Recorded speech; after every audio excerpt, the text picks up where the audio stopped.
at around $125 billion, but nonetheless, relative to sales, which are close to $700 billion, it's not outlandish considering some of the other more sensitive CapEx names like Meta Platforms, which again is another underperformer over the last 52 weeks. Understood. All right, so we will watch. I mean, will the Mag 7 really shine in 2026? We have to wait and see. Last but not least, we will be getting different pieces of news on housing this week. At the same time, we did see KB Home's price target cut. Yeah, this one, again, it's kind of challenging. If you look at the environment for housing, real interest rates are still positive, especially if you look at the 10-year yields over 4 relative to, of course, inflation, and that's really keeping the housing market at bay in terms of growth, and so that's creating some meaningful revisions on earnings for companies like KBH, which is one of the larger starter home builders in the United States. So basically, JP Morgan has cut their price target on the name from $71 to $50. They maintain a neutral rating, and this is just based on the estimates, which are being revised to the downside.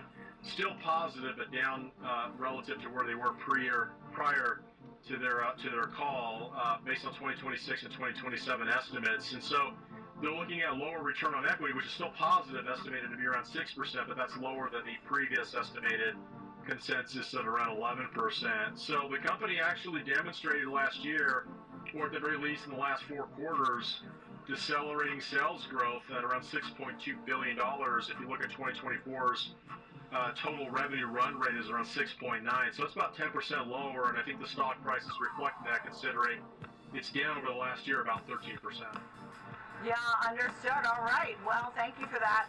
And right now, it has an up 0.5%. Thank you so much, George Silas. While the 10-year bond yield right now at 4.11. Okay, coming up. Should you expect the Santa Claus rally, right? The last 5 days of trading in 2025 and the first 2 days of 26. I mean, if you look since 1950, the likelihood is 77% likelihood. So let's see. And also, we have James Demert coming up. Themes to watch 2026. We'll be right back.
While others recap the news, I help you read between the lines, from what's moving markets to what's next, with sharp takes and market know-how. Follow me on all social media platforms at Diane King Hall, and connect with me on LinkedIn for more.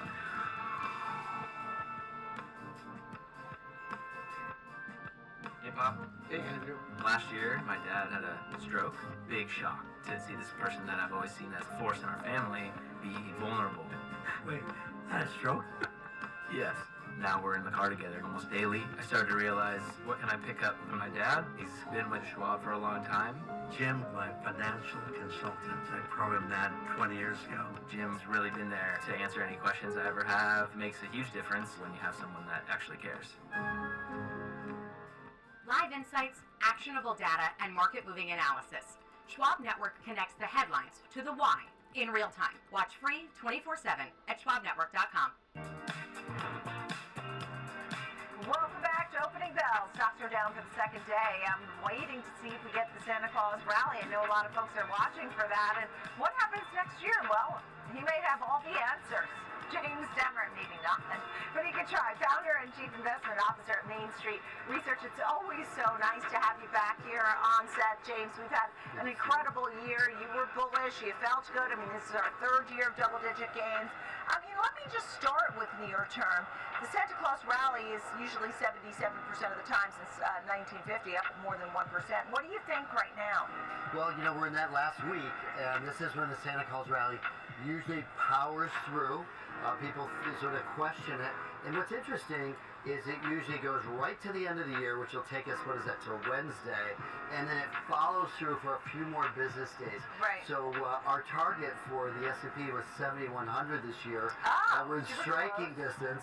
Yeah. We need to squeeze out, another 3% between now and Wednesday. I'm not sure we'll get there, but I think we're close enough. So that's interesting. And do you see for next year, do you already have a target for the end of next year? Or, how positive are you on 2026? Yeah, we're really positive about 2026. I think it's going to be a different market, but we're at 8,100 for the S&P. We're global investors, so when we look at foreign markets, we think they'll actually do even better. So 8,100 takes us to about 16% from here. So we're double digits, mid-double digits in the U.S., even higher outside the U.S. Yeah, I saw the stock 600 this morning. I think it hit a record or something. It just, we've seen some interesting notes abroad. When you say we like to invest abroad, where? Well, we're about 40% outside the U.S., 60% in. I think that's not a bad message for investors. If they look at last year's returns, or this year's returns, I should say, the foreign markets outperformed the U.S. by double. So where we look is developed countries almost entirely. Europe, Japan is really probably the biggest part of our focus. And we like companies that have a lot of liquidity and strong balance sheets. What really drives us to those foreign markets is valuation. The trading at about a 50% discount to what the U.S. market's trading. That's a big difference. When we think about some of the catalysts that will drive us to 8,100 here at home, what do you think some of those will be? Well, it is almost consensus, but I think it will work in 2026. We have an AI technology-led business cycle, and that's creating significant productivity growth, which means corporate profits should continue to be stronger than expected. If we look at the last technological revolution in the 90s, productivity growth is really what drove stocks to have above average returns. So that's where we come into that 8,100. Can stocks do better than a 10% annualized return? We've normally seen, we think we can get closer to 15, and that's related to that productivity growth. So it's a tech story. You're still on you didn't say anything else when I said what drives us to 8,100. This is your number one thing. It's about profitability, productivity for tech companies. I think the tech companies drive it, and they did. That's where you wanted to be in the stock market. Last few years, right? yeah. I think in 2026, I would agree with some of the consensus. The market does broaden out. So technology drives not only tech stocks in 2026, but it drives healthcare, industrials. It's already driving the financials, and so I think you're going to see a broadening, and that's a good thing because outside of the Mag 7, right, PE ratios are much more reasonable. There's a lot of room for lift there. We have President Trump speaking. He spoke to Volodymyr Zelensky. He's speaking to Benjamin Netanyahu. He's doing a lot of conversations there in Florida. And gold has pulled back $173 today. So, it sounds like the Ukraine-Russia story may be getting closer. How do you feel the markets could react to these stories here? Well, Nicole, I love that question. We think the big surprise in 2026 is the market starts to discount a peace treaty with Ukraine and Russia. That's another reason we want to be foreign investors. So we think that that's very likely. You don't want to wait till there's an agreement. We know it's not close, but the market will start to discount that before it happens. Now that has some impacts certainly on gold prices. That's why you're seeing them trade down today. And it will have a great, very important tailwind for European stocks. Do you buy on a day like this where you're seeing the metals down in a big way? Do you like the metals? I mean, we know that we've hit records in this group. I think the group has gone parabolic, and I would suggest investors be really careful with any investment asset class that has gone up significantly above its average return. Would I be buying things in general? Yes. I think this is the great week. If you haven't remembered, do your tax loss harvesting. If you have some things that didn't work in a taxable account, sell them, buy those things that are well positioned for 2026. And I think about how we talked about just some of the themes and anything else that I may have missed it, because you talked about the message to investors and you have that highlighted for me in green. I want to make sure I didn't miss anything. The Fed minutes also this week, and tax loss harvesting. Tell me about just more about the message to investors this week. Yeah, this week, focus on tax loss harvesting. It's a wonderful way to increase returns by offsetting those cap gains in your taxable account. I know a lot of investors, if you invest in the broad market, a lot of stocks didn't do well in 2025. The Max 7 did. So if you have losses, take them, use that to reposition in some of these areas we've talked about for 2026. I think that's very important. The Fed story? Fed story is important. You know, that GDP number last week at 4% is really big. And everyone's thinking they're going to cut rates. A 4% GDP number is going to probably cause them to slow that down. And in those Fed minutes, I think we're going to get some commentary on Tuesday when they publish them. What were they thinking about right before they cut rates? And with that GDP number now, maybe are they going to change their mind? I think they will. I think they're going to go slower now. James Stemmer at Main Street Research. James, always great to see you. Thank you so much for being with us for a great year, and we'll see you next year. Thank you, James Stemmer. Coming up next, key levels to watch on the charts here. Kevin Green is standing by, and he'll take us through very carefully, so notes to take down as well. Opening bell, we'll be right back.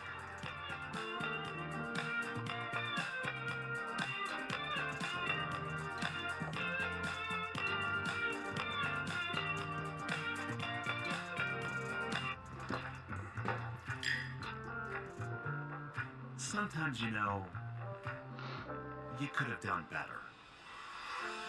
Same goes for where you invest. Level up and invest smarter with Schwab. I'm Jenny Horn. We go beyond the headlines, tracking the trends, sector moves, and fundamentals shaping the markets in real time. This is Schwab Network. Subscribe at schwabnetwork.com.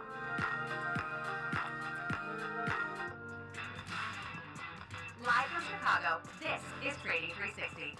I'm Marley Caden. We track macro forces, market trends, and company news that shape investor decisions, all with expert analysis and actionable context. From inflation data to sector rotations, earnings to policy, it's a comprehensive view of the market every trading day. Trading 360, in-depth market coverage straight from Chicago. Weekdays at 11 a.m. Eastern on Schwab Network. Welcome back to Opening Bell. Key levels to watch here just after the open. I do see that we are selling off. We're right around these session lows. Senior markets correspondent Kevin Green is with us at a perfect time here as we are seeing the down arrows. Good morning to you, Kevin Green. Some of your thoughts on the action.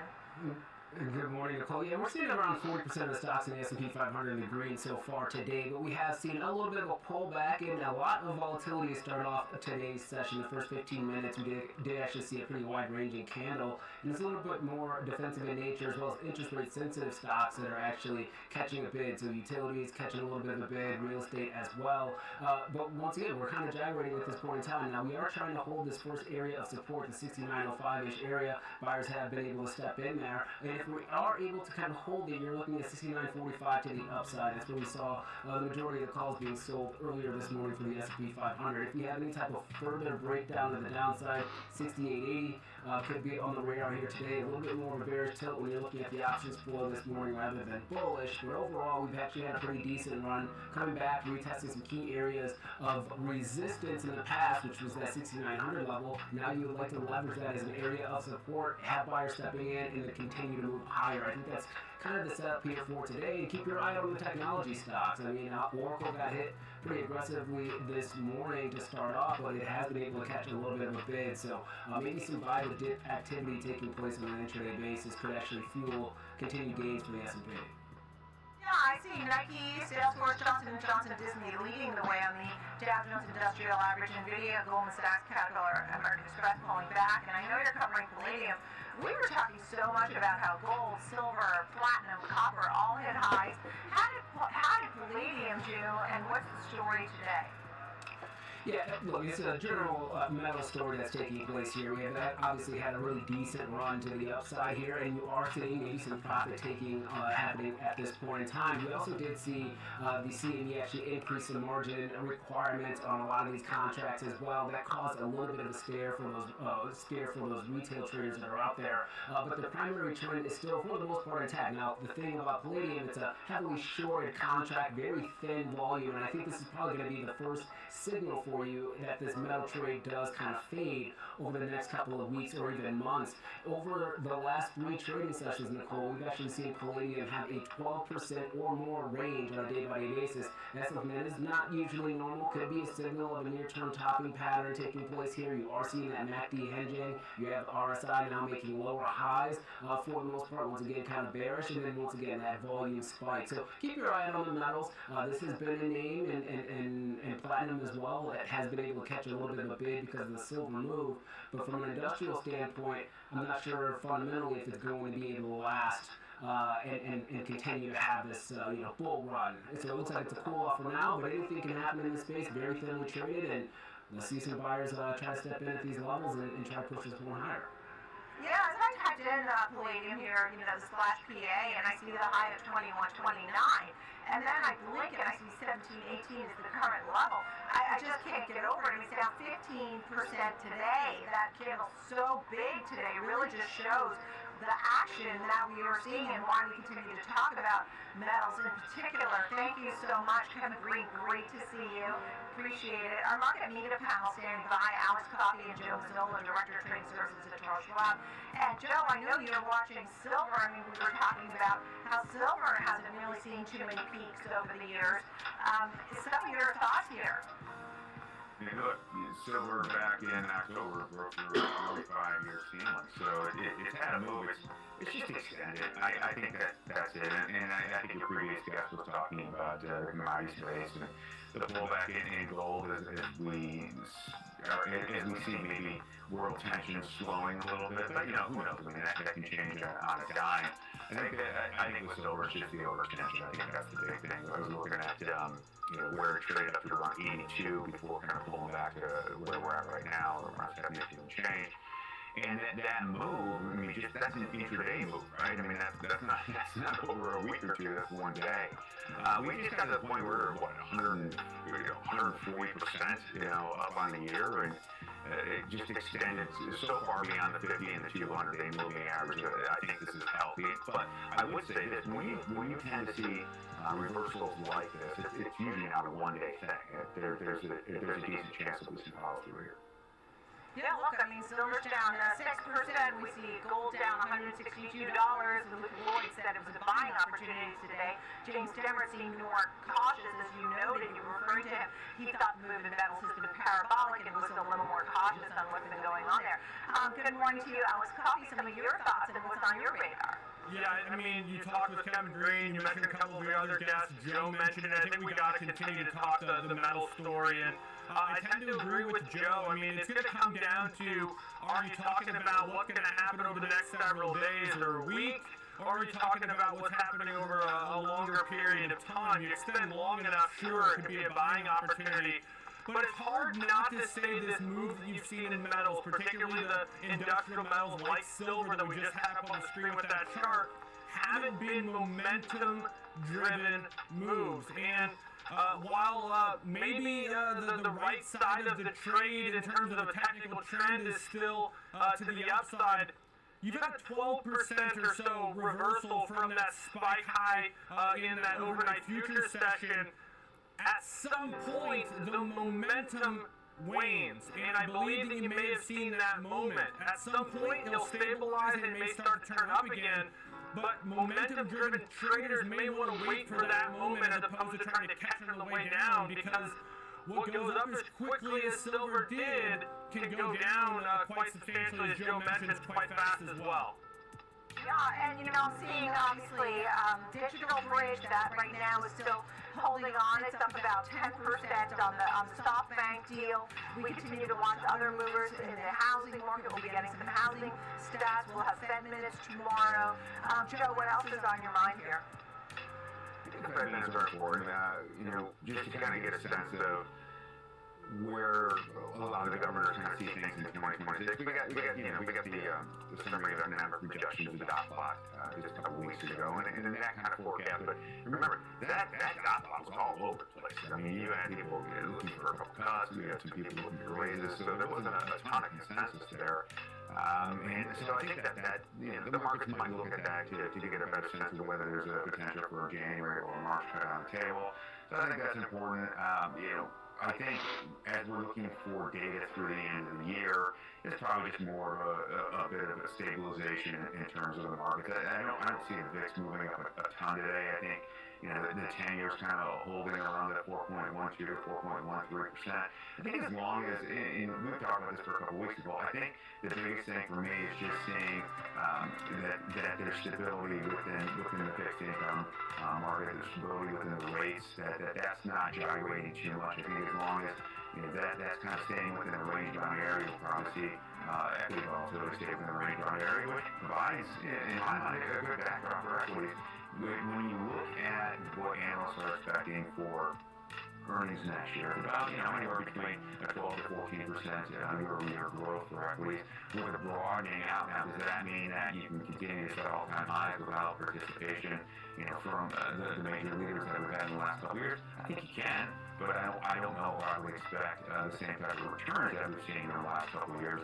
But it doesn't set up badly. I think if anything, you should be prepared to just kind of see that broadening, and if that's the case, that provides a nice little stronghold for equities to continue to improve.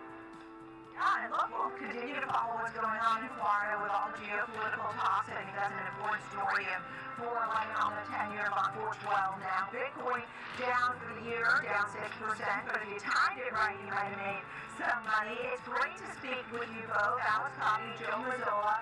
The metals continue to sell off. We continue to cover every hot story here on Wall Street. We have you covered. I'm Nicole Petalides. I'll see you later at 2 o'clock for the watch list. Join me then. Morning Trade Live with Sam Fox is next.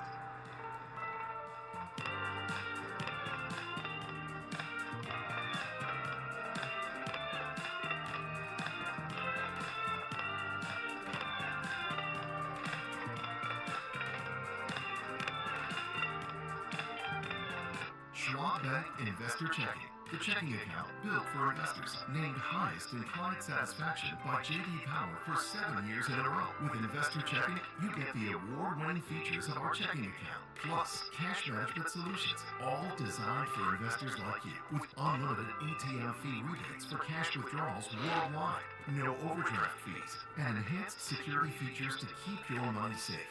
Also, because your investor checking account is linked to your Schwab One brokerage account, you can manage your checking and investing in one convenient location. Moving funds between your accounts is easy.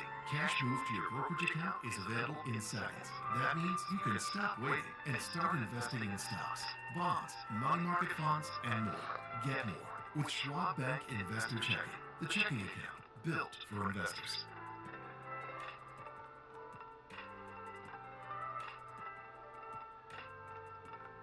Welcome to Schwab Network, where real-time early coverage meets expert strategy. From the opening bell to the closing bell, we've got you covered. Get inside the minds of pro traders. My point is that they're getting a higher rate of change in sales based on their guidance, but not the same rate of change in EPS. Follow the biggest headlines, live analysis, breaking news, and sharp trade ideas minute by minute. With shows built for action, we break it all down in real time with speed, accuracy, and precision. I think one of the most important things is you're making a play in a risk-defined way here going into earnings.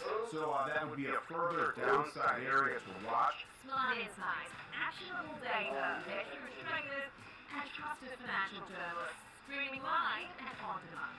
Schwab Network, streaming 24/7, any screen, anywhere, free. SchwabNetwork.com. Mom, when my grandparents moved here, did they know what our family would become? I don't even know if they could envision it, to leave everything behind, literally come across the entire world. I think that we totally met what their wishes were. Schwab has been with us for almost 25 years. Through purchasing up houses, opening up our business, having children, they've always been there for us. I want to invest with a company that can help me give my family a happy financial future. Stay connected to what moves the markets. Download the Schwab Network app and stream anytime wherever you are.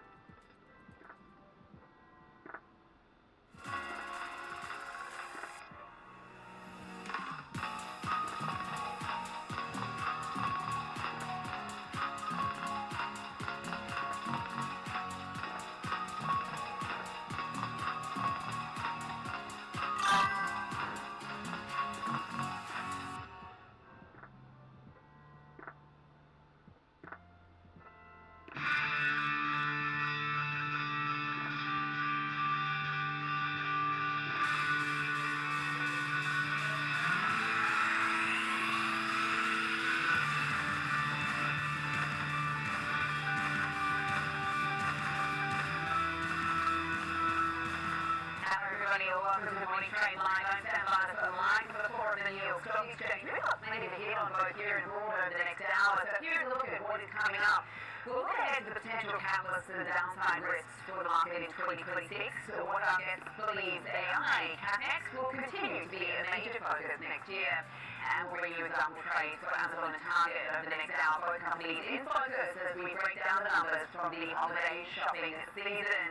But for now, let's take a look at where markets stand around half an hour into trading. And we have, of course, got the final stretch here for 2025. We've got stocks on the back foot this morning, so coming off these records that we saw at the back end of last week as the Santa rally was in full motion here. Let's see if we get back to that. But right now, we've got the S&P 500 just above the 6.9 level right now, 0.4% down, though. Nasdaq is down about 0.6%.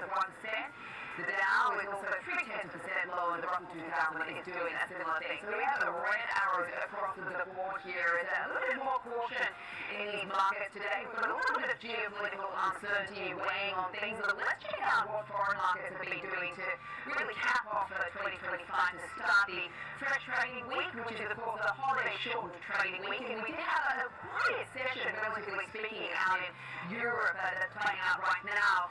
We've got the DAX just on the line, the outside of the FTSE in London is just doing a similar thing at the moment.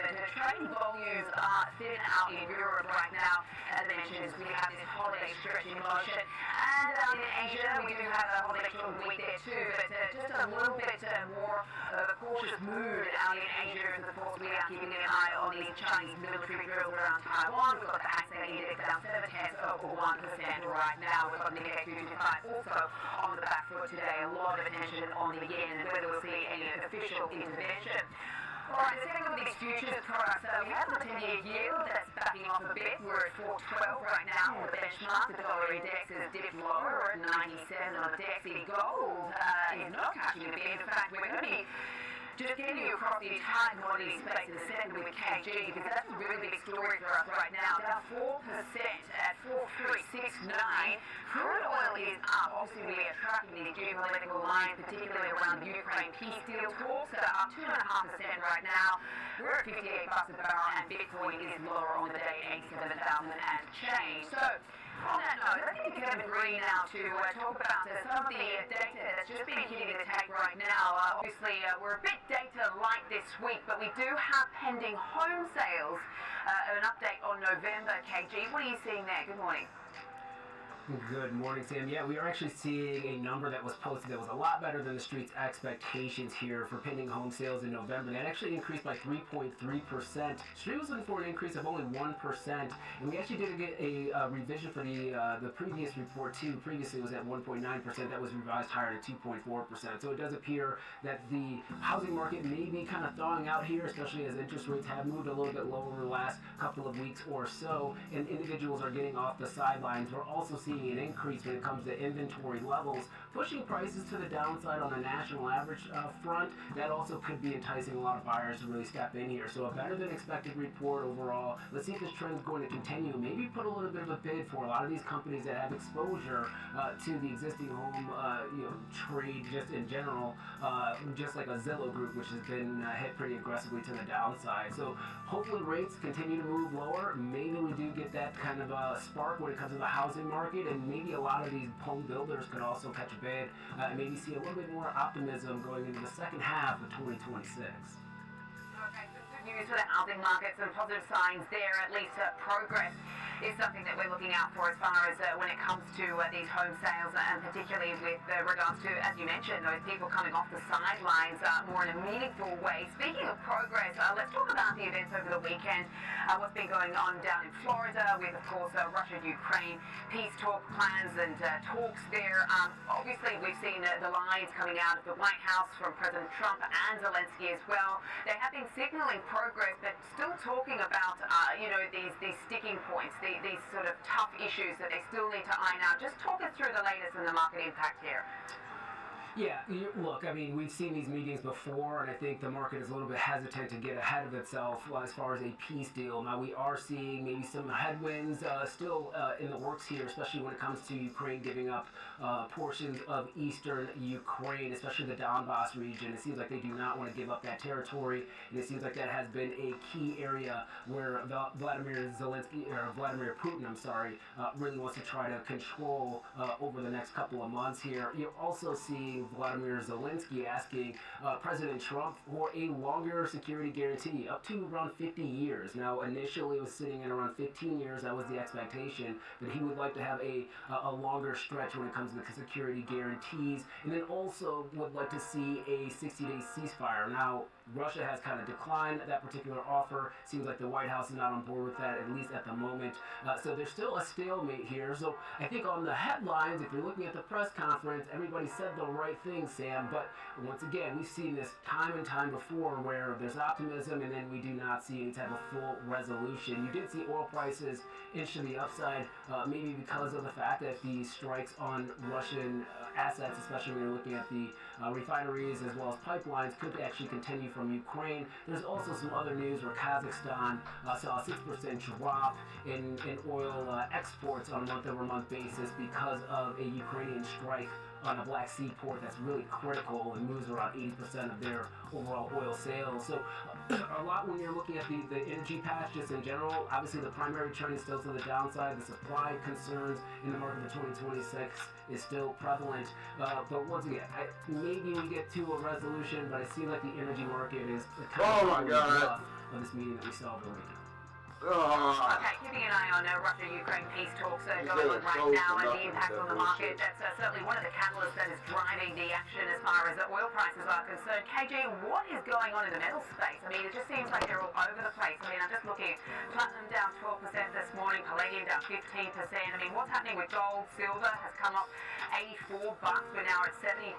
Just walk us through, what is going on there as far as that trade is concerned. Yeah, I think you are seeing a little bit of profit taking happening in the market. Obviously, the retail trade has gotten to the silver market as well as the gold market, and that actually pushed up a lot of these other precious or industrial metals like platinum or palladium. And right now, you are seeing kind of a selling event taking place. Now, the CME actually did increase margin requirements.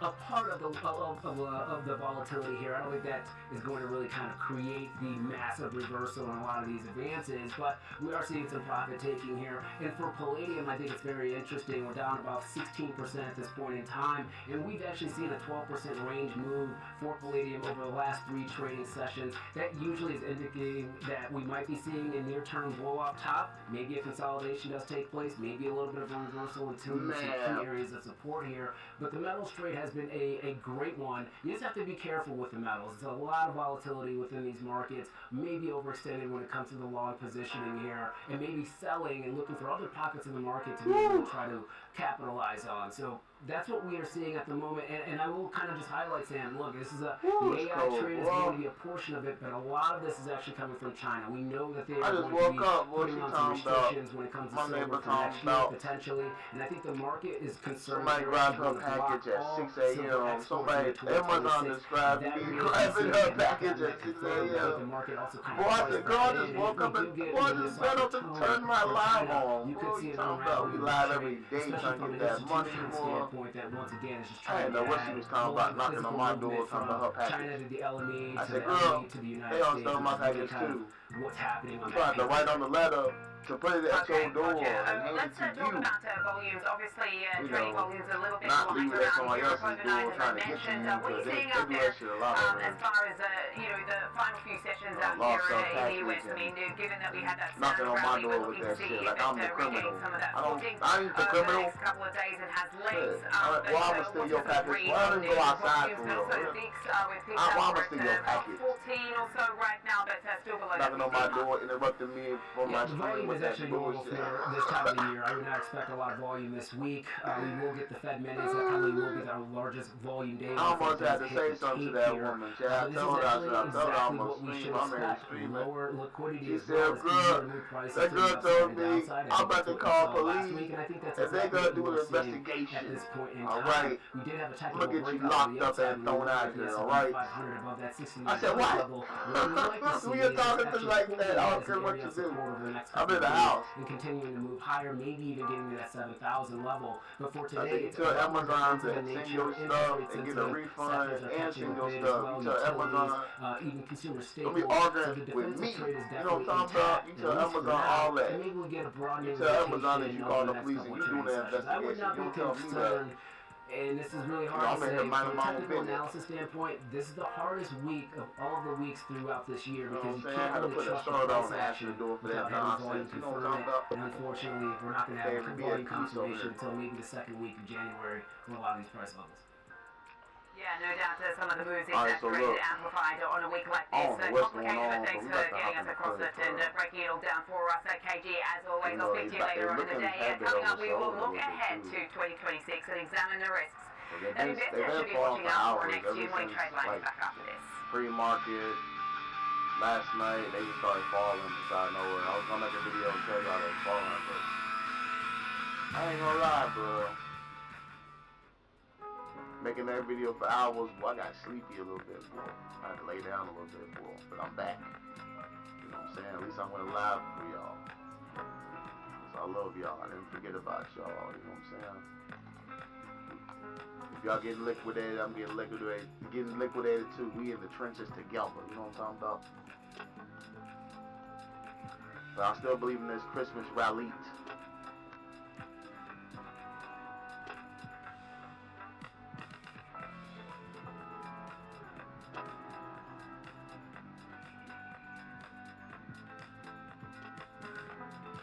Yeah, I'm talking about this is my first smoke of the day. If we're talking about somebody took your package and they described me at 6 a.m. and I said, what? Talking to me like that, boy. I almost gave her the rock bottom out there, boy, and the people's elbow. I'm Nicole Pedalides at the New York Stock Exchange. Live interviews, market movers, and real-time coverage right from the floor. Subscribe now at schwabnetwork.com.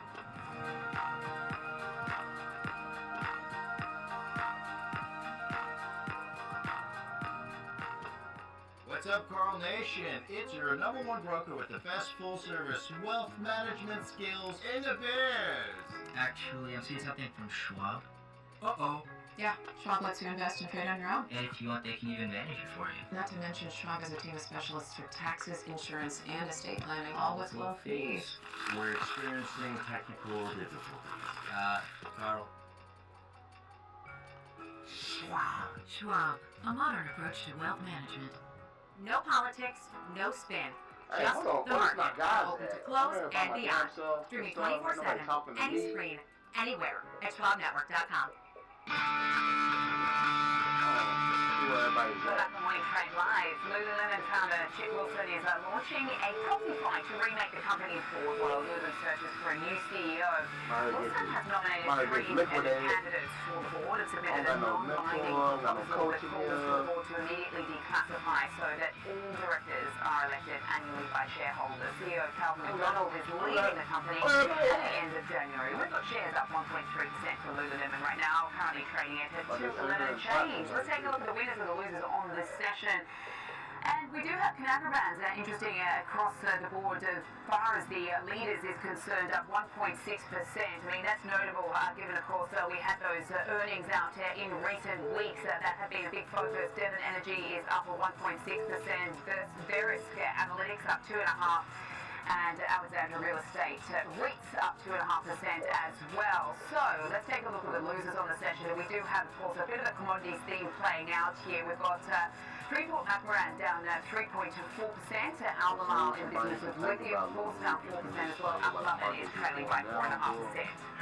All right, joining us now is Tom Bruce, the macro investment strategist, Tanglewood Total Wealth Management. Thanks so much for joining us this morning. Look, we've seen some nice gains despite, obviously some of the hiccups, some of the bumps in the road on 2025.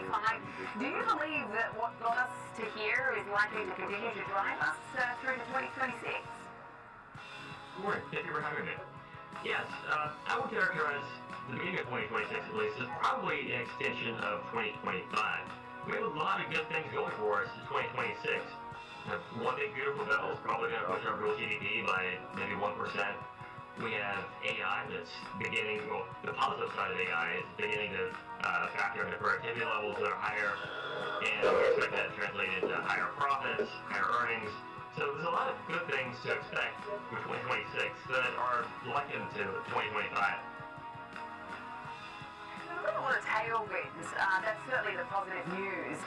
Do you think it morphs into anything sort of different in 2026 as far as the conversation is concerned? Because we've already had a bit of a rethink around the whole AI capex narrative and also interest rates. I'm just wondering if you see this sort of taking on a kind of new type of story in the new year. Yeah, I think you're right. And towards the end of 2025, we've really seen the AI trade sort of shift. It was that anything AI related did well, and more recently there's been more winners and losers in that space. And being such a large portion of the market as a whole, any kind of shakeout in that area is going to lead to increased volatility. So I think that's one thing that investors should watch for. As more winners and losers emerge in the AI space, a little bit elevated volatility from that. Now, another key area is interest rates. The Fed's been cutting, and that's something the market's been looking forward to for a long time. We may have had the last cut. If we haven't, we may have, another 50 basis points left, 100 if we're lucky, but as a whole, it's probably not going to be a lot more rate cuts going forward. What we might see instead is a little bit higher long-term rates. So that may happen because we have this, we have a lot of debt that needs to be financed from the U.S. government and governments abroad. Right. And secondly, all the debt being raised for investment in AI. So it's not difficult to see a path where, say the 10-year rises to 4.85% sometime during 2026, instead of dropping like many might hope. And do you believe that the upside catalysts, as you sort of spelled out there, are enough to offset some of the downside risks there in the market, I don't see it yet. like you just mentioned? I want to wait until they... As a whole, we believe so. It really depends on what transpires. No one can call the future exactly.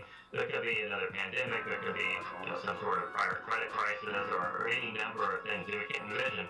But as a whole, we do think that all the positives coming up in 2025 will offset the potential downside risks that I highlighted. I think one bigger one that we may really need to watch out for in the second half, if you do have higher rates coming, a higher 10-year yield might translate to higher mortgage rate, and that may really begin to hurt the housing market in a more significant way than it has over the past few years. Yeah, a sort of more meaningful recovery in the housing market seems to have been dragging out, at least. I think, many in the market had anticipated it would come sooner, particularly because we've got 3 rate cuts in the system by now.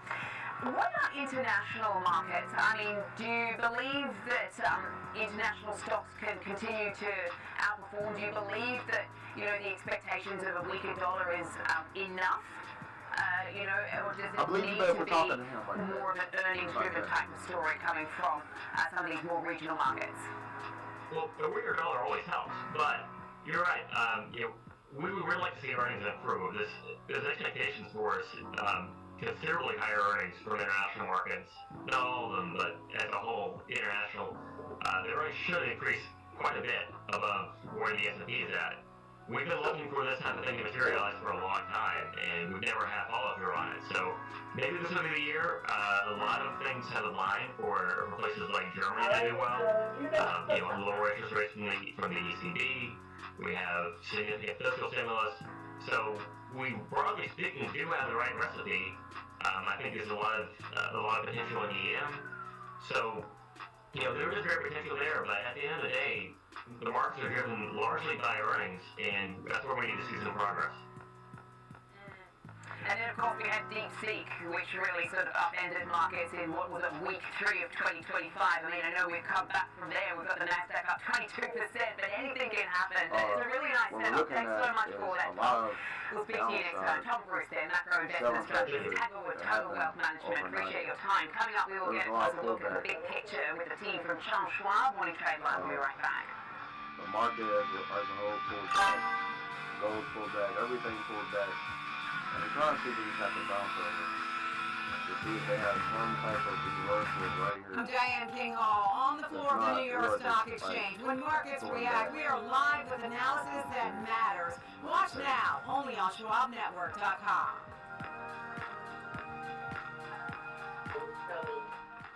How's it going? First day, so. Sometimes Next. Try again. You could have done better. Please. Same goes for where you invest. Level up and invest smarter with Schwab. Whether you're a bull or a bear, you'll want to catch the latest market action on Morning Movers with me, Diane King Hall, live from the floor of the New York Stock Exchange, only on Schwab Network.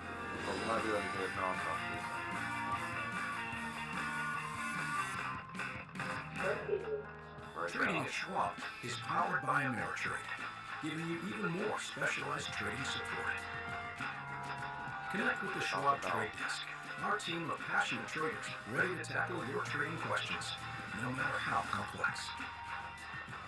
Plus, get 24/7 live help and access support by phone, email, and in-platform chat. Trade brilliantly with Schwab. The final 90 minutes of the trading day, that's when markets make headlines. All right, Schwab got me yelling. From early shocks to sector rotations, we're tracking the catalysts that move markets right into the close. Here on the floor, I bring you real-time sentiment from traders driving the action. And in Chicago, we break down the data, technicals, and trades you need to see before the bell rings. Live coverage of the close every single day. This is Market on Close, live weekdays 3 p.m. Eastern, only on Schwab Network.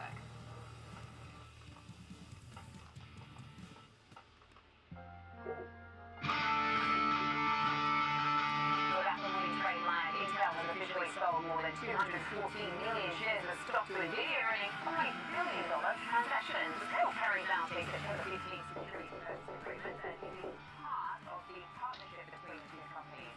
Intel is up more than 40% since the partnership was announced. We are trading down on Nvidia right now, 1.8% lower. Welcome back to the Morning Trade Live. It's time for the big pictures. Let's welcome in Cooper Howard, Director of Fixed Income Research and Strategy, Schwab Center for Financial Research. So it's a data light week, Coop. What's on your radar? It is a data light week. It's also a pretty light week on a week like this. I don't think that that's too big of a surprise with the holiday coming up, and then Friday maybe a little bit of a slower day. So I think the big important thing now is going to be the Fed minutes that are going to get released. And I would expect that that's going to show a similar divergence that we saw last time in the dot plot. There are many Fed officials that are kind of differing views on where the economy, or where the Fed funds rate should go. So right now, if you look at the most recent data that I mentioned earlier, I expect that that's going to be a little bit of a carry through in the minutes themselves. Some Fed officials actually wanted a rate hike or disdained from actually saying that they wanted a rate cut, while others, probably Steve Myron, wanted a significant amount of rate cuts. So I think that that's going to be something to look forward to and see ultimately what are we watching. We know that inflation is running above their 2% target.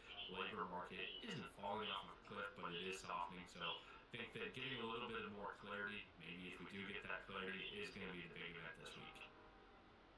Right, that said, I mean, obviously, as you say, the Fed minutes isn't likely to show us what happened in that meeting as far as, showing the divergence in the dot plot. So not a huge amount of surprises there. I mean, do you think that moves the needle as far as the market reaction this week, as far as where the benchmark 10 years are? I really don't think that it's going to move the needle this week. I thought Kevin Richardson did a very good piece earlier this week, or earlier on one of the segments, and it's a very light week for traders. So you could see movement higher on the upside, higher on the lower side, especially in the fixed income market where things are over the counter and many deals have closed their books this week or taking a longer holiday this week. So you could see a little bit more volatility, but it tends to be the Fed minutes don't move the needle significantly one way or another, but that could be a difference this week because of just the lighter trading activity. Okay. Obviously, it's been a good year for bonds. It's sort of been a bit of an everything type rally across commodities, stocks, fixed income market as well. Just talk us through what your outlook is now for 2026 with all of this in mind. I mean, we know that it was divided Fed. We know that obviously they penciled in at least one rate cut next year. Markets think there might be two. This could come as soon as March. So what are you watching right now?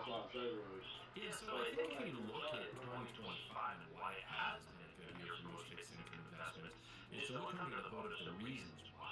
And the first is that starting yields were pretty attractive when we entered into 2025, and also Fed rate cuts helped prospects and prices move a little bit higher, and total returns benefited from that.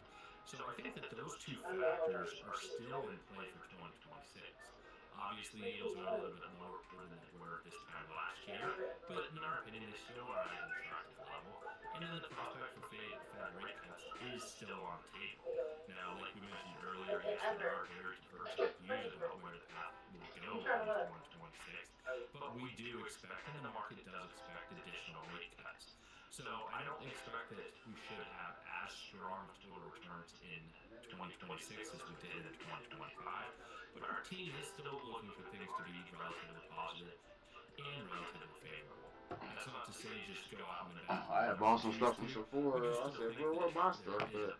I go over my stuff. And ultimately what that means is favoring higher rated issuers, such as investment grade corporate bonds, investment grade municipal bonds, things of that nature, and we do suggest targeting benchmark duration.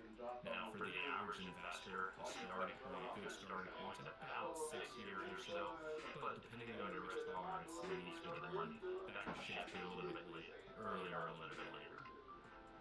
Okay, so muni bonds, investment grade corporate bonds make sense for investors. Any other opportunities out there for 2026, do you think? We That's all they do. I guess it's a cool business. I feel a little bit more cautious on lower rated. She's talking about calling the police and getting the police report and getting me thrown out of there. I said, girl, that's your fault that you. Yeah, she did. Yeah, bro. I shut my door. She came back over and beating on my door.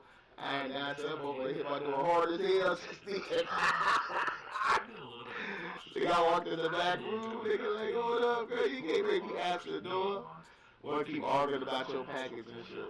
The type of an account that you're investing in is also very important. Man, I ran in the back on her. I ain't gonna keep answering the door for that shit. It's important that if you're investing in that part of the market, that you're no, she black, bro. She won't argue with me about that shit. Such as a brokerage account or something of that nature. Gotcha. Okay. Great. Look at where got me here looking around to make sure I didn't say that. No damn well I didn't go outside. Always appreciate your insights. Coming up, it's time for the morning trade. We'll take a closer look at Amazon morning trade. We'll be right back. I'm trying to sit there on reverse right here.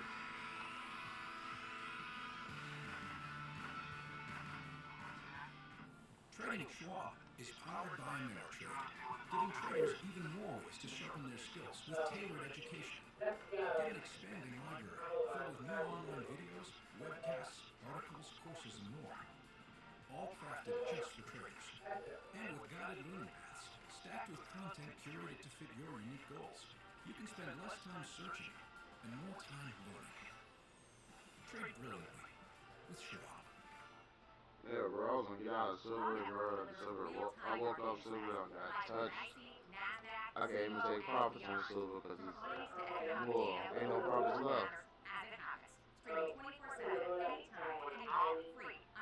Bro, everything dropped. And silver is just, silver and gold, they took all of that profit. Everybody did. Are you a long-term investor? Our investing webcast series breaks down different investing I styles. might have lost 200 on both them plays together, bro. Best of all, I saw I probably lost, on gold and silver, I probably lost a good 200. it's interactive learning at its finest. Tune in live or on demand. Go to Schwab.com. God, just overnight getting touched.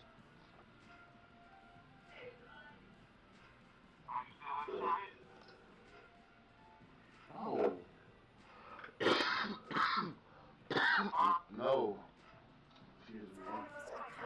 And that button doesn't nothing. This is Opening Bell with Nicole Petalides, live on the floor of the New York Stock Exchange. The countdown is stories that make markets move. Minute by minute breakdown of the biggest headlines, earnings, and global movers. Just the trades that matter. There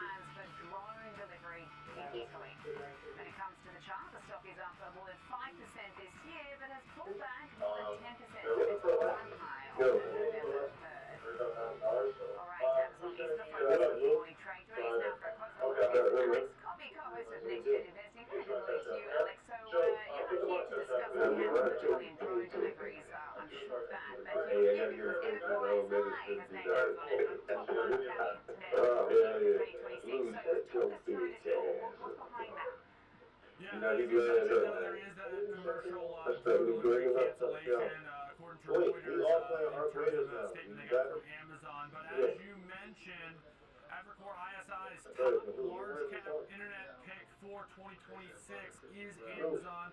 This analyst, Mark Mahaney, over at Evercore. He and his team point to AWS's momentum after the business showed 20% year-over-year growth in the third quarter, which is the fastest growth rate for Amazon's AWS in 11 quarters. They also point out how it handily outpaced Azure's growth rate for the first time since quarter 3 of 2022. Mahaney thinks the AI narrative is now flipping to the positive for AWS, and that should help support investor sentiment.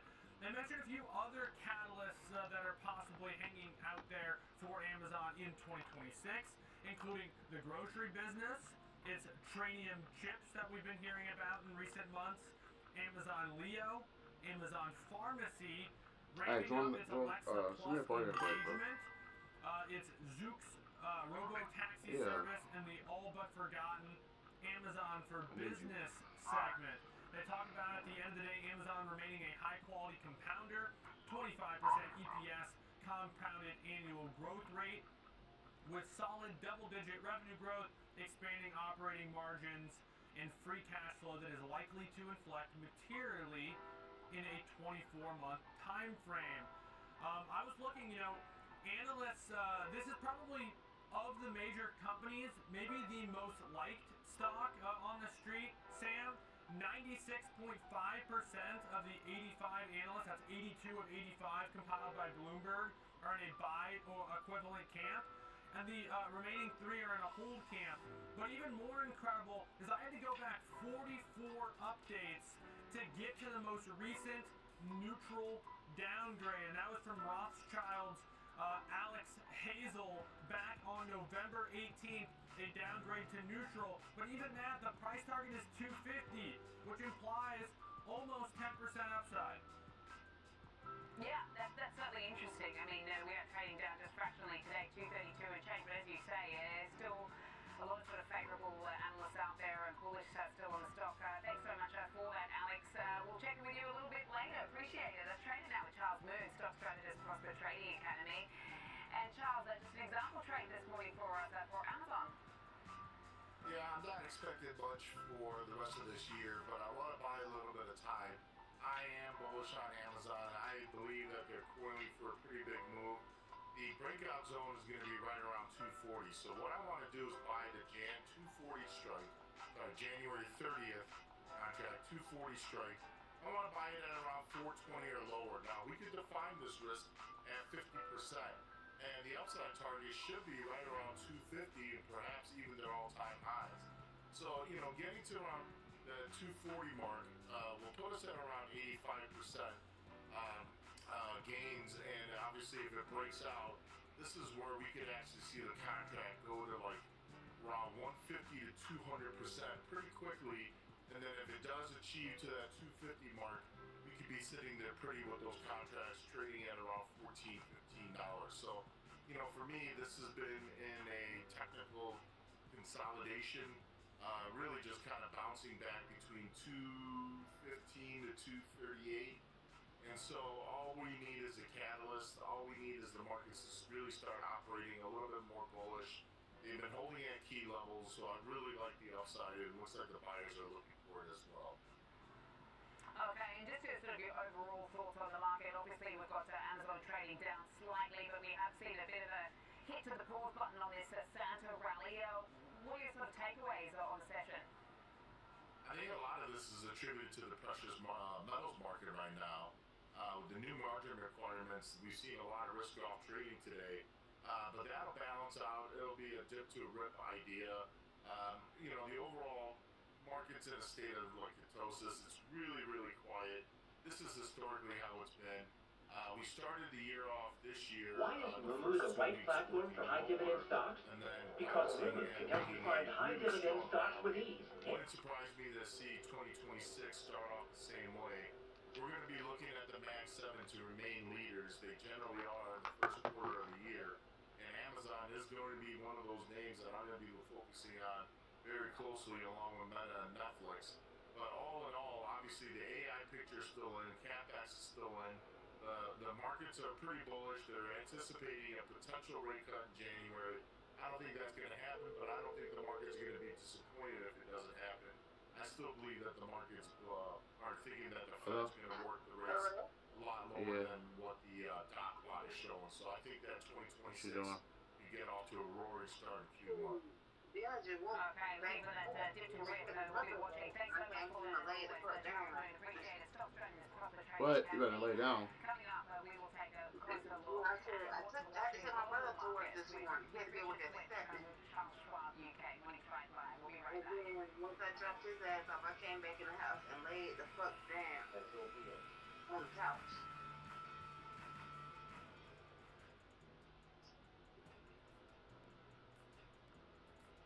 Yeah. Just woke back up.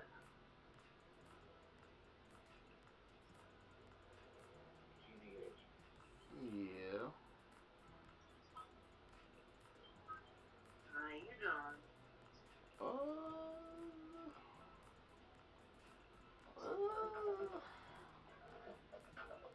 I'm scared. You scared? Yeah. You got a double top right here, and I want to see us like be bullish and break out. What?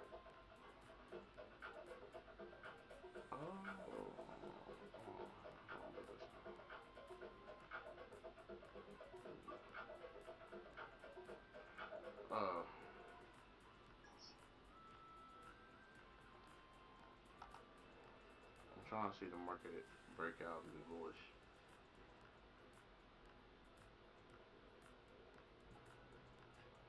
Morning movers, be the first to find out what's shaping early market action. Check, options corner, futures focus, technical analysis. Morning movers covers it all. Yeah. Grab your coffee and tune in every I woke up and the market did this big pullback, pulled everything back, everybody took profits. So everybody is probably scared and in panic mode right now because we don't know what to do. And stream anytime wherever you are.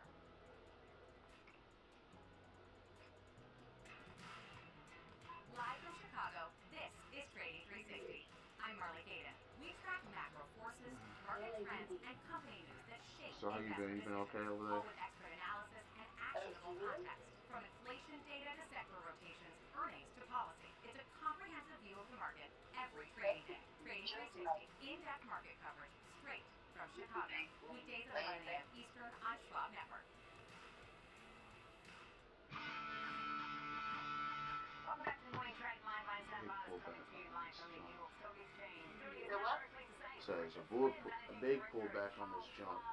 I'm about to roll up and smoke, and I need to get some rid of those. Richard, thanks so much for joining us today. Just wondering, you know, it's a bit of a quiet old session in your neck of the woods off the back of a long weekend. Yeah, one of my neighbors is knocking on the door, asking about a package. I said, girl, if you don't tell them that they delivered your package to the wrong doors, she's knocking on my door talking about I'm gonna call the police and he's gonna do an investigation. Somebody took this and Yeah, well, call the police because whoever delivered your package, they the ones that's gonna get in trouble. that's what I'm saying. I'm just like, girl, over here Raleigh, there's apartments. When you get your stuff delivered over here, they don't know that these are apartments. So they be doing this shit in front of the building like it was a house. So one dude get everything. And I'll be like, bro, you gotta put on the stuff that your stuff, this is an apartment.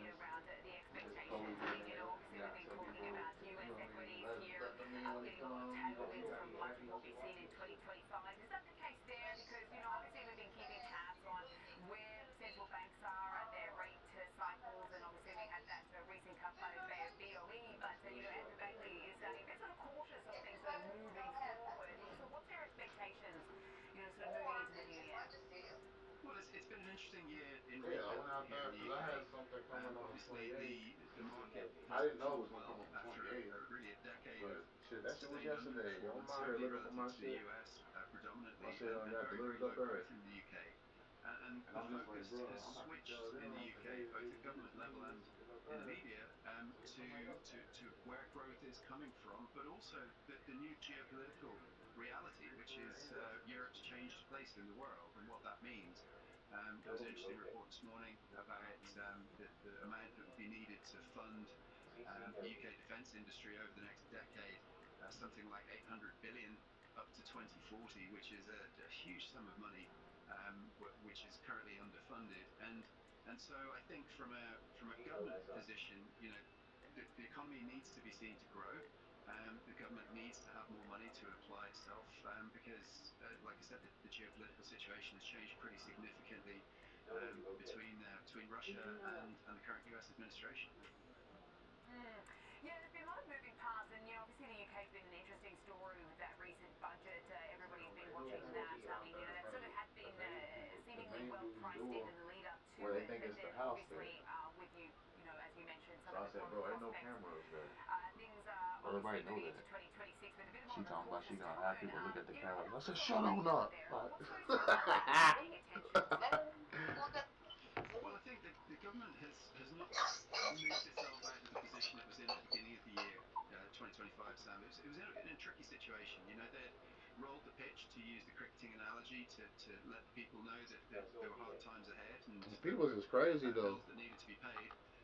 Want to sit here and argue about that shit all day. I say, girl, you can get a refund and that shit again. U-turns on pretty unpopular policies. America. They've managed to get away with the budget. The outcome hasn't been as possibly negative or as vicious as they might have felt, and they were able to do that based on the timing of it. Alright, y'all. I think they might be trying to be bullish, y'all.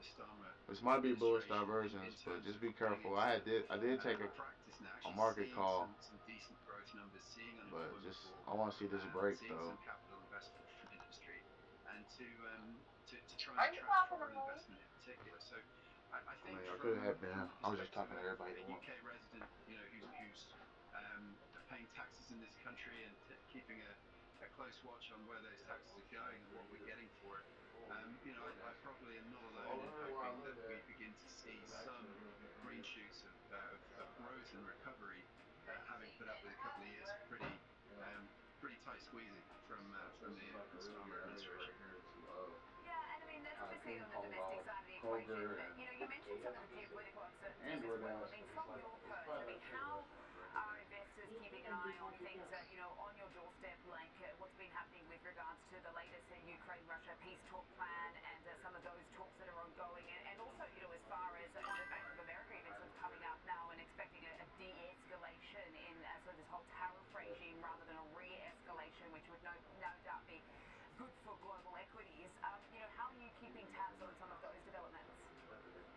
Yeah, I think for most investors here in the UK, the two sectors which have been most closely impacted, I guess, by the last 12 months would be defence, naturally. If you think back to the Munich speech and the implications that brought to European defence, a lot of UK investors realised that actually European companies, particularly the German ones and UK companies, were going to benefit from significant investment. I think one of the most interesting tales from 2025 was the German government amending its constitution to allow for federal defence spending to the extent that it has. So defence is going to really key, but also energy. I mean, we're dependent in Europe, one way or another, on the outcome of Ukraine and Russia, and when that will be, what it will mean for gas prices in particular, and different countries in Europe have different levels of susceptibility to that. But despite the UK leaving the EU, we're still part of this alliance of major Western European countries, and so the UK is in the fight, as it were. So both of those sectors are very, very closely watched by people here in the UK. But fundamentally, we're a lot closer to the action and the risk. And if things go south and other countries across that seaboard are threatened, then unfortunately things could escalate in contrast to Bank of America's expectations. Right, absolutely. Certainly something to keep an eye on. Obviously, with energy and defence, we saw European defence names down overnight off the back of some of this progress. We'll be watching into 2026. Hey, you mentioned the cricket. Well done on Test 4. We're looking forward to Test 5. Thanks so much. I'm Irish, Sam. I'm Irish. Oh, okay. I'll leave you out of it. It's fine. I support Australia. Don't worry about it. Excellent. Great stuff. See you in the new year. Thanks so much, Richard. Cheers, Sam. That's the Managing Director at Charles Schwab UK. A relatively quiet session, as I mentioned, out of Europe with lagged trading volumes this week. Regional defence stocks are on the move, following peace talks between President Trump and Zelensky in Florida over the weekend. While both leaders are signalling progress towards a deal, there are still 40 issues to deal with. Defence stocks also in focus out in Asia overnight as China carried out military drills around Taiwan. Chinese defence names were up, while the region was mostly lower. But there was one clear standout. That's the South Korean coffee jumping over 2%. Memory chip maker SK Hynix, a big winner there, staging a rally of 6%. Local media saying the Korean exchange lifted a trading suspension on large cap stocks, but memory names are also continuing to benefit from these higher prices. Samsung is rallying too. Some are pointing to the non-exclusive licensing. Dang, boy, what do they do to our money, boy? As another reason behind the gains. Keeping an eye on shares in SoftBank as well this morning after the company agreed to buy data center investment company Digital Bridge for $4 billion. It comes after SoftBank sold its stake in Nvidia to focus on other AI investments there. It is up at 7/10 of 1% right now. So is Digital Bridge. All right, coming up, it's time for Inside Out. We'll take a closer look at big box retailers for you and bring you an example trade when Morning Trade Live returns.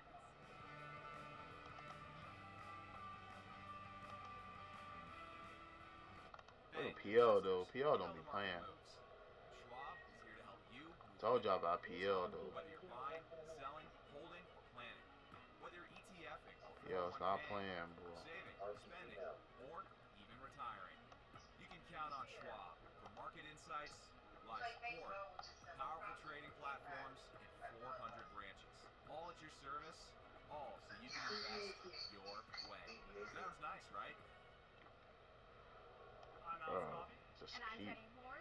This is Wait. Next Gen Investing, where we track the trends shaping tomorrow's markets.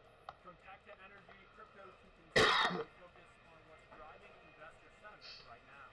Clear analysis and forward-looking market coverage every trading day. This is a make or break level for this stock. And that could certainly be a short to near-term catalyst. Next Gen Investing, 1 p.m. Eastern. Only on Schwab Network. Whether you're an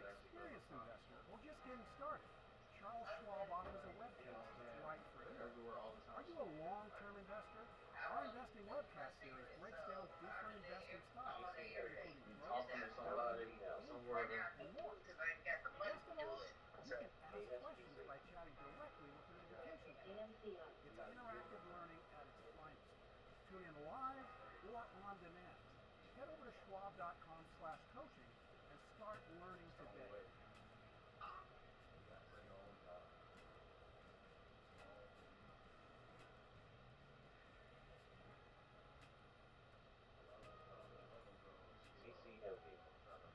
Real-time access, data-driven analysis, from U.S. equities to global macro matters.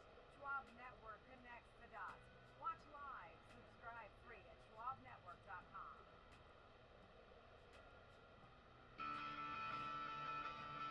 We're back on Morning Trade Live. The retail sector has been in focus over the last few weeks with the holiday shopping season in full swing. So here's the price action for big box retailers in Monday trade. We've got Walmart, the clear out Walmart down 0.5%, but we have the rest on the way lower. Target is down 1%. Obviously it's had some issues and challenges to deal with. A bit of leadership change as well. We're talking about that. Costco is trailing by 0.2%, and Amazon is doing a similar thing right now. So Walmart, as I mentioned, is really the standout on the day. Let's go inside out on Walmart and also Target here in the last few days of 2025. So joining us now is Sveta Kalinskis, consulting founder and CEO of Rela Global. Thank you so much for your time and happy holidays to you and your family. Happy holidays. Thanks for having me. Thank you. And what are you seeing out there right now? So we've got through the thick of it as far as some of the holiday shopping stats that we've been watching, the data. I mean, it's all looked pretty good. I mean, I've been out and about over the last week or so. People are spending. People have bags. They're shopping. The airports are full. What's going on out there? I mean, what are you seeing as far as, let's start with Walmart, because that's really been quite an outperformer. This is my second time this year. Almost got evicted. Trying to get a loan from so-called family. Actually very interesting in the perception of the customer and how consumers have been looking for value and less friction, along with speed of shopping, speed of checkout. So when I analyzed Walmart, I noticed that there were several spikes throughout the holiday and last few days. Of course, they had to do with the execution of speed into their shipping. The big news among consumers was actually that Walmart started delivering using drones. So again, Walmart is very heavily focused on AI and technology and implementation. In the last week, they have been very heavily focused on AI drone delivery, which was very interesting to Make see. anyway. Put it in the oven, you put it in the skillet, put it in the air fryer. Put that shit in the microwave. Just don't come. It just doesn't taste like real bacon. I mean, if you're gonna have bacon, just have bacon. I wouldn't have no vegan bacon, no turkey bacon. It's just have regular bacon and exercise. All pork is gonna kill you anyway. Be harmful for you anyway. But if you're gonna have bacon, enjoy the food and have bacon. Just go ahead and exercise. That's why I say. Cause I had a little bacon. I had the microwavable bacon. That shit perfect. Cause no, I mean the one that's actually microwavable takes like 2 minutes in the microwave. As Walmart is moving away Microwave food bacon. That's how my mom cooks hers. In the microwave. She don't cook it in the skillet. She don't cook it in the oven. No, I'm talking about the actual microwavable bacon that takes a minute or 2 minutes or less in the microwave. I don't really eat bacon. I mean, I put it on a sandwich or in my salad, but I don't really eat bacon. I don't really just crack it. Obviously, I've watched over in China, JD.com actually The real bacon is gonna take a long time in that the microwave. Probably like a good 10 minutes, 20 minutes, no, 15 minutes. halting its drone delivery plans in places like Italy, I don't really eat bacon for often. instance, which it's a bit of a head scratcher, I suppose, because people live very high up in mountains. You wonder if people can actually get up there, but you're really quite used to it, drones. But okay, so you mentioned AI a lot, and this is how consumers feel because you monitor what they are saying online. What are they saying about some of the other big box retailers in comparison? Because it just seems like Walmart's doing everything right now. I'm not gonna say I don't eat. I've never had. All right, y'all. These. Target, that was another retailer that I'm always interested in. Just So I was gonna say the puts is about to look good, boy. They finna find a balance, boy. in comparison to some of the other retailers. Interesting things to know about Walmart. I'm sorry, about They finna bounce, y'all. I don't know what's going on. They done coming down though. Discussions, they were pretty much this right here and this right here, it means to me that they done coming down. So I'm just gonna see what they do. They could consolidate between this little range right here too, like ping pong right here. But I'm hoping for, huh? While, say, Nunca Walmart llueve. focuses All on right. have the lowest prices and AI and fastest delivery, Target really focused on the value that they're going to bring to What? customers. They've really focused on collectibles, on vinyls, and on entertainment and sports discussions and products that were dropping throughout the holiday season. So the last week was very busy for them with the holiday spirit when it came to those collectibles and personalized items that they were trying to offer their customers in order to differentiate themselves from any other of the retailers. That's so fascinating. We're going to be watching that trend, obviously, and see if that's reflected in the numbers as well come the new year. But very much an interesting trend to keep an eye on.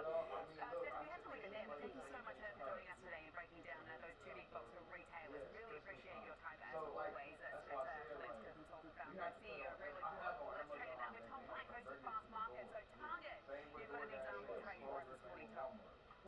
Yeah, Sam, the stocks pulled back pretty significantly, but having a pretty good December, up 9% since that last earnings event. They're trying to redo stores, they're trying to invest more in the shopping experience, even though the stock's down because of that consumer, the picky consumer staying away from discretionary, which Target has a bigger footprint in. But that being said, the stock has made some ground up. It's been on a 2.5-year downturn for the shares. So I looked at a strategy that takes advantage of maybe some upside exposure, but giving myself a little bit of cushion to the downside. It's neutral to bullish. Call here to try to take advantage of that 4.6% dividend yield that the stock currently has at this point. They've got decent free cash flow. So if you want to buy the shares, let's sell an upside call that's out of the money to offset some of the costs on the initial trade and then also create some yield. For every 100 shares of stock you buy in Target, we're going to sell an out-of-the-money call. I went out to the January 16th monthly options, and I looked at selling the 103 strike call against that. So you're going to pay it roughly about a 97.50 debit. It's probably a little bit lower than that right now. But the debit you pay is also going to be your break-even. So you got about a 1.5% cushion to the downside because you sold that upside call against it. Now, it does, you can see it from the risk profile, it limits your profitability. But after the 9% run, some consolidation might be warranted on this. And as you get closer to expiration over the next 18 days, at any point you can roll or adjust that short call, creating credits and increases potential profitability. Lowers that break-even point, but this is a twofold type of trade where you're collecting yield because you own the shares, you get that 4.6% dividend yield, but then also you can keep collecting credits on the upside call that you sell against your long stock position. So covered call, neutral to bullish in here in Target. Okay, good look at Target there. It is trading up lower this morning as we are seeing most of the big box retailers under some pressure, all but Walmart. Thanks so much for the example trade on that name. Tom, I'll check in with you a little bit later. And of course, we do have a little bit more risk off today. We've hit the pause button on the Santa rally for now, so a bit of a softer picture as we are seeing a bit of profit taking carrying out on the metals market today. We've got across the space lower this morning. But thanks for joining us here in Morning Trade Live. I'm Sam Vardas. Download the Schwab Network app available in the Apple App Store. We've got Trading 360 up next. Schwab Bank Investor Checking, the checking account built for investors, named highest in client satisfaction by J.D. Power for 7 years in a row. With Investor Checking, you get the award-winning features of our checking account, plus cash management solutions, all designed for investors like you, with unlimited ATM fee rebates for cash withdrawals worldwide, no overdraft fees, and enhanced security features to keep your money safe. Also, because your investor checking account is linked to your Schwab One brokerage account, you can manage your checking and investing in one convenient location. Moving funds between your accounts is easy. Cash moved to your brokerage account is available in seconds. That means you can stop waiting and start investing in stocks, bonds, money market funds, and more. Get more with Schwab Bank Investor Checking, the checking account built for investors. $1,000,000 account, $1,000 account. What we talking about is nothing. When I tell her that they're gonna pay Welcome for to it, they're Schwab gonna pay for Network. it. You know, Real-time whatever. market Like if coverage the cops and come and come, expert I'll just be out here. strategy. Okay, this is From my you with package. Big This is Mouth the guy. to This is the box Closing Bell, machine. we've got You know, you it's covered. regardless then I show them the Get day inside the where the minds picture, of pro they took a traders. picture up What there is and it that then they're getting that's why I higher rate wasn't of up there change and in got my sales package. based on their guidance, but not the same rate of change on EPS. What she's All talking the about is biggest the Amazon. headlines, They'll live fix every analysis, Sunday breaking news, and sharp trade ideas minute by minute. With shows built for action, we break it all Yeah, that's down what she in real said. time. That's what she Speed, said. accuracy, And I'm just and like, bro, precision. I'm streaming I think one from of the most 9 to important 4. things I'm is just you're like, making a play in a risk-defying yeah, I way don't have here no going problem into with earnings. that. So that would be a Look, I literally just called a picture of somebody. I'm going to court right now. That's all I do is gather evidence. That's what I do. Is try to make my life right for my kids and get my kids back. All I've been doing is doing the. I went to parenting classes. I did all that shit to drug classes. That's all I do is do the right thing, bro. Ain't nobody stealing that no more. I make too much money to be thinking about stealing anything. I ain't gonna use. Try to waste time to resell. Like I'm telling you, I don't even do nothing but smoke weed and help people get money. So that's why I told her. That's why I told him. He called my mama and said he gonna beat me up. I told him the same thing. Look, he went in there and told my mom. He called my mama and said that shit. Look, I don't even know him. I don't even talk to him. You know what I'm saying? So all I do is own my own business. Hey, look. All I do is do my job. I have my own business. I have my own business. I own my business. All I do is do my job. I don't even come out here. That guy wild on me, called my mama, and all this shit is going on. I don't even do nothing. I stay in the house.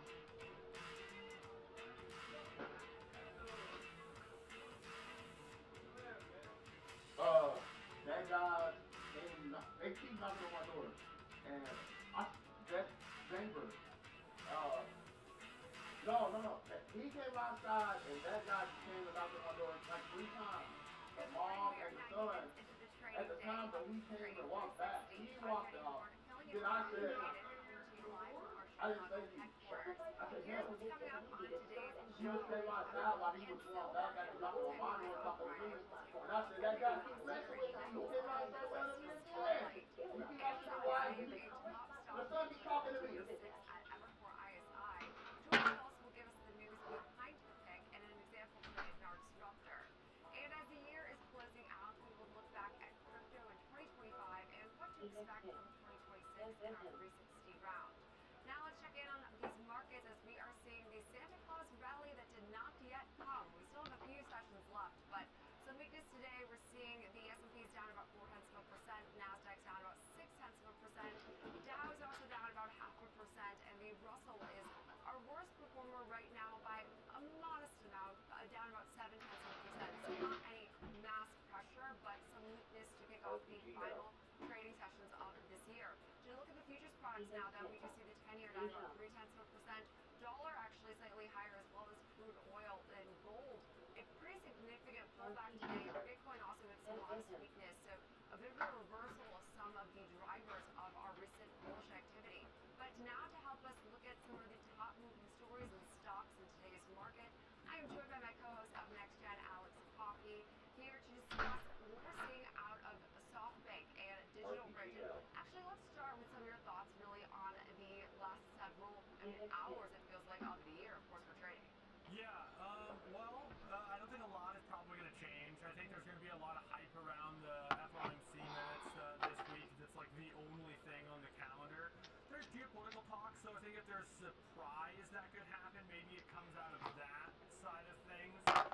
Tons of focus and movement taking place in the metals markets, but you may have seen some of the air come out of that balloon, which is probably for the best. At some point, it was inevitable.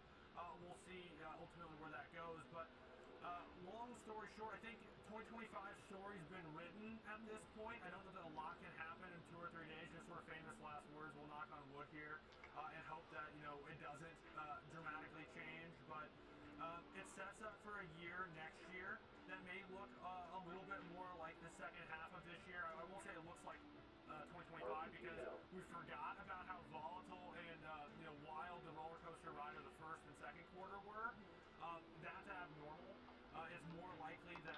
Well, PR gonna have to save us. Rotation, this back and forth. All that to be said, I don't know if PR there's don't much got more in we're us going to to get from save the us. 10 minutes that are really going to change. Well, they keep knocking on my door, throwing me off, bro. The story in my mind is the Fed is there. Talking about a package. I just put my package out there and told them that's the one you see me get. Shit, leave me alone. And it's probably not going to be there if it's more of the same. And that's okay. That's been the story. And tell the police I don't care. Shit. And the market's done really, really well over the last 2 or 3 years.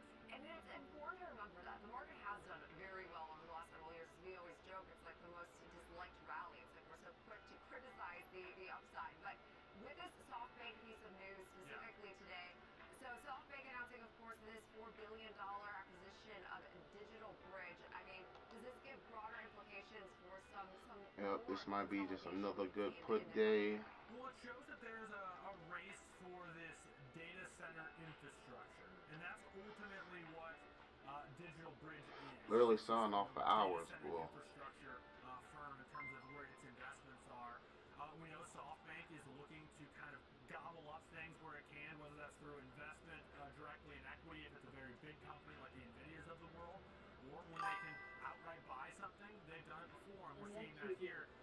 Roughly $4 billion, as you mentioned, in terms of an enterprise value, including debt. $16 a share, though, is the number since it is a publicly traded company. Well, you see it already at $15.26 here in real time as the stock's up almost 9.6%, a little bit more than that. Which goes to show, because it's sort of all cash, because they're just buying the, it's seen as something that's probably going to go through. Now, that said, it's still expected to close in the second half of next year. And so that's going to be, sort of the reason that it's not trading at $16 already is there's going to be that time value of money component where if you have your money parked in Digital Bridge, you're trying to wait all the way through that to that 16, well, you're losing out on opportunity cost elsewhere, whether that's through, of course, interest rate risk or whatever, but also because there's that time, the further away from it that you are, even if you feel very confident in deals, things can still break down. And so there's still that risk that the deal would break down. But yeah, I think it's indicative of where we are, which is we're watching this AI trade sort of have that next, second, third, fourth layers as it expands out. We talked about the need for power. Well, data centers are a big part of that story. They really are. And I think that's been a consistent theme that we've seen emerge from AI. Anything tied to data centers seemingly is where a lot of that money is going. So I think a really great breakdown and a good point about the fact that now shares could be in somewhat of a range just as we await this approval. But hey, regulatory approval is something we're not seeing handed out as perhaps easily as what the market had been expecting. Yeah, so in terms of how it would trade, okay, you don't know if it'll break down. There's a risk. That has a value. I don't know what it is, if it's less than 1% or over 1% or whatever it may be. But assuming it were to go through, you essentially watch this $15.25, 26 now. As it gets closer to the close date, you'll work its way towards 16 slow but surely over time. Okay, and a good point, and a good place to leave it. So appreciate it, Alex Coffey, of course, my co-host of Next Gen Investing every day. But now to get some more insight on the news shaping the overall markets. For that, we welcome in Ted Thatcher, president of Red Lake Wealth Management. Ted, thanks so much for being with us. Of course, happy holidays. It does still feel like we are a little bit still in this holiday haze. But as far as expectations for the new year, I mean, let's look back at what really were your key takeaways of 2025. Jenny, when I look at the economy and the consumer, these several weeks leading up into this Christmas holiday season have been really positive. We saw the Fed provide some more rate relief, bringing rates down. We saw policymakers update growth expectations for 2026 from 1.8% GDP growth to 2.3%. We saw the expected number for inflation for 2026 come down from 2.6% to 2.4%. Then we got that huge Q3 GDP expectation be 100 basis points over what was expected. And so while it's been a very volatile year, especially the first half of the year, I think we're really starting to see stabilization. And there was so much talk around this K-shaped economy, this dual lens view of what was happening, sort of what was happening on Wall Street versus what was happening on Main Street. These key data points are real positives for everyday consumers. And when you pair that data with what's coming here as we turn the corner into 2026, I do think it paints a really nice, positive picture for everyday consumers. Okay, I think that's positive takeaways, as we were saying previously, I mean, it's been one of the most feels like disliked or criticized rallies that we've seen in recent history. And so, curious your thoughts on some of the expectations you just outlined. I mean, does a higher GDP and lower inflation continue to signal the soft landing going forward? You know, again, if we key in on the consumer here, what I'm really looking at is what's going to happen with the power of the consumer. We talk about the consumer and their ability to spend and how durable they really are. Sometimes I think we don't give the consumer enough credit, right? We are quick to criticize it at times. But when you look at the sort of underlying view of what's about to come into view here with the big, beautiful bill and its actual monetary impacts for everyday Americans, you know, we see the no tax on tips, we see, you know, the no tax on overtime, we see an increase in the standard deduction, we see an increase in the child tax credit.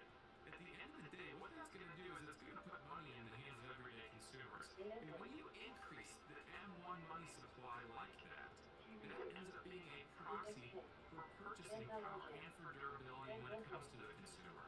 And so we've seen a little bit of volatility, of course, when it comes to consumer sentiment and consumer confidence. But when you add those things to the picture, again, I think it spells a really nice Q1, Q2 for that everyday consumer. And I think what that will allow is for the market not to fixate so much on this inflation story that's been at the top of mind, and not so much on the K-shaped economy, but what the next steps in a stable economy will look like for everyday consumers. Okay, so as far as now some of your key opportunities you're keeping on your radar, I saw you mentioned financials and JP Morgan specifically. So walk us through that mindset there, because I do know that we've seen, I mean, more and more of these, like, you know, best in class, best in breed type of companies emerge as more stable, and also just, I think right now, a good way to diversify outside of some of the volatility we see in, say, like the tech trade. Yeah, absolutely. I mean, of course, when you think about high growth, you always want to talk about the AI story. But I do think that there are these names, like the financials, JP Morgan obviously comes to mind. They have a fantastic balance sheet. And really what I like about where JP Morgan is from a financial standpoint is they have so much high margin revenue. At the end of the day, right now, the 10-year treasury has been stuck above that 4% number for quite a while. And so that pegs a lot of extra margin in there for the big banks. And when you look at those things and you pair it with the regulatory environment, there's a lot of regulatory tailwinds. Deregulation will affect the big banks. The intention, of course, is for it to spur more. This is a short week this week, though, y'all. But that will also benefit the big banks as well. And not to mention, JP Morgan is on its 15th consecutive year of dividend increases, which I think puts it in a really nice position. Yeah, and those dividend stuff, I also think are a good thing to keep on our radar as we, again, approach the new year, reset, reassess sort of everything that we're looking at as far as portfolios. And I did want to get your thoughts on gold, because this has become really the story of the last couple of months, but more recently it's been the story of the last couple of weeks, where we've just seen new highs after new highs, and silver as well. Mm-hmm. Yeah, so much of the institutional and governmental capital has absolutely flooded into this precious metals market. And that has driven gold up to these highs, next. You know, obviously gold's been a little soft this morning.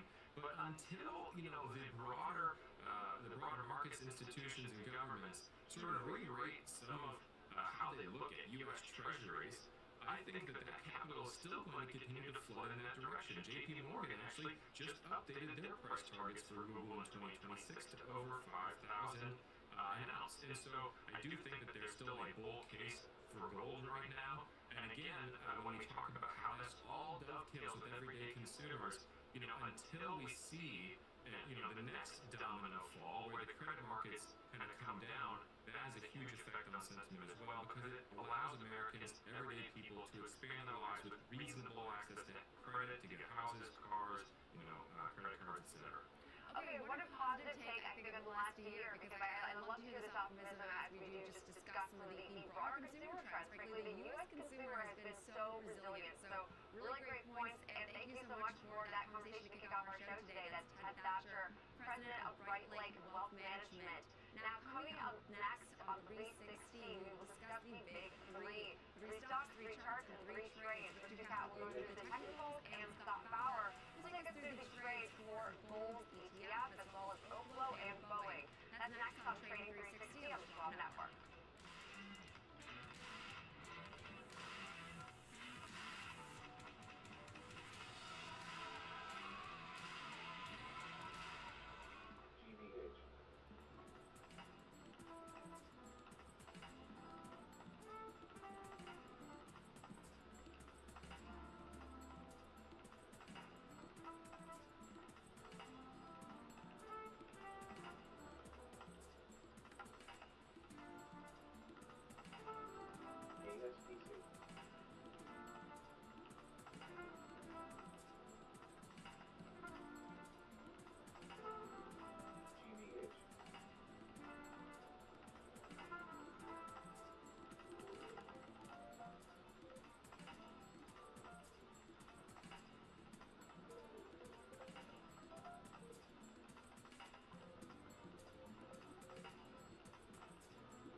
At Schwab, how I choose to invest is up to me.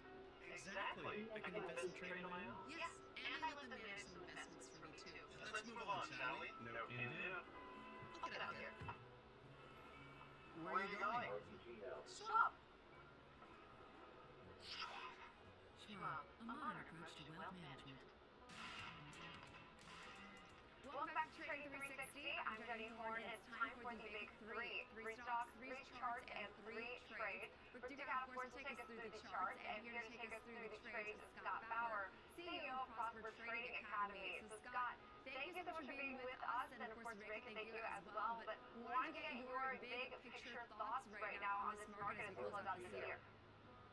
Sure, I mean, everyone's looking for Santa Claus, and we've never had 3 years in a row that the Santa Claus rally didn't hit, where we've got 2 in the books. I think there's a lot of caution out there. Some of that is geopolitical, what happened over the weekend here, kind of flare-ups again with Russia and Ukraine. Overall, I think the market is hanging in there, but just very, very cautious. Okay, so now as far as looking at gold, which is your first trade, this has been the brightest spot of these markets, it seems like, for the last several weeks and even months. So walk us through your thoughts on the rally we've seen in gold. I love this pullback. It's a much-awaited pullback, and by the way, we were short, and we covered that today. It actually went on to take a little bit of a long position now, not necessarily looking for gold to rally all the way back from what it gave back today, but more so just to stabilize. So very, very short-term spread. In fact, it expires this Friday. I'm selling the 405, 400 puts for yes, it's already in the money, collecting $3 for that. So end of the day Friday, 402 would be my break even. All I can lose on this is $2. Gold, this break down overdue. This pullback, it did fill a nice little gap, and I believe, as your previous guest was talking about, that the bull market is still intact for gold. Okay, bull market's still intact. I love that takeaway. And so now, Rick, as we do look at the technicals here, and this is specifically, of course, in the gold ETF ticker GLD, what are you watching for from a technical perspective? Right, so after a breakout to the upside during our previous session here that took us to those new highs, 418.45, we have retreated. We're back within the boundaries of our upward sloping channel, type shape in white here, starting with these low areas here, connecting here, and then you duplicate it, put it across the highs to give you the channel. But that's about where we hit our low point here so far. This level near about 394 or so. Kind of interesting because that's also where we had another low point before a gap down previously in the year here. So now we find ourselves at this critical juncture here, this confluence point. You can also see actually that was around where we had our lows during a previous sideways trading activity from a couple weeks ago. So if we were to look at our other studies, our exponential moving averages here, we can see that we are stabilizing perhaps near our monthly 21-day EMA in teal. Also kind of interesting that I saw on the RSI a bit of bearish divergence here. You can see that the RSI from the overbought area made a lower high as price at the same time was making a higher closing high here. So you can see those white lines are where those two peaks match up here. Not always an impending sign of collapse, not what you want to see though if you were bullish, and it did play out to the downside in this case. We have also broken through our green trend line here, so look for a break below that 50 midline for a further bearish signal. Finally, when we look at our volume profile study, we can see that we are right now in this volume node area here, just below that 400 level, 395 or so. There's a further node area here near about 390. So those could be some important downsides. When everything fails, though, boy, I'm telling you, PL, boy. Phenomenal trade we've seen, and of course the pullback today, as Scott mentioned, always an area of opportunity. But now, as we do shift gears into our next name, Oklo, which has been on a really nice run, of course, with all the AI nuclear exposure. But Scott, walk us through your thoughts there. Sure, and this was a fan favorite for quite a while, and has sold off pretty significantly since, I'm looking here, since mid-October or so. And we are now right down to the 200-day moving average, which has been support. So I'm looking at that line right there and taking a long position based off of that. So going out just regular January expiration, so we've got almost 3 weeks, and I'm just buying a call spread, the 80-90 call spread. I can pay $2.50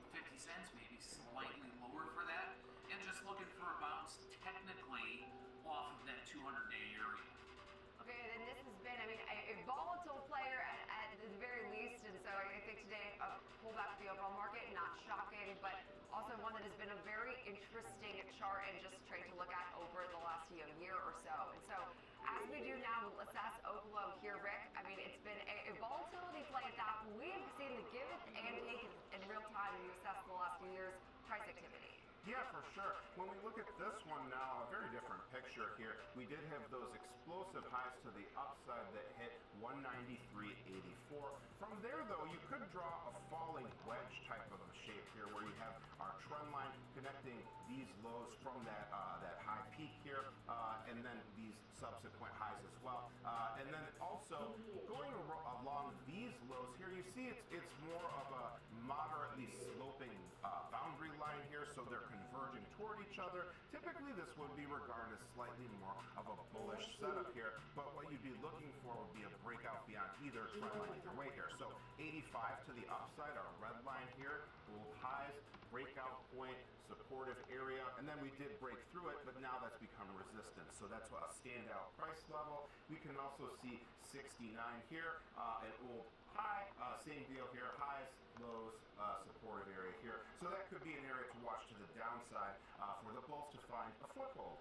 When we do look at our moving averages, we are on the verge of crossing below our 251, our yearly exponential moving average here. Potentially that comes in right around the 73 mark. So we can see that our faster moving averages, though, are outpacing our slower ones. Look for either a price to close below it, or for these other moving averages to start crossing below this longer term benchmark as well. RSI still low, but not in the oversold area yet. Downward trend line is still in play. Finally, when we look at volume profile, we can see that the important areas are right about here, near 75 or so, and here near 55 to the downside. But to the upside, this level near 115 stands out as a notable trading activity area. Okay, and this name is obviously down about 3% today, but actually our last name to look at today is not experiencing the same degree of pressure. We're still slightly lower in Boeing shares, but I will say I would Scott, take this a name has shower been while a somebody's on the phone and laughing.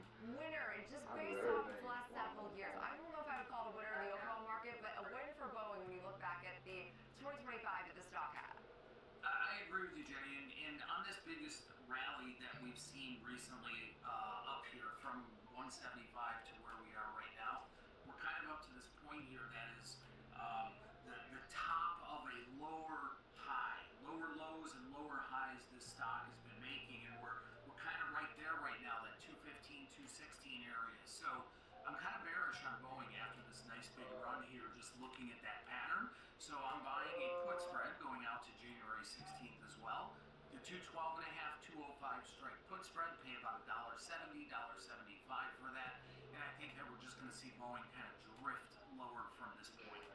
The drift does feel very familiar, I will say, and especially because it's not, one that tends to generate a ton of volatility, especially when we're already in a more volume-like time of year. So I think an interesting take on more bearish stance on Boeing, which has been, again, I look back at the year and I was like, good for Boeing. It's been, I think, a well-needed, more the year of stability, we'll call it. But now, as we do, last but not least, look at this name from a technical standpoint. Rick, walk us through your thoughts. So the longer term trend in this one, going off of those highs near 242.69, connecting here and here, you could, by that longer term look, we have broken above that blue trend line here. So for now, we are hanging out above that point. You could also say, though, at the same time, that an upward sloping, shorter term trend line, starting with our relative lows, has also been broken here. So a bit of a mixed signal. So now you can see here our white trend line has been broken. Now the notable horizontal levels, 226, a double top high area, and then 212, which was a pretty consistent floor here, but that was eventually a breakdown point that we saw shortly after that earnings event. So now we're between those two levels here. Those will be two important areas to consider going forward. When we look at our exponential moving averages, we are above our short-term weekly 5-day EMA, but we also have our monthly and quarterly here, our teal and yellow EMAs. They're lining up right around that 207, 208 level, so that could be another downside point to watch if we start to lose some steam here. And that's what the RSI could be suggesting right now after a very sharp push back out of the oversold area. In this case, you can see that the RSI, like our shorter term white price trend line, has broken its own trend line there. Still pretty high though, but we'll have to see what happens if we start to get another push to the upside, if we see bearish divergence as we did in our previous name. So now, finally, our volume profile study shows that we have nodes here near around 205 or so. Our point of control is right about where we are now, here 215, and then to the upside, there's one more sizable node near about 230. So those are the standout levels from this perspective. Yeah, and I will say Boeing is now creeping into perhaps almost positive territory. We're pretty much unchanged, but feels like a win. Man, where is the volume at? Everybody's on vacation still. Scott Bauer, CEO of Prosper Trading Academy, as well as Rick Ducat. We're helping us break down the big three today. Now, coming up next on Trading 360, we'll discuss the overall spotlight on metals we've seen from this past year and what to make of the record highs we're seeing, and then, of course, today's pretty substantial pullback.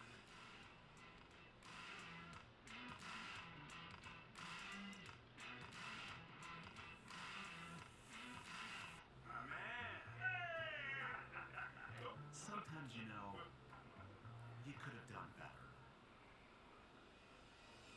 Same goes for where you invest. Level up and invest smarter with Schwab. Morning movers, be the first to find out what's shaping early market action. Check, options corner, futures focus, technical analysis. Morning movers covers it all. Grab your coffee and tune in every trading day at 8 a.m. Eastern, only on Schwab Network. Whether you're an experienced investor or just getting started, Charles Schwab offers a webcast that's right for you. The Platforms and Tools webcasts are designed to help you broaden your knowledge of platform features and resources available from Schwab.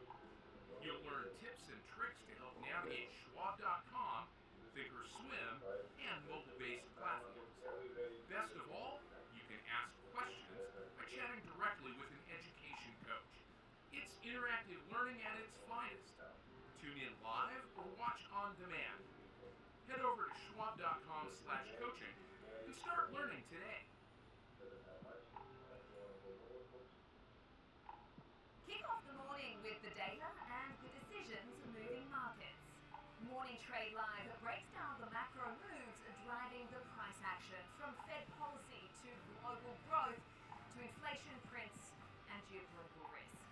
Smart, fast, and always live from Wall Street to your screen. Morning Trade Live, where the markets meet the macro, weekdays at 10 a.m. Eastern on Schwab Network.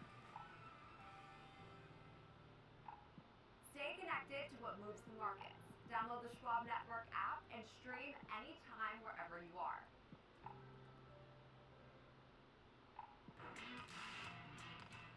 Welcome back to Trading 360. I'm Jenny Horn, live in our Chicago headquarters, but it's time now to spotlight gold and silver in the year that was for these metals. And we're now joined by David McElveen, CEO of McElveen Financial Companies. And so wanted to get your broad takeaways here on 2025, as of course we're in our last several sessions, and it feels Look like at the video trying to do something of the price activity and the overall trading activity for this year. Yeah, there is a lot going on in the gold market and silver markets this year. We haven't seen performance like this since the late 1970s. So what we've had in the past with major bull markets is some form of a crisis of confidence. And so if you look at the Carter inflation, if you look at the Iran hostage situation, the USSR and Afghanistan, even the European implosion circa 2011, gold moves for a reason. It's not clear what that reason is today, except that central banks have been sort of front-running the whole market structure, and investors are somewhat late to the game. We see a lot of room in 2026 for investors to play catch-up in terms of allocating to their portfolios, and look at any corrections that you have as being significant buying opportunities looking into 2026 and 2027. This is a structural bull market with legs. Okay, so a structural bull market, specifically in gold and silver, I mean, what defines that as compared to, say, some of the investor-driven fads? And, there is, I think, the fear right now of getting in too late. Yeah, and I think this is where the backdrop of central bank buying is immense. You're looking at massive quantities, over 1,000 tons. The market is trying to bounce, per year over the last 2-3 years by central banks. We just gotta see how far. Not a lot of activity On a big time frame. Globally. We've begun to see that shift in right here, they have a little bounce. Still a very under-owned asset. This is like a trend they have to break right here. Very under-owned still today. with Wall Street firms still having a pretty negative bias Right against here, this gold, whole trend I break. making concessions towards This 5,000 bearish or trend right here. 5,500 in terms of price targets for 2026. The big Goldman Sachs and others. But I think the reality is that clients have not participated in this move. So what factors do you believe we could see All with this guy power shares break. even, I mean, like just overall price even higher, and we could see, and this is going Once to that breaks. for say gold and silver.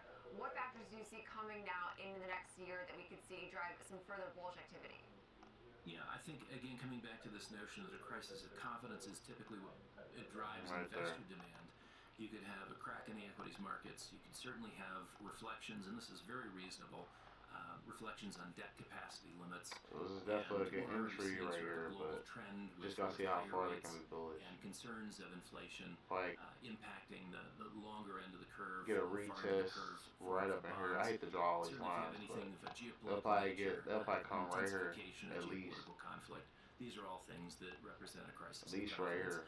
But I They think coming the right real here at issue least for a is you've got retest. a They're significant gonna break through this. distrust in terms of And institutions. come right here, I think. And this Yup, is look. sort of between They're gonna bust through themselves. this and come right here You at see least. central banks owning And a right lot here, more this is gold a key than area in right here decades to break past. through, And to I be think bullish it again. goes If they break a through long right way here, toward saying, I US believe they're gonna be Treasury bullish is right now here. viewed as the friend They're gonna of break central out. bank community. But we just gotta see how they play this Okay, area. so silver I wanted to specifically discuss because silver has remained in the supply deficit for 5 years, but curious your thoughts on the I'm trying to find me a PL leap. I ain't gonna lie to y'all, boy. I'm over here looking at PL leaps, boy. Y'all talking about while the market falling, boy. PL gonna be alright, boy. In Q1, Q2, PL $25, I believe. So that's why I'm buying some shares and I'm buying leaps on PL. Looking at PL right now. I got my eyes on the market too. Because we need that, and I want that and the video to go up right now. If I have to slap somebody, probably one of them neighbors keep knocking on my door probably. Would be a significant I need enhancement to the silver, the video, particularly on the industrial. it's about to go up now. Of course, investors are a key player in And this send that space bread. too. The one difference between gold and silver is there is no real central bank demand for silver. It does come back to those two pillars of industrial and investor demand. Okay, so what signals right now are telling you that investor participation in silver is still relatively minimal? Yeah, I mean, first of all, we haven't seen the kinds of rush we have had in previous cycles into SLV and GLD. We have seen sort of contraction in shares outstanding for GDX, GDXJ, some of your key proxies for the silver miners. And, particularly in the OTC market, this is where I think it's particularly relevant. The over-the-counter market where people might take delivery of 1-ounce coins, 10-ounce bars, kilo silver bars, things of this nature. You have very soft bid and ask. So in a very aggressive market, you will see the ask price creep higher, pay higher and higher premiums, given the scarcity of the product available.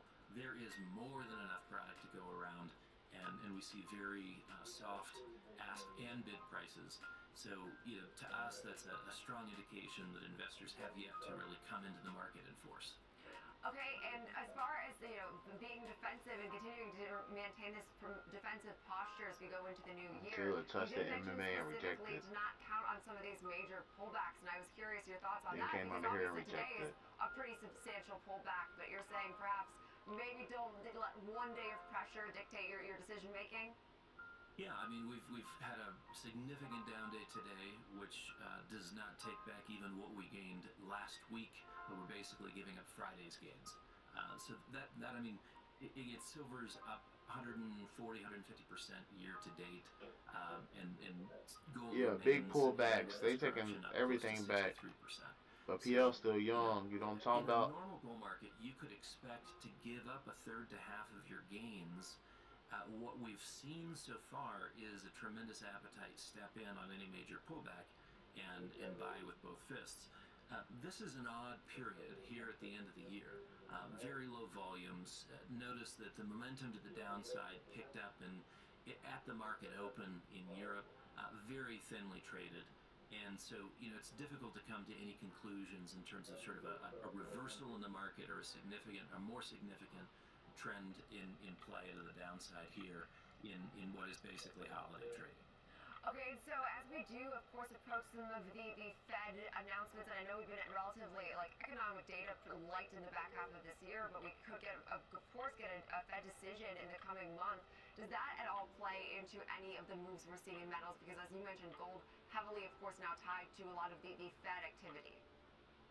Yeah, I think it's both Fed and the current administration who's determined that we're going to run the economy hot, and they'd like to see rates lowered at the front end of the curve. We've got another round of QE in place. We have the existing rollover of mortgage-backed securities proceeds into the short end of the curve. So they're buying down the rate at the short end. Inflationary pressures are pushing up the long end of the curve. This does represent a bit of a credibility crunch for the Fed. And I think for them to continue to lower rates would be a significant mistake. They have yet to tame inflation, and the bond market is going to be the most sensitive to that. And we see this really on a global basis, this yield curve rise, and I think that's something worth paying attention to as we come into 2026. The bond market is very near or perhaps past capacity, and I think the concerns in the financial markets, this is what you see priced into the gold market today. Why are we here? In past periods, as I mentioned earlier, in past periods of bull market activity, there was some sort of a crisis. The Carter inflation was very real. The Iran hostage crisis was very real. The U.S. invading Afghanistan was very real. The European implosion in 2011 was very real. What is very real today that's driving the price of gold? This, I think, is where central banks and some of the smartest people on the planet today are front-running what they consider to be a crisis dynamic that has yet to emerge. So it'll be the investors stepping in and backfilling what has been led by the central bank activity of 2024 and 2025.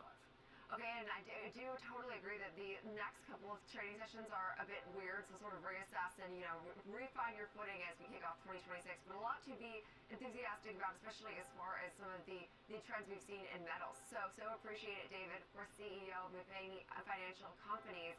Thanks so much. Now, coming up next, we'll discuss the disruptors. As we look at Amazon after it has been named now a top stock pick in 2026.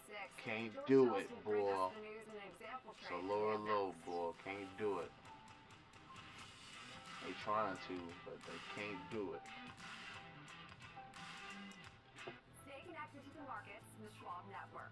Tune in 24 hours a day, 7 days a week on schwabnetwork.com. And on all your favorite streaming services. Schwab Network. Available anytime, anywhere, on any device for free. Whether you're an experienced investor or just getting started, Charles Schwab offers a webcast that's right for you. Do you like using charts when analyzing your stocks? Our technical analysis webcast series breaks down different charting techniques like trend analysis, price patterns, moving averages, oscillators, and much more. Best of all, you can ask questions directly to an education coach. It's interactive learning at its finest. Tune in live or on demand. Head over to schwab.com/coaching and start learning today.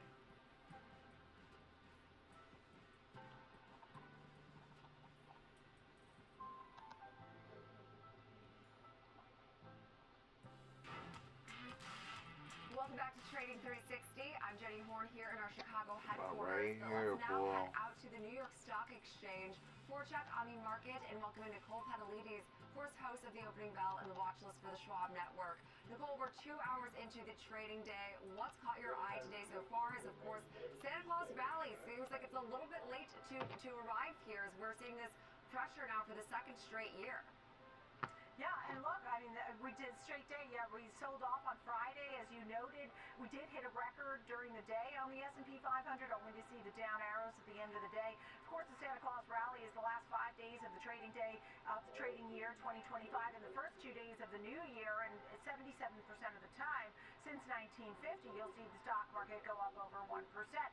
People are still sort of counting on it, but you have seen the volatility here, and even though Santa was here recently with the Macy's group ringing the bell, we haven't seen the Santa Claus Rally just yet. But people are still believers that it very much could happen. There's a lot of volatility that goes on at the end of the year. You're definitely seeing some profit taking that's happening as well. I think the metals metals are a really big story as you're seeing gold here down almost $200 today as we saw gold, silver, platinum, palladium, copper, all hitting some sort of record recently, but metals are selling off. And now I will say that gold and silver are safe havens and really counter geopolitical concerns. We've had meetings in Florida with the president and Benjamin Netanyahu and Zelensky and things that should be moving along, and that brings at least a little bit of optimism on that end. As far as the 10-year bond yield, we're sitting at 4.12. We'll be getting the FOMC minutes. We'll be getting more on housing. We have movers that have been top picks. Amazon has been a top pick. Boeing got an upgrade. Take-Two was a top idea. Somebody said Robin Hood got it on this chat. But it seems that anything can go here in the next couple of days, and I'm just sort of waiting with bated breath to see what happens. Jenny? I know, I do think that these last couple of days, while I know that volume lights, can be oftentimes very exciting. I know that doesn't always happen that way. Just a little bit of volume on the call side, but it's a lot of bear volume. They pulling this back for big rejection, broke through support, big rejection off this MBA, just coming down lower. Attributing to some of the weakness in the S&Ps and NASDAQ here, but NVIDIA lower on news, of course, that See, I got a target for you. The licensing Double tap right here. So walk us through that story. Yeah, and I just was curious. A lot of room to go down. How it's been doing after the last couple of days. I mean, 1 month it's up 4%. It's not too far off the highs. It's at around 187. The high was 212. I mean, a few years ago, 3 years ago, it was a $14 stock, right? If you bought 3 years ago at 14, it's at 212. You feel fantastic. But today's follow-up on the Grok story, which really Bernstein was talking about on the 24th of December, so it's sort of been out to a certain extent, is that this is a $20 billion deal, and it's a grab for technology. It's a grab for human talent. And so you have a $20 billion deal, and the question is whether or not NVIDIA is paying too much. Nobody seems to care because NVIDIA has lots of money. This will get them the assets of Grok, which really is inference technology and high-performance AI chips, these accelerator chips, and that's the best part of the Grok story. They do say that this is they still will be, exclusive to other companies. They're licensing. They can do whatever they want. But this particular deal is very interesting because, while they remain open to do deals with other companies and they really only have the cloud assets, the cloud business that's left, right now, this is NVIDIA's way to really accelerate into the new year. And I'll tell you how many companies have now raised their price targets. But this grab for technology, you're getting AI accelerator technology, accelerator chips for inference technology, also getting the human talent. They will have the founder, Jonathan Ross, the president, Sunny Madra, and others that will be joining NVIDIA. So it's a big, big move for NVIDIA here and just continues to add with the big story. Also, it should be noted that we had Intel, $5 billion in stock sales to NVIDIA. That's another story that we continue to follow. But I think that as we look at what the companies are saying, Citi said it's a clear positive and put a buy rating and a 270 target. An outperform rating over at Bernstein, and they have a 275 target. And Truist says this really fortifies the competitive position for NVIDIA and put a 275 target as well. And I believe Morgan Stanley had NVIDIA on the top picks for 2026. So go NVIDIA, at least for now. I know, at least for now. I know we're seeing some pressure today. We're down 1.7%, so not a huge move to the downside, but now off of highs by about 12%, as you mentioned. And this deal, we already got details of last week, so it just seems like it's a bit of a now delayed reaction. But so far, as you just pointed out, the analysts' reactions have been fairly strong. So great insight there. Nicole Petalides, host for the Schwab Network. Now, of course, as we continue with disruptors, I'd like to welcome in George Tillis, senior markets correspondent here for the network. And so today we are looking at Amazon, George. Company was named a top pick at Evercore ISI. And I will say, this is something I've heard now from analyst after analyst, because right now, as we assess the Mag 7, Amazon is our worst performing of the year.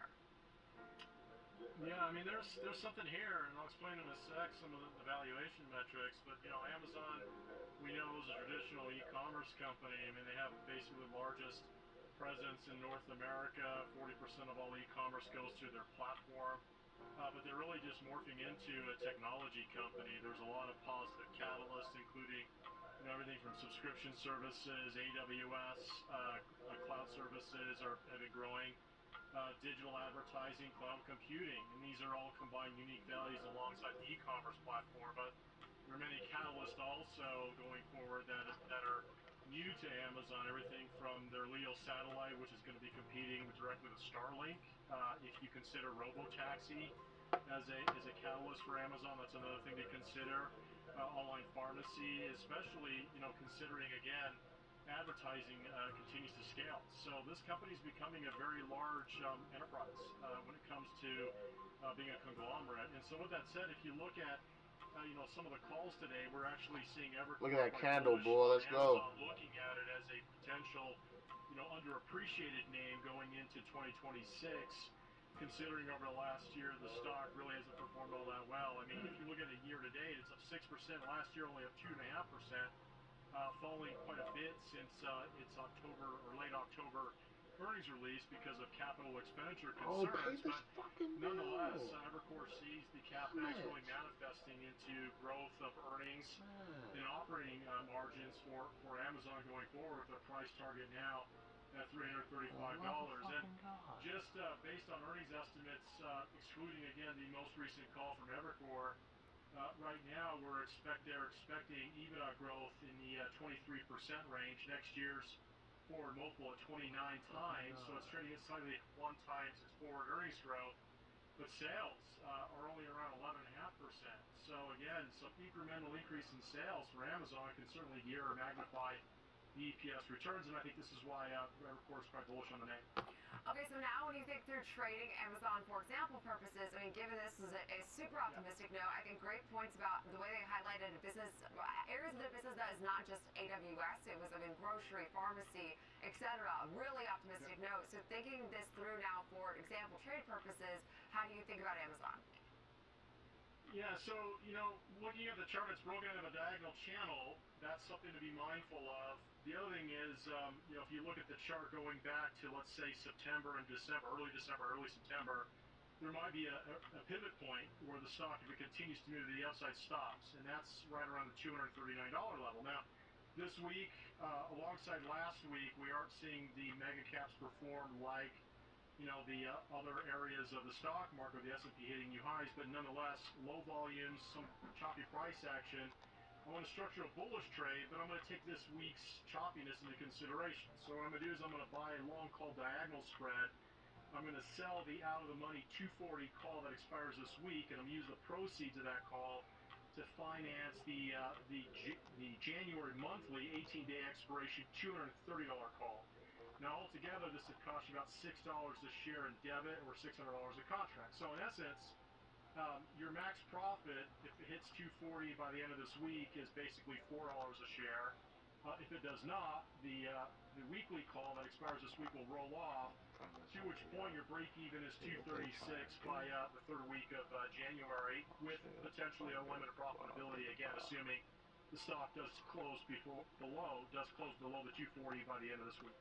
Yeah, and Amazon also seeing some pressure today alongside the overall market. So some weakness as we've seen in a lot of these names now the month of December. But Amazon now looking at, as we did discuss, as the worst performing Max 7 name, at least as it stands right now. But appreciate it, George Tillis, for that breakdown. And now coming up next, it's time for our 360 round as we take a look back at crypto in the year that was in 2025.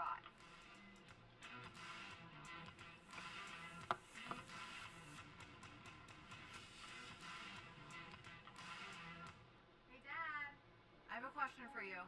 Sure. When did Granddad first start investing?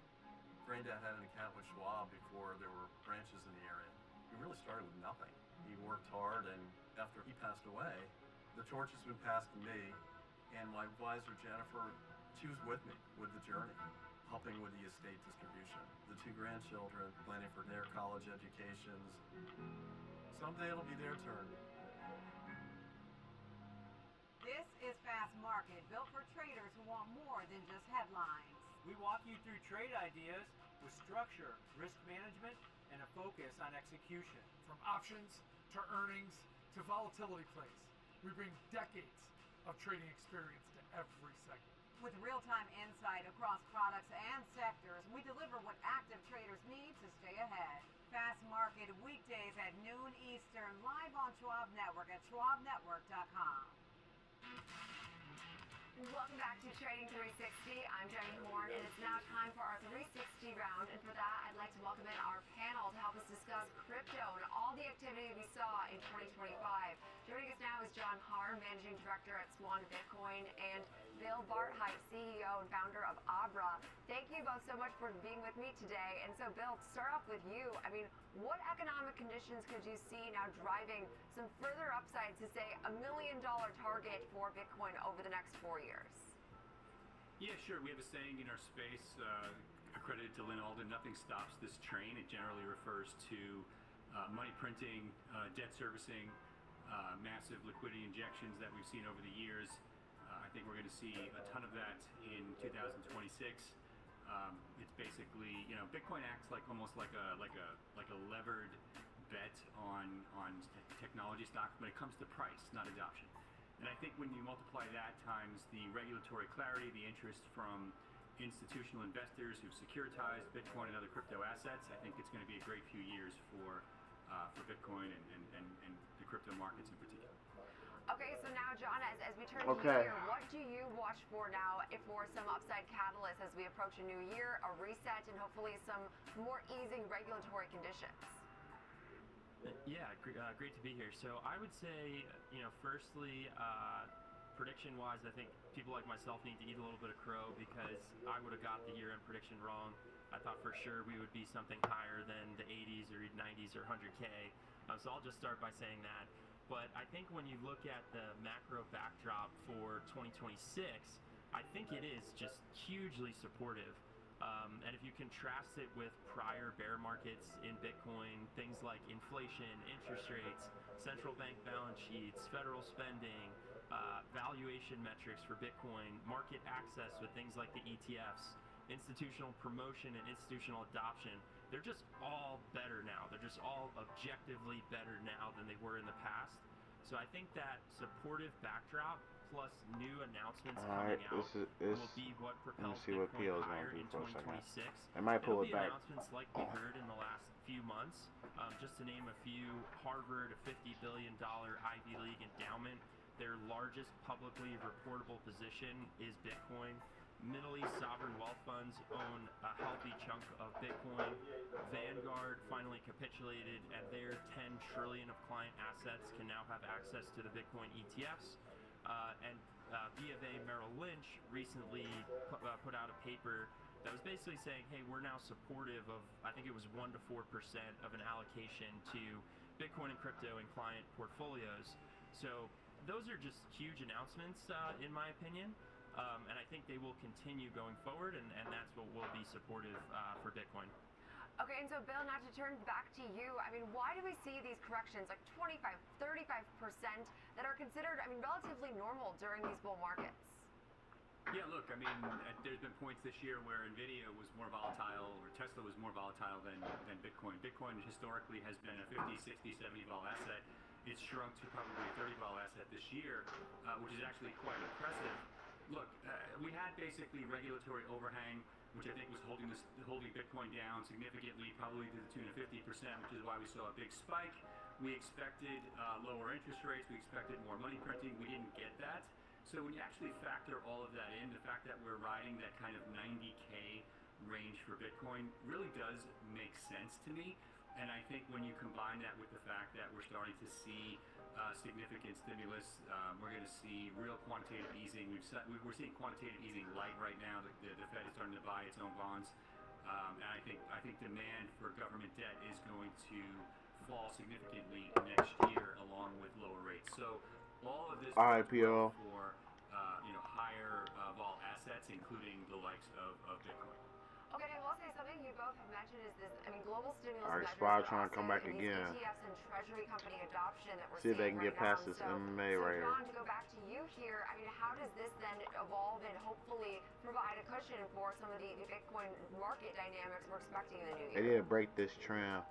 Yeah, so I think Of you being highlighted, bearish. two big groups that are propelling Bitcoin adoption. They are undeniably very big buyers of Bitcoin, would be the ETFs and the treasury companies. I think they are quite different in the sense that the Bitcoin treasury companies, they're a little bit more sentiment driven. There are a bunch that popped up in this year 2025 that may or may not be around going forward. It's a new segment of a new industry, so I think the market is going through the messy process of seeing how much demand is there for how many of these companies to exist. I think MicroStrategy has proven that they will exist, that they'll continue executing this strategy for a long time to come, but it remains to be seen how many more of those companies will exist. So that's a question mark. But there will at least be a handful of these companies that continue accumulating Bitcoin as their primary strategy. The ETFs, I think, are a more stable form of Bitcoin acquisition. As I mentioned, Harvard, one of the largest Ivy League endowments, they're getting their Bitcoin exposure through the ETFs. Same with Middle Eastern sovereign wealth funds. They're going through the ETFs. I think a lot of wealthy individuals will likely start with the ETFs because it's a ticker in their brokerage account and it's just easier, it's more familiar, it's easier for an advisor to recommend it. But then there will be a segment of those ETF buyers who then say, you know what, I'd like to own, quote unquote, the real thing. And then they'll get access to real spot Bitcoin in a variety of ways that they can. So that's how I see adoption playing out in the coming months and years. Again, I think it's an exciting space to continue to follow, of course, into this new year. So appreciate you both, John Harr, Managing Director at Swan Bitcoin, and Bill Barheit, CEO and founder of Abra. Now, that'll also do it for us for 360, of course, to kick off this week. Just several sessions left of the year. Now, appreciate you for tuning in. I'm Jenny Horn. We have now Fast Market with Dan King Paul coming up next.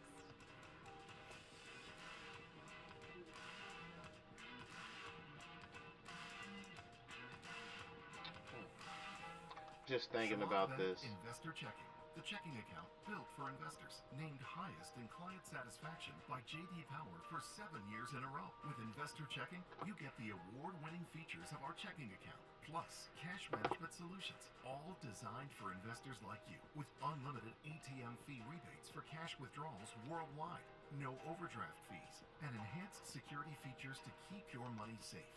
Also, because your investor checking account is linked to your Schwab One brokerage Let's go, account, PL. you can manage your checking and investing in one convenient location. Moving funds Tell between your accounts is easy. Cash moved to your brokerage account is available in seconds. That means you can stop waiting and start investing in stocks, bonds, money market funds, and more. Get more with Schwab Bank Investor Checking, the checking account built for investors.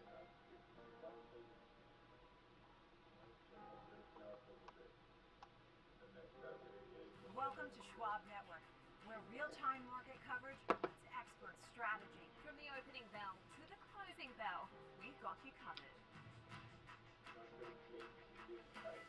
Get inside the minds of pro traders. My point is that they're getting a higher rate of change in sales based on their guidance, but not the same rate of change on EPS. Follow the biggest headlines, live analysis, breaking news, and sharp trade ideas minute by minute.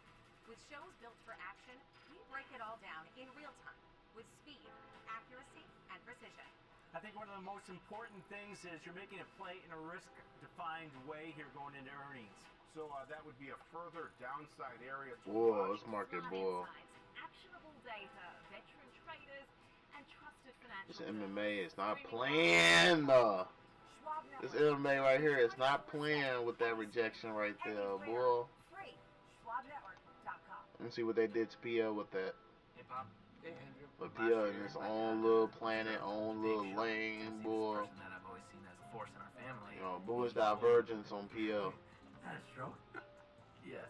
Now we're in the car together almost daily. I started to realize, what can I pick up from my dad? He's been with Schwab for a long time. You know, bullish divergence on PL look like. Program dad 20 years ago. Jim's really been there to answer any questions I ever have. Makes a huge difference when you have someone that actually cares.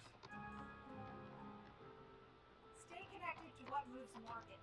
Download the Schwab Network app and stream live coverage wherever you are.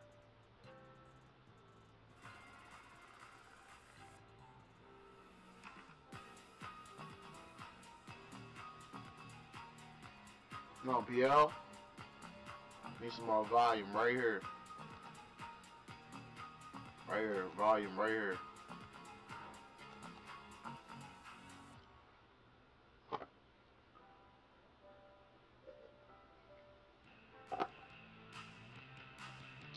I'm over eating applesauce out the can, boy. You know what I'm talking about? That's my drink, boy. I got some applesauce out the can, boy. What they talking about?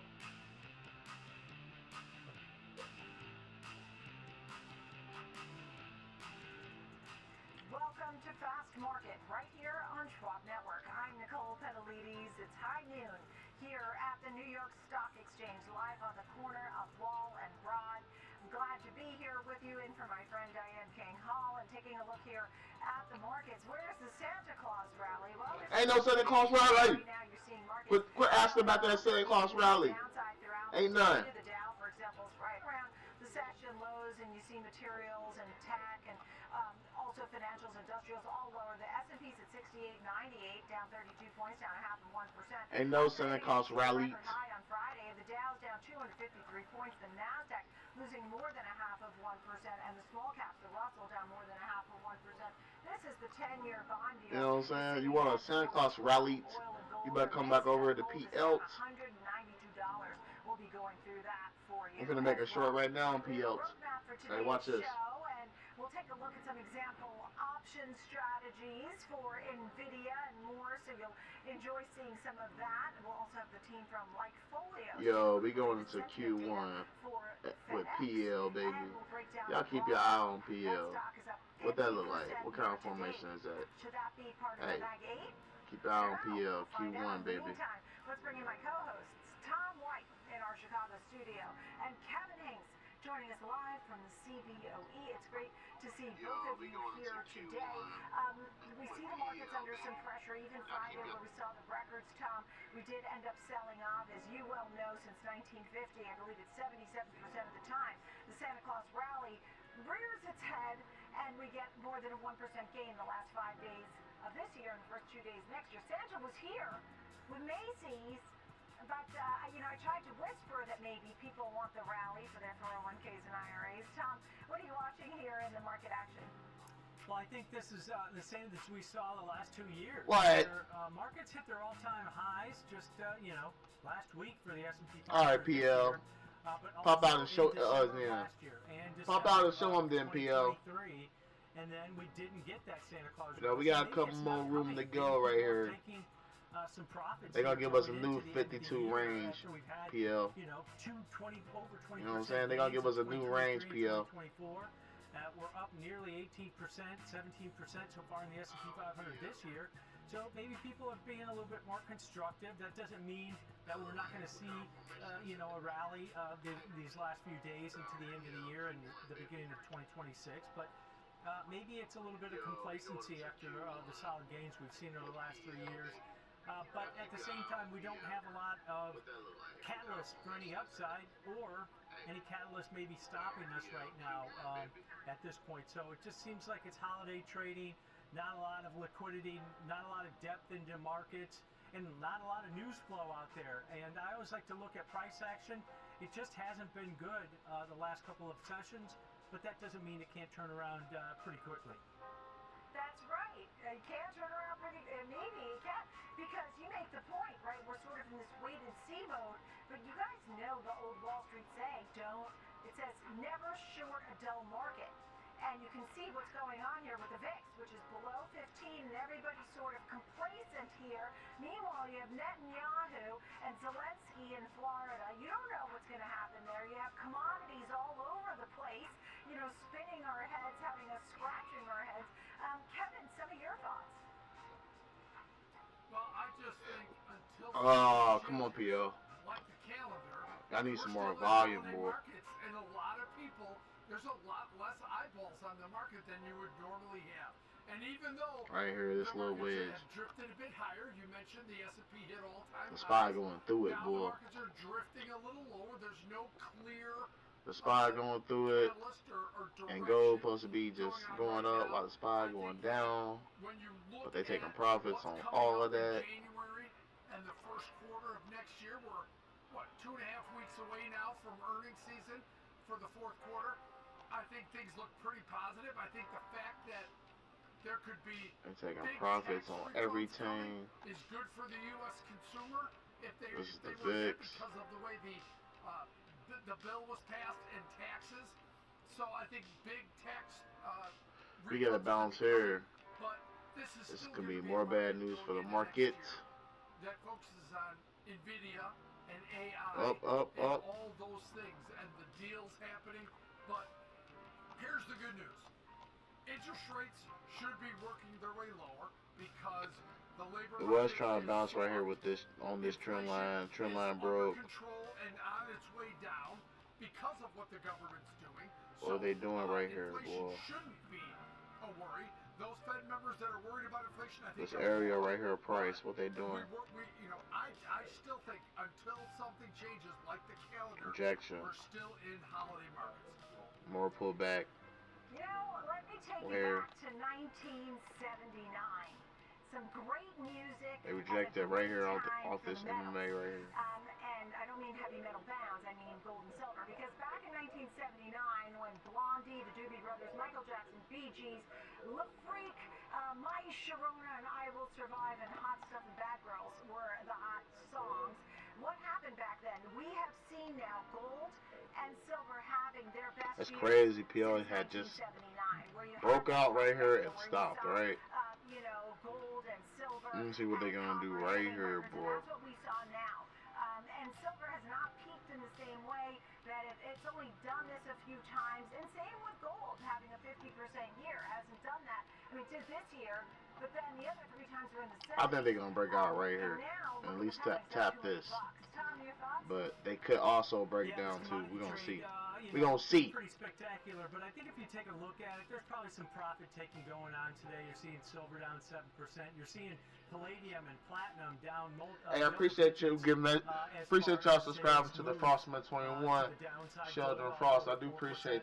Hey, love you. Whoever did that. Needed selling probably. I think these commodities were a little bit stretched at this point. But then you look at the reasoning behind why they've gone higher, right? Geopolitical risks, investors wary of other risks like ballooning U.S. deficit, hedges against the U.S. dollar, weakens the dollar's been weakening due to inflation or economic uncertainty. So this is one of those asset classes where I've kind of said this over the last month or so. It doesn't feel like investors are getting out of the market in general. They're just moving into different areas in the market to try to trade this market. I think more than anything, as you know, maybe the rally has stalled here a little bit, but yeah, not surprising to see a pretty significant pullback in some of these. You know, with silver up over 100% this year, gold up over 60% so far this year. They've had spectacular runs. Central bank buying might be in there, and then you know, you throw in those other headwinds, which are actually providing support for a lot of these commodities. I just think it's a pretty dangerous trade at this point, Nicole, when you see you know, commodities like that get stretched on a technical basis and a price level too. Yeah, it's interesting because that's what James Demmert said today. He said he was a little cautious. He thought the moves in metals were parabolic. I think that was the word he used. Whereas Luke Lloyd thought when you see gold down $200 that it was a buying opportunity. So I guess it depends on who you ask. But there's no doubt that this year was something different when it came to metals. And to your point, Tom, you know, the debasement trade is real. The U.S. dollar value is a concern. You have a lower rate environment. You have central bank buying. These are some of the reasons people are stepping into metals. All of that coupled with it's sort of an AI trade too, because you need some of these metals as we expand in the AI world. It's a trickle out effect. You know, they're not just a safe haven. Kevin, some of your thoughts. Well, if people were to ask me today, why is gold down? My first response would be, well, why is it up 11 and a half months? It was 2,600 at the beginning of the year. Boy, I say something else about my gold, boy. It's really this far on everything that Tom mentioned. How about, yeah, put that stuff back up. How about that? All the other things. That you can make a case for gold being higher, but not this higher.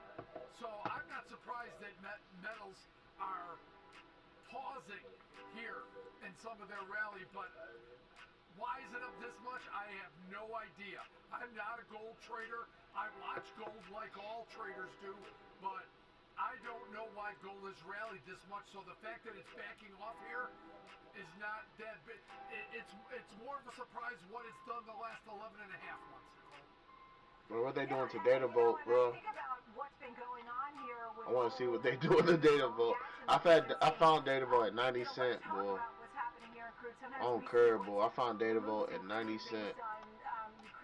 Data vote is going to be, until they bankrupt data vote, that's going to be one of my stocks, boy. I mean, I didn't mention Bitcoin, which, you know, is there a crypto winter happening as we came off the metal story? I'm going to buy a couple more shares now. I had started buying it at 90 cents.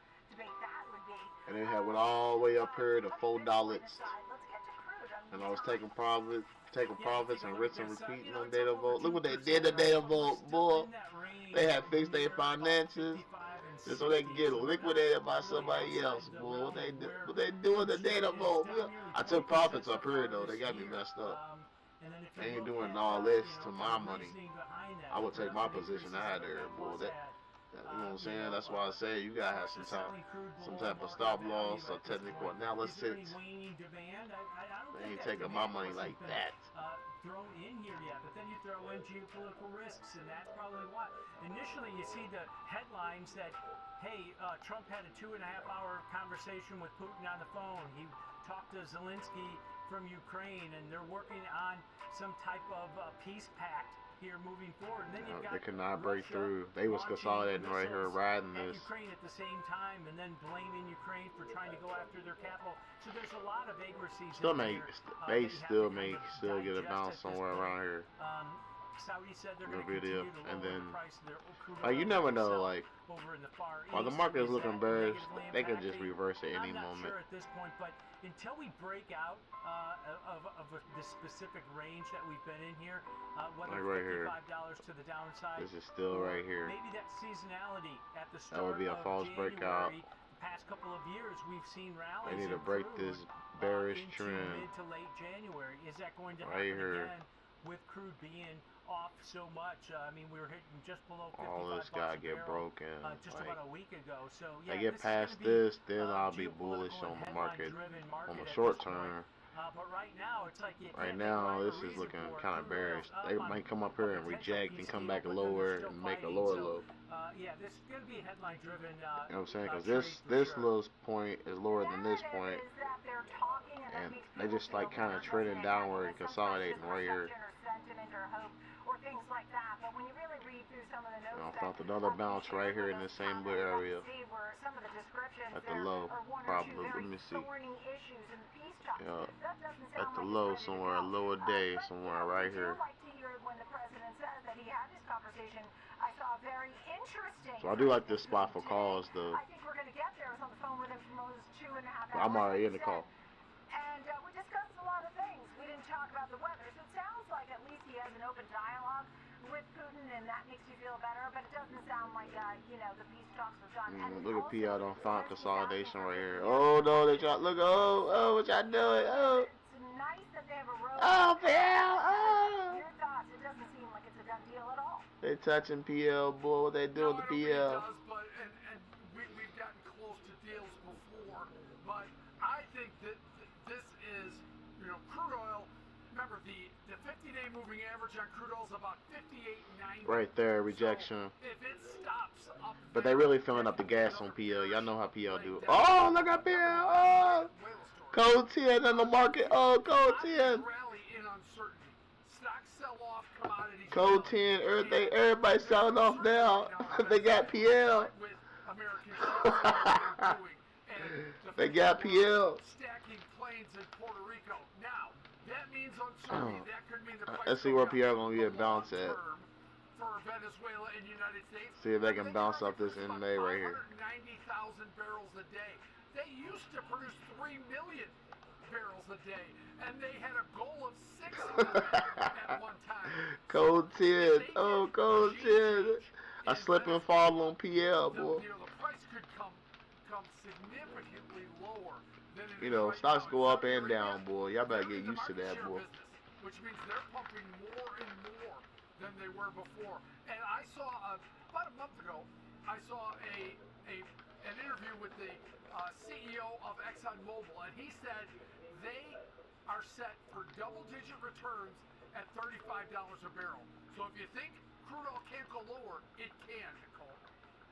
Oh, for sure. And the path of least resistance at this point still seems to be more to the downside than the upside. I mean, I haven't really had too many guests who come on and say, hey, oil's going to 70 or 80 or $90 a barrel. I mean, we remember it at those levels, but we haven't seen those handles in a long time. Let's get to another story, and that is all about data centers, and that's the main story, right? I mean, we talk about data center. Y'all better talk about data votes. Ooh, this one is going crazy with that. Ooh, okay. James Demmer today said that he thinks tech continues to drive in 2026. Let's see what they talking about, boy. Now moving forward and buying the AI data center investment firm Digital Bridge. Some of your thoughts here on this one, Tom? Yeah, this is you think about SoftBank CEO, son. He Well, basically you ain't finna get me said, liquidated. hey, this is the second Suave. time they've gotten rid of Nvidia stock because they need to make more investments. And they barely pay a dividend in at different 1 areas penny. within the AI data center build out here at this point, and this sets that up. $4 billion as part of its AI push here moving forward. $16 a share in cash. So they're used some of that cash that they've sold their Nvidia's. Bro, this ain't a bad stock, they sold their though. Nvidia, stock in the last 10 years. So, Right here, got a yeah, I bounce. think if you take a look at this is just trying to Hey, look, reach and bounce. grab. And you mentioned this. The AI trade, is that going to be driven again in 2026? Well, think about the M&A activity that's coming down the pipeline probably with deregulation, easier to get deals done at this point. There's a lot of private companies out there.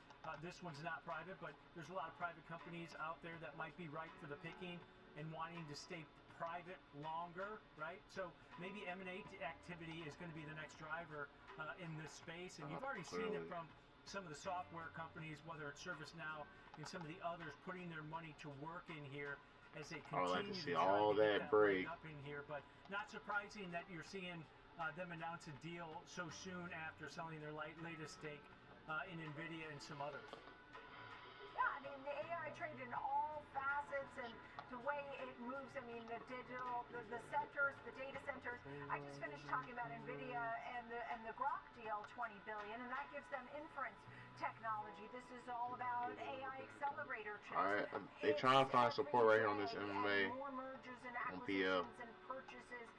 Come back up here and break out. CapEx spending that has been driving this market, and whether it's circular spending, it's still spending and a lot of buying going on to expand, because without it, I don't know how great the market's going to do.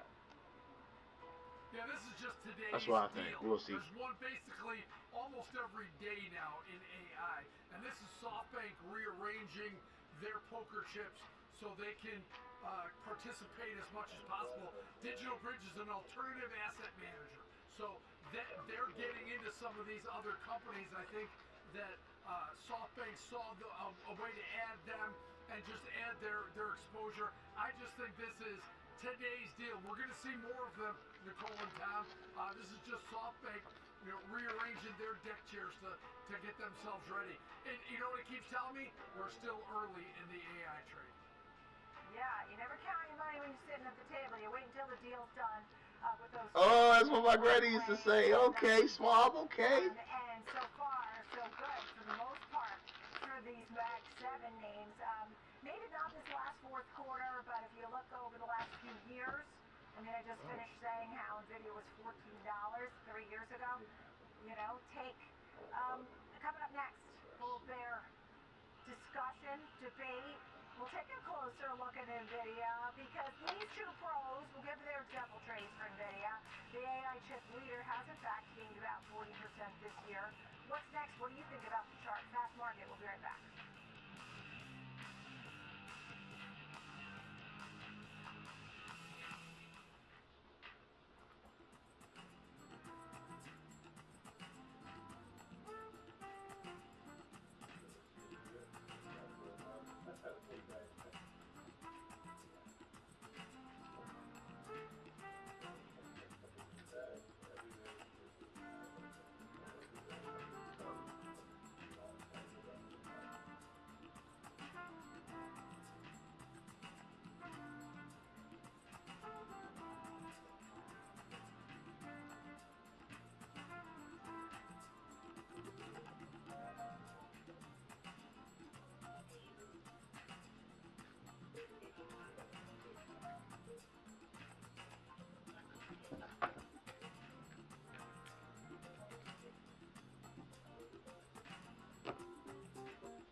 Whether you're an experienced investor or just getting started, Charles Schwab offers a webcast that's right for you. Yo.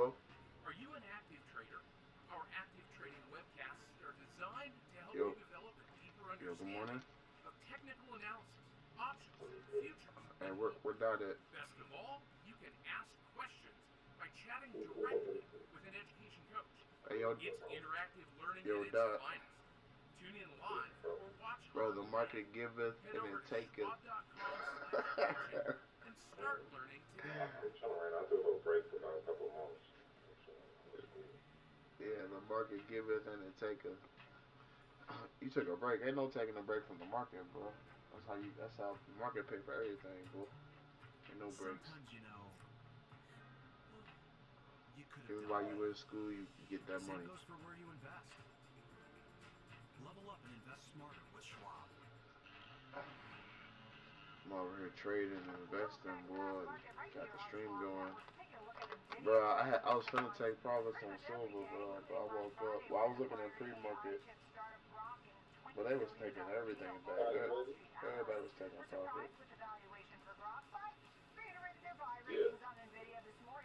Going to 3. They're all out and calling this one a positive Uh-huh. deal for the big picture. And it sees a price targets of 275. For example, for Bernstein, Truth has 275. They said it gives them a competitive position. Citi said it's a clear positive with a 275. Bro, what are they doing to PL, though? They don't come on, bro. Here, and you see what the analysts are saying. They go, well, they think maybe they could have overpaid. I mean, what's a few bill in the world of AI? So, Oh, I'd like to snap. know what your thoughts are here at this point. But you see what the analysts are saying, and they're pretty much calling it a good positive move. Kevin, let's get your thoughts on NVIDIA's performance. Well, this is not looking good. It was going in with a 79, How do we look say at 20 a with a stock 79, like maybe. NVIDIA that is spinning off so much capital? Well, Here's this the is way really I just think pretty of a stock like NVIDIA. Let's say you're playing Let me blackjack get it. in Las Vegas and you're sitting at a table and you know you're going to win. But instead of taking your chips and just stacking them up, they start playing all the other hands at the table. That's what NVIDIA's doing. They're taking all this cash they're taking in and they're investing in CoreWeave, ARM Holdings, Applied Digital, Nebius Corp, Recursion Pharmaceuticals, WeRide, all these other names that they're going, and they just continue to build this massive portfolio of companies and investments. This is just another one of those, and Jensen Huang is playing Yeah. a big 3. And they all getting liquidated at once, probably, yeah. They're right. And if an AI is the juggernaut move that everyone thinks it is, then not only is Jensen Huang going to have the company that builds the chips, but he's going to own parts of every company involved in AI through investments. It's going to be quite incredible, and I think that's why all these analysts are getting so bullish on NVIDIA, because not only does he own the chips that sells Bro, look at this rejection, bro. companies, Nicole. Yeah, I mean, All right. look what Dana Ive said. I mean, he's so good at those catchy quotes, but he said it's NVIDIA's world and everybody else is paying rent. And his base case for NVIDIA was 250. I mean, he has bull case too. Tom? Yeah, I was surprised. This was their biggest investment since buying Mellanox for $7 billion. So, yeah, kind of mentioned all the partnerships and deals that they're signing, multi-billion-dollar deals across tech at this point. But this is maybe one of those deals that if you look between like the lines in high performance artificial intelligence accelerator chips, inference, maybe this is kind of combating what's coming down the pipeline, and that's going to be competition. Remember recently the TPUs from Google Alphabet. We've got Broadcom making specialized chips in this space also, so maybe this is one of those angles that they're taking that they're just not putting out in the headlines at this point. But remember, they're just buying the assets, the IP, they're buying the talent. Here also, this is a $20 billion basically investment in the company. They're going to let this company run on its own, but it's supposed to help NVIDIA moving forward and probably using their technology in the process that NVIDIA already has building out their GPUs at this point. So it just broadens and widens out the footprint that they already have in this space. And all the good news that we've had on NVIDIA, when you get the quarterly report, rather, knocking the cover off the ball, was all ex-China. And now we're going to have the H200 chips that are going to be shipping out in the new year in the first quarter, probably in February. So, you know, that could also be a little cherry on the cupcake or whatever you want to call it. And what's next, right? You know, does it go to Blackwell? You have them investing in Israel. I saw $1.5 billion on a server and a farm in Israel. I mean, they're all over the place. Let's get to the trades. And you're up first. Your thoughts? So, you know, if you are thinking, as the Alright, investor, there go PO trying to give all his gains back. remember, it sold off from $212 on their earnings day down to the low 170s before recovering here. I think this is not bad news for NVIDIA today. The stock's a little lower, but my paper money trade is to, if you're looking to buy the dip. And so here's another big important thing I looked at, and that is the IV percentile of NVIDIA is currently 9%, which is in the lower 10% of its normal implied volatility range. Therefore, what I looked at doing is going out further on the calendar. So I bought the January 23rd. I'm giving myself almost a full month, 4.5 weeks on this trade. I bought the 190 call just slightly above where the stock is trading right now. And then I sold the January 9th 200 call. So I looked at the 2-week wide call diagonal with the short one being all the way out till January 9th. It was trading about $5. It's trading about $4.95. So it's trading right at around $5 right now. And this is a way, not only do you get delta, about 33 deltas, Tom, but you also get about 12.5 vega. So if the implied volatility in NVIDIA starts to recover, This is what happened ever since morning. You got this, or since open, got this pop because they was rejecting all night from early pre-market. Big rejection. They tested this 3 times before they broke it, or 4 times until they broke the support. Upside by about $3.50 or so. And that's got the higher delta, right? And that gives you the Vega component of this bullish call diagonal. And then in the near term, Jan 9th, weekly options that expire 11 days, sell the 200 strike call. So a bullish $10 wide call diagonal. You're paying only half the width of it, $5 debit for this one. So anything above about 192, 193 is going to be potential profitability on this 2-week wide bullish call diagonal. No, you don't. You don't have a. No, you don't. Than the current share price, maybe by about $6, $7 to the upside once you get into profitability. But you can see here from Kevin's example trade, the apex of profitability at or near that 200 strike, but because you're paying less than half the width of it, anything above about 192, 193 is going to be potential profitability on this bullish directional trade. You need to move in it. And remember, I think one of the catalysts that we're forgetting at CES, which kicks off that first week of January, Extension Wong's going to give a commentary at the opening of that on Monday, the 5th. So keep that in mind. That might be the catalyst to the upside. So there's the bullish look on it. I went a little bit different here, Cav, and I took advantage of that low implied volatility that you mentioned. The IV percentile rank only 9%. We're still in the bottom 10% of IV levels that we've seen over the last 52 weeks. But I looked at a bearish put vertical on this one, where I went up to the January 16th monthly options that expire in 18 days. It's about to be a big bounce somewhere. 187.5 strike put that's slightly in the money at this point. I mean, I know it's bearish. Don't get me wrong. We're going to sell the 180 put. So a bearish $7.5 wide put vertical here.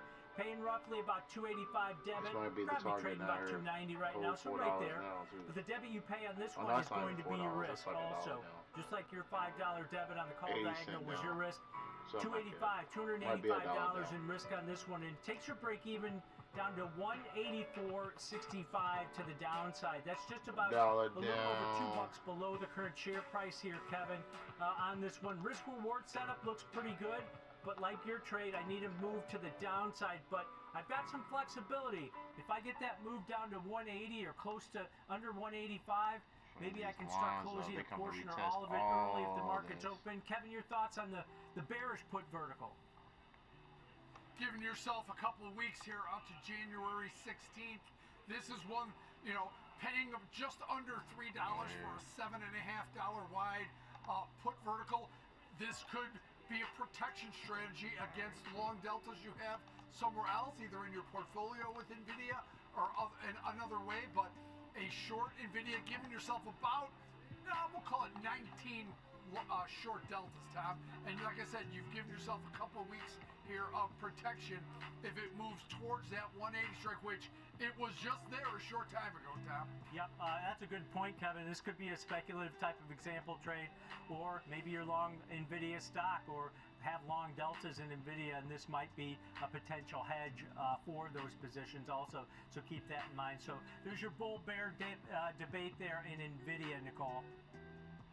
You know, and I spent a lot of time, and thank you for both of those looks there, a bull and a bear debate. You know, I'll tell you, Tom and Kevin, we spent a lot of time talking about the upside, and I will say I saw a sell rating from Seaport. Oh my goodness, bro. Met with Grok in the past and didn't necessarily think that. I mean, not this. I mean, I told you this nonsense was gonna happen somewhere right here, you know, what is it but that they're it's not really that. offering. Also, D.A. Davidson said that Grok doesn't necessarily have suitable memory capacity, which is not particularly good for the inference capabilities that NVIDIA is buying it for. So also questioning the deal.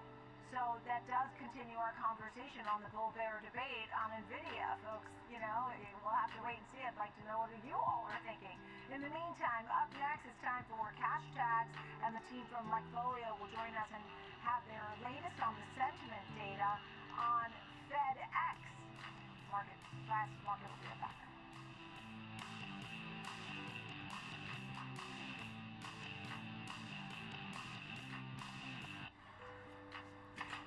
Hi, I'm Alex. I'm Jane. And I'm his mom. Sometimes, you know, you could have done better. Same goes for where you invest. Level up and invest smarter with Schwab. I'm Sam Vardis, live from the New York Stock Exchange. When the market moves, we're on it. Getting the reaction, the strategy, and sentiment in real time. Stream Schwab Network at schwabnetwork.com.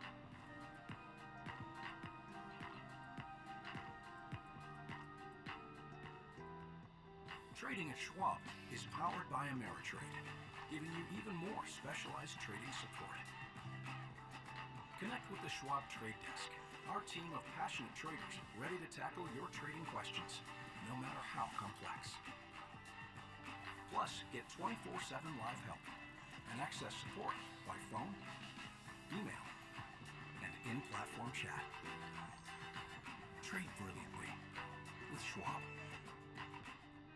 Whether you're an experienced investor or just getting started, Charles Schwab offers a webcast that's right for you.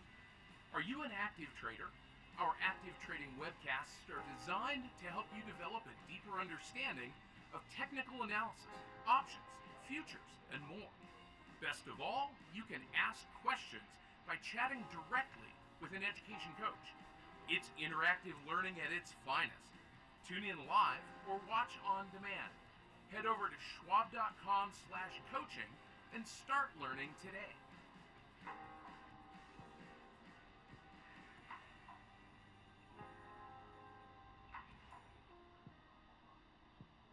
No politics, no spin, just the market from open to close and beyond. Streaming 24/7, any screen, anywhere at schwabnetwork.com. Welcome back to Fast Market right here on Schwab Network. I'm Nicole Petalides alongside Kevin Hanks, and we're on live at the New York Stock Exchange. He's live there at the CPOE, and it's time for cash tags.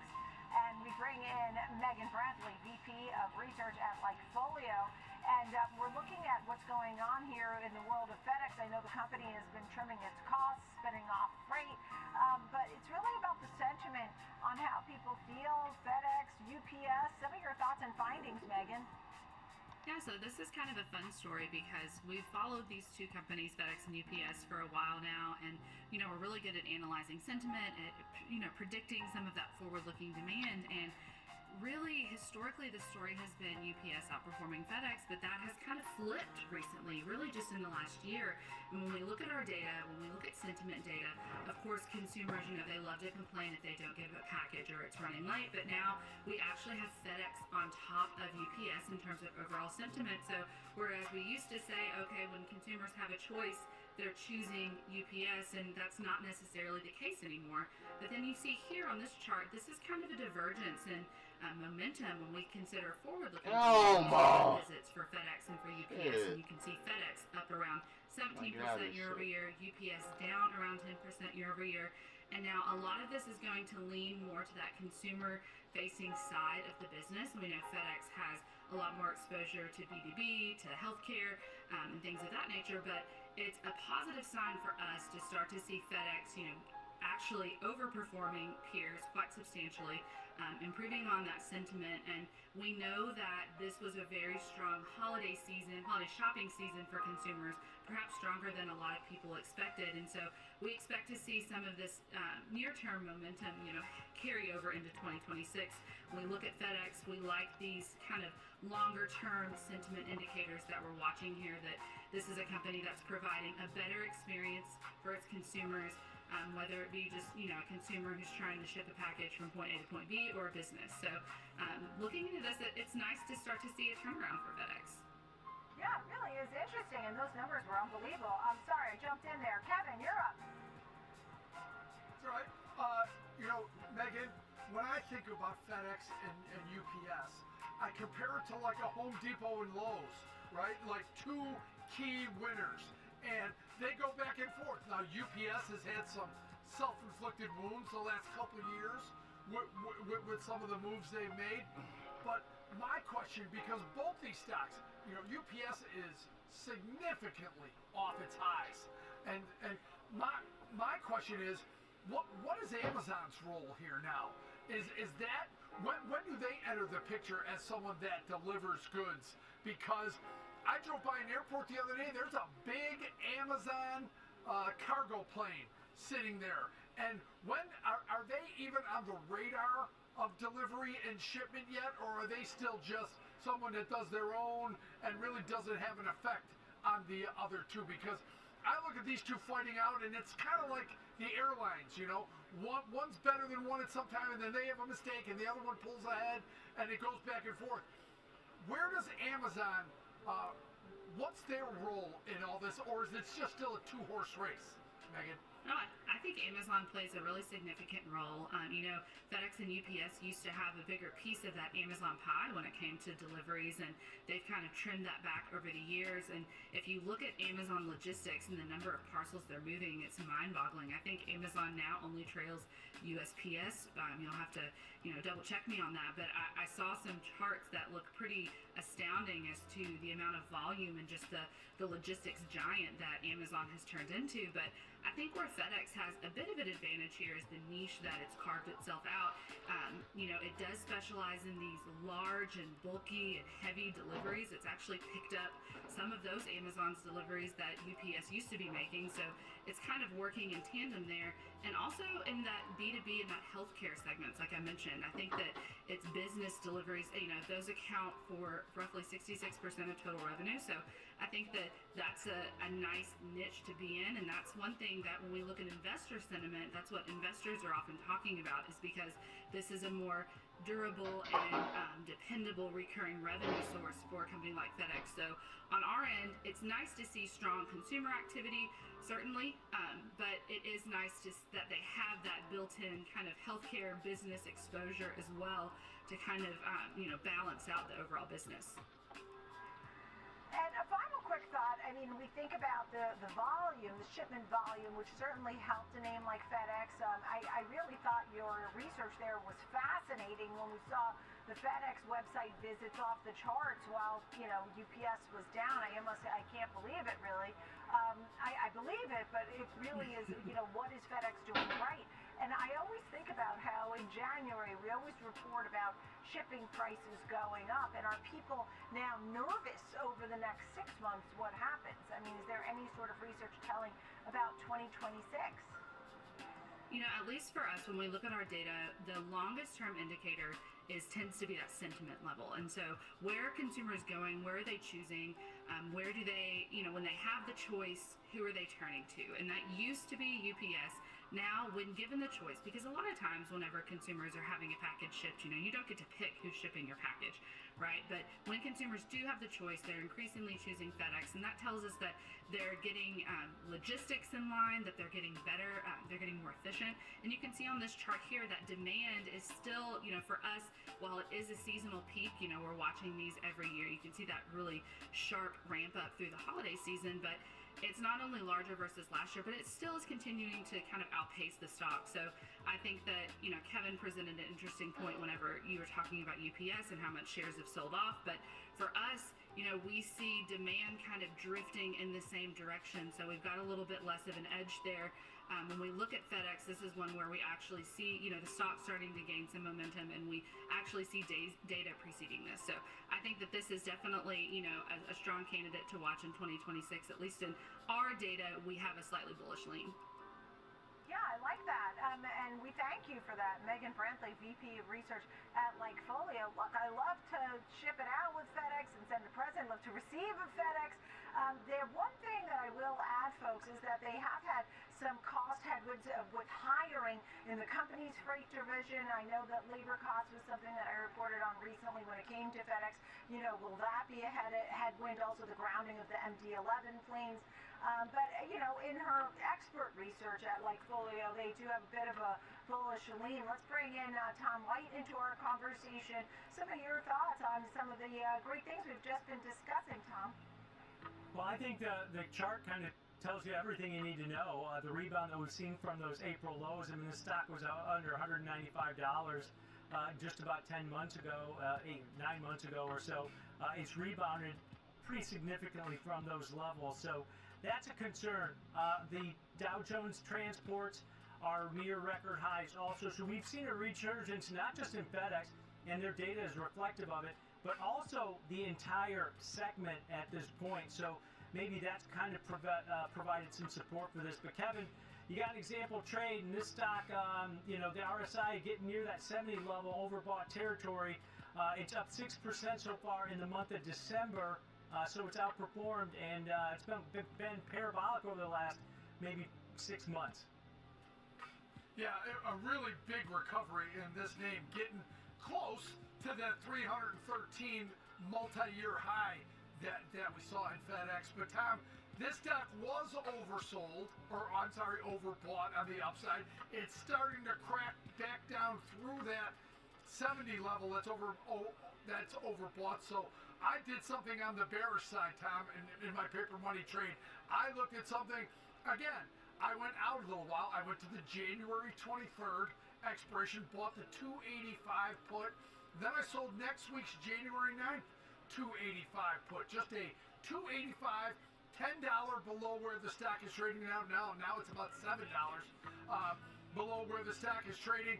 I put it in about $1.60, Tom. I think it's trading even a little higher than that now. But this is with implied volatilities where they were. You're buying, like we did on the NVIDIA trade, you're buying Vega, so you're buying implied volatility, but you've also got a short delta trade on the downside. So gives you about 7 short deltas. Tom, you're collecting theta. So the 285 2-week put calendar, focusing on the January 23rd and January 9th expirations. Yeah, let's set this one up. Same series that you used in your call diagonal, but this is a put calendar to the downside. So it gives you that downside exposure for limited risk on this one. January 23rd, weekly options, 25 days expiration, buy the 285 put, sell that same 285 put in the near term. Jan 9th, weekly options that expire in 11 days, 2-week wide bearish put calendar, paying roughly about $1.60 debit, trading closer to $1.80, but the debit you pay is your risk, $160 per spread on this one. And like I said, it gives you downside exposure. So you want it to go at or near the 285 level, but at the same time, you've got a range probably just above 277 on the downside and just about 293 on the upside to be profitable, potentially profitable on this bearish put calendar on this one. So even if the stock just grinds down a little bit, or even maybe remains here, you could be potentially profitable. It just gives you that downside exposure in a low volatility environment. As Kevin mentioned, IV percentile rank is low, so this is going to cost less when implied volatilities are lower. And if we do get that move down towards 285, we might see a pickup in implied volatility. That might also expand this. You've got some assignment risk on that short option over the next week and a half here also, but there's your contrarian trade here to maybe the data, but I think Kevin's looking more along the lines of the move that we've already seen might be priced into the shares on this one, Nicole. Yeah, I mean, when we look at this, it's pretty amazing. And then coming up next, we're going to be looking at Broadcom. So we have a lot to cover, so thank you both for that good look there at FedEx and how people are feeling about FedEx versus UPS. But coming up next, we're looking at Broadcom. The stock has just dropped off the highs on its latest earnings report. What's next? And we will have a discussion. And, you know, Broadcom versus NVIDIA, we'll be right back.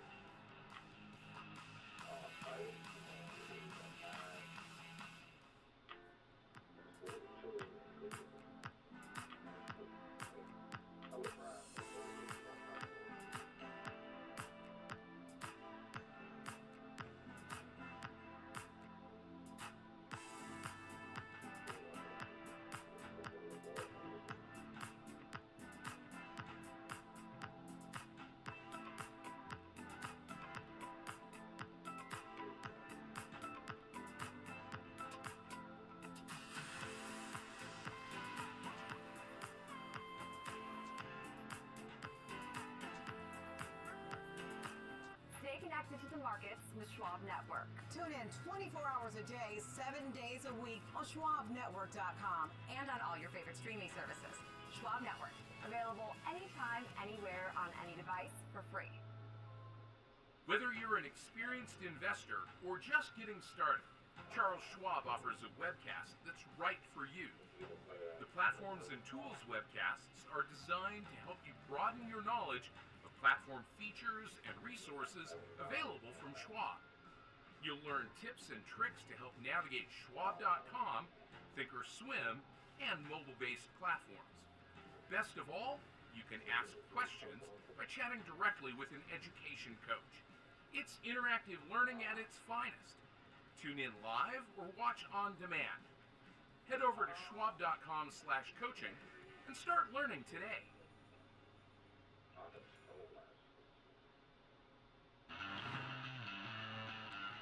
Welcome back to Fast Market right here on Schwab Network. I'm Nicole Pedalides, and we're live at the New York Stock Exchange on the corner of Wall and Broad. And before we get to the breakdown, we want to take a look at where the market stands right now. We did see a record high for the S&P 500 during Friday's trade, only to see all the markets sell off. And we are now continuing that sell-off here where stocks are down for the second day. The S&P right now is down 0.5% at 68.93. The Dow is down 298 points at 48,412, down 0.6%. The Nasdaq down almost 0.7% at 25,470, and the Russell down more than 0.5% as well. This is the 10-year bond yield is sitting at 4.11, and the VIX at 14.53, and gold is selling off today. So that's the market action overall. But you are in the third year of double-digit gains. We got to note what a great year it's been, right? And then it's been a big year for Broadcom in particular. This chip maker is up about 50% in 2025. In fact, outperforming some of the rivals such as NVIDIA. And since the April sell-off, shares of ticker symbol AVGO are up 150%. Stocks pulled back of late. Broadcom is down over 15% since hitting all-time highs on December 10th, the all-time high of 414.61, sitting right now at 348 and change. Senior markets correspondent George Sillis is with me to break it down. Good to see you once again. Some of your thoughts and catalysts for Broadcom's performance or outperformance that we've seen this year, and maybe some thoughts on the pullback too. Yeah, so I can start with a pullback. I mean, if you look at Broadcom, it's come off its 100 period moving average after it's fallen significantly since its last earnings results. And I think what's going on with Broadcom is essentially a couple of things. When you look at their technologies or application-specific integrated circuit technologies, they are actually more customizable chips, and that's in high demand right now. If you think about Google's TPU technologies, if you look at Amazon also and their Trainium AI chips, these are customizable chips. So there seems to be a trend moving into the customizable chipset space for data centers and of course programmatic aspects of large language models. But at the same time, you have to compare them to NVIDIA, which is more standardized. It is, of course, the fastest chips out there. They're not customizable, they're more standardized, and therefore we've seen NVIDIA really perform okay when it comes down to the recent pullback in the large mega cap names because of the fact that their margins are quite a bit higher than Broadcom. So I think what's happening here with Broadcom, Nicole, to say the least, is if you consider the competitive elements that are going on in the customizable ASICs chips. They're also called XPUs, which blend essentially GPU technologies with CPU technologies. Broadcom seems to be facing a little bit more competition right now from the likes of companies like Google, for instance, and their GPU chips. And I think that explains why the stock is down about 15%, since it actually posted really good earnings going back to December, where they denoted top-line sales were higher by 28%.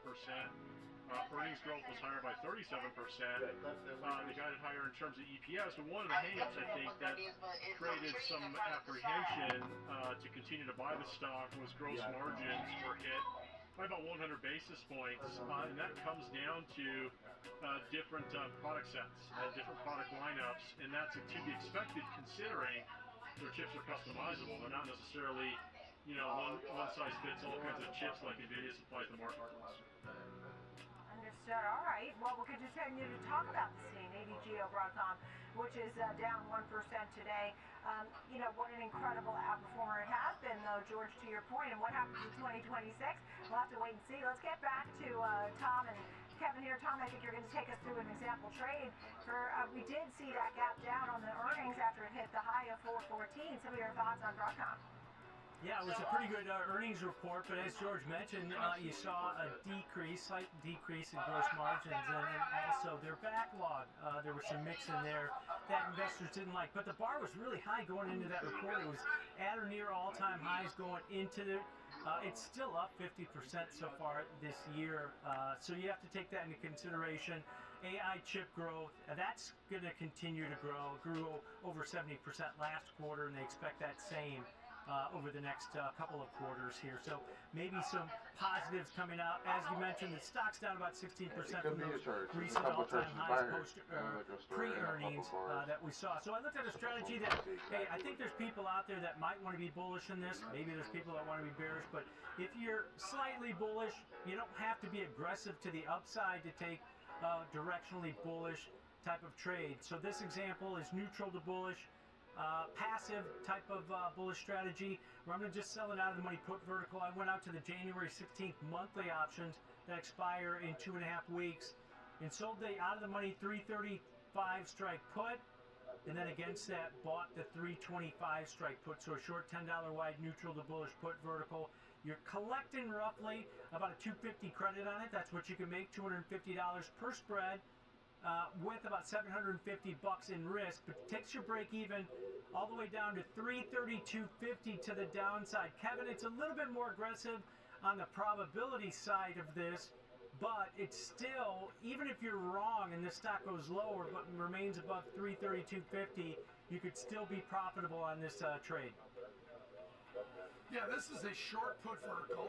It's a high probability, still 2/3 chance that it'll finish out of the money, but the expected move is $25.80, and you're only about $13 below the market. That's where you get your trade-off, which is the higher level of credit, but the lower probability of finishing out of the money. Still above 50%, still 2/3, but that's the trade-off that you make when you're doing a put vertical. You measure what the expected move is, then move your strikes based on, are you a little more aggressive or are you a little less aggressive? And I think that's what you're doing here, Tom. You're just taking, since the stock is already sold off, you're taking a little more bullish stance and looking at something medium probability, not high probability. Yep, that 335 strike's got a probability of 66% of finishing out of the money, which is what you want. And you mentioned the option market pricing at about a plus or minus just over $25 either way into that option expiration. And if you were to sell maybe the 325, 315 put vertical, it's still neutral to bullish, but you're only collecting at $1.50 as opposed to $2.50. So those are the trade-offs that Kevin's kind of hitting on, that, hey, you can collect more credit if you go a little bit closer to where the stock's currently trading, but that reduces your probabilities on this type of neutral to bullish short put vertical. So there you go, Nicole. You can still take a directional bias, but just be a bit more passive or conservative with this type of trade. Well, it's great to see you both. Tom White, Kevin Hanks there here on Fast Market every single day. When we think about Broadcom and the Mag 7, I mean, just the market and concentration and the leadership that we have seen in the S&P 500. I mean, this concentration certainly goes past anything, the levels past anything we've seen in decades. AI leads the way. Thanks for being with us here on Fast Market on the Dual Pedal Ladies. Next gen is coming up next.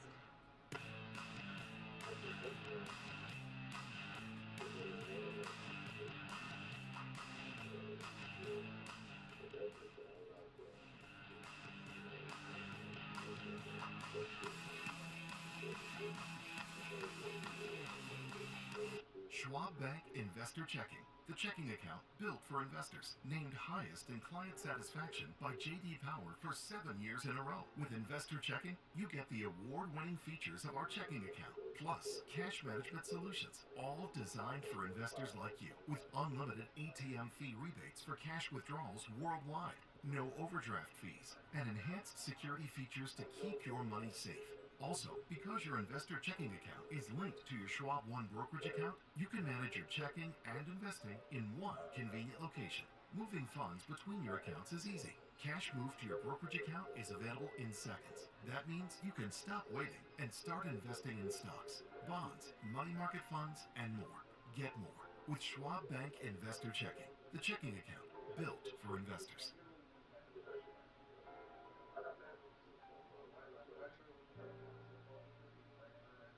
Welcome to Schwab Network, where real-time market coverage meets expert strategy. From the opening bell to the closing bell, we've got you covered.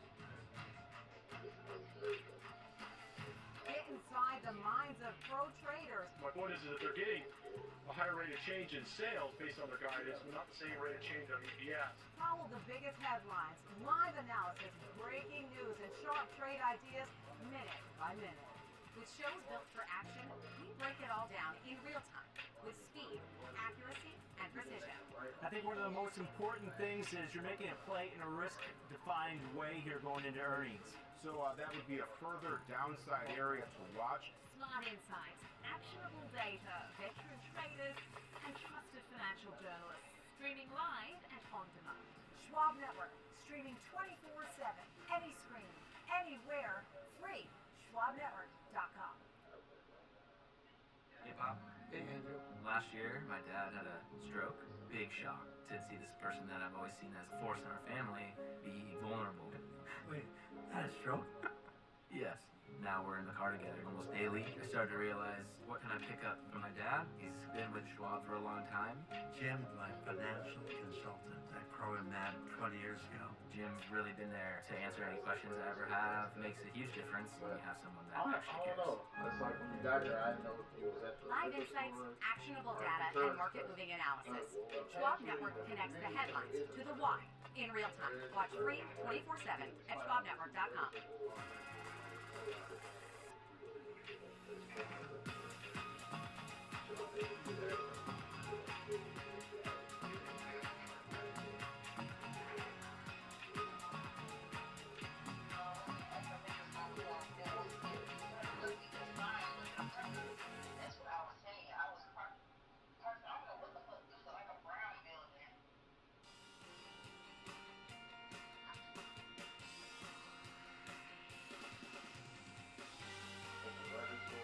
It's like when you come up, it's too hard.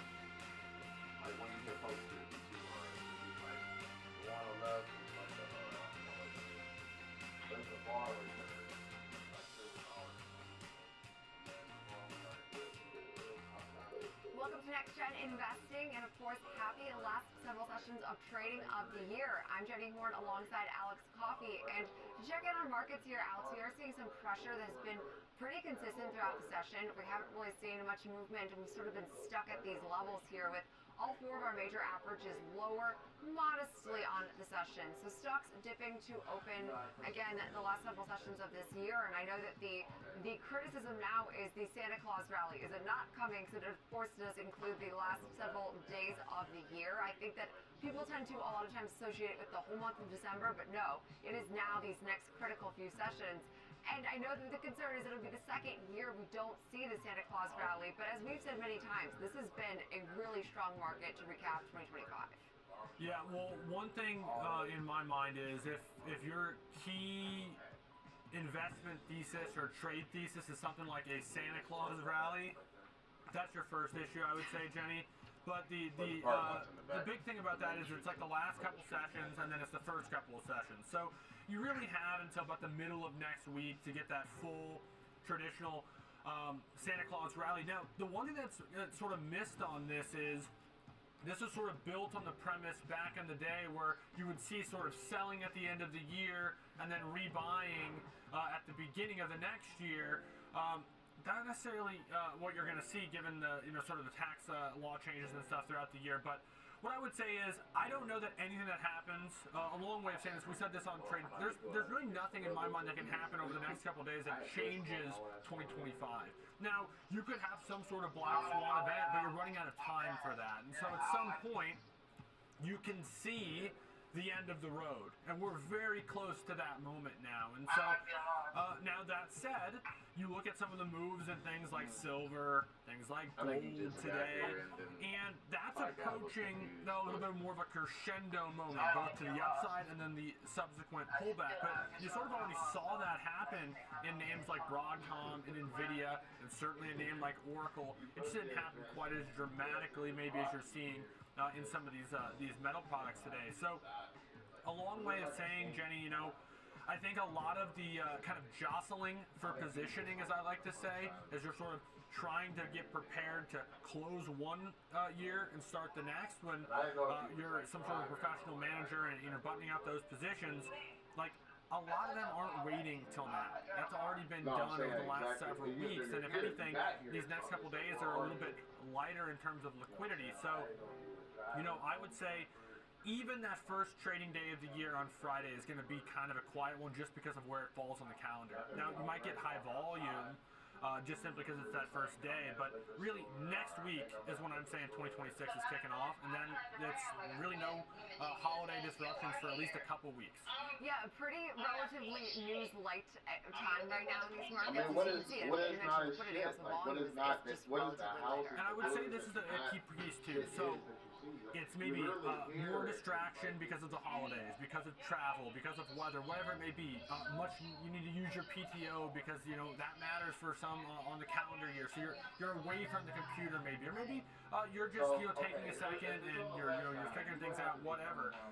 All of that though sort of resets next week. I would say for the vast majority of people, you come in with a clean slate, but the economy doesn't take a break and just say, oh, it's 2026 now, everything's different.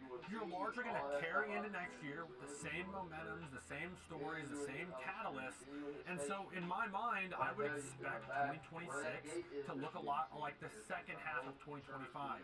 Unless you get some sort of significant update. We just had a really strong GDP number.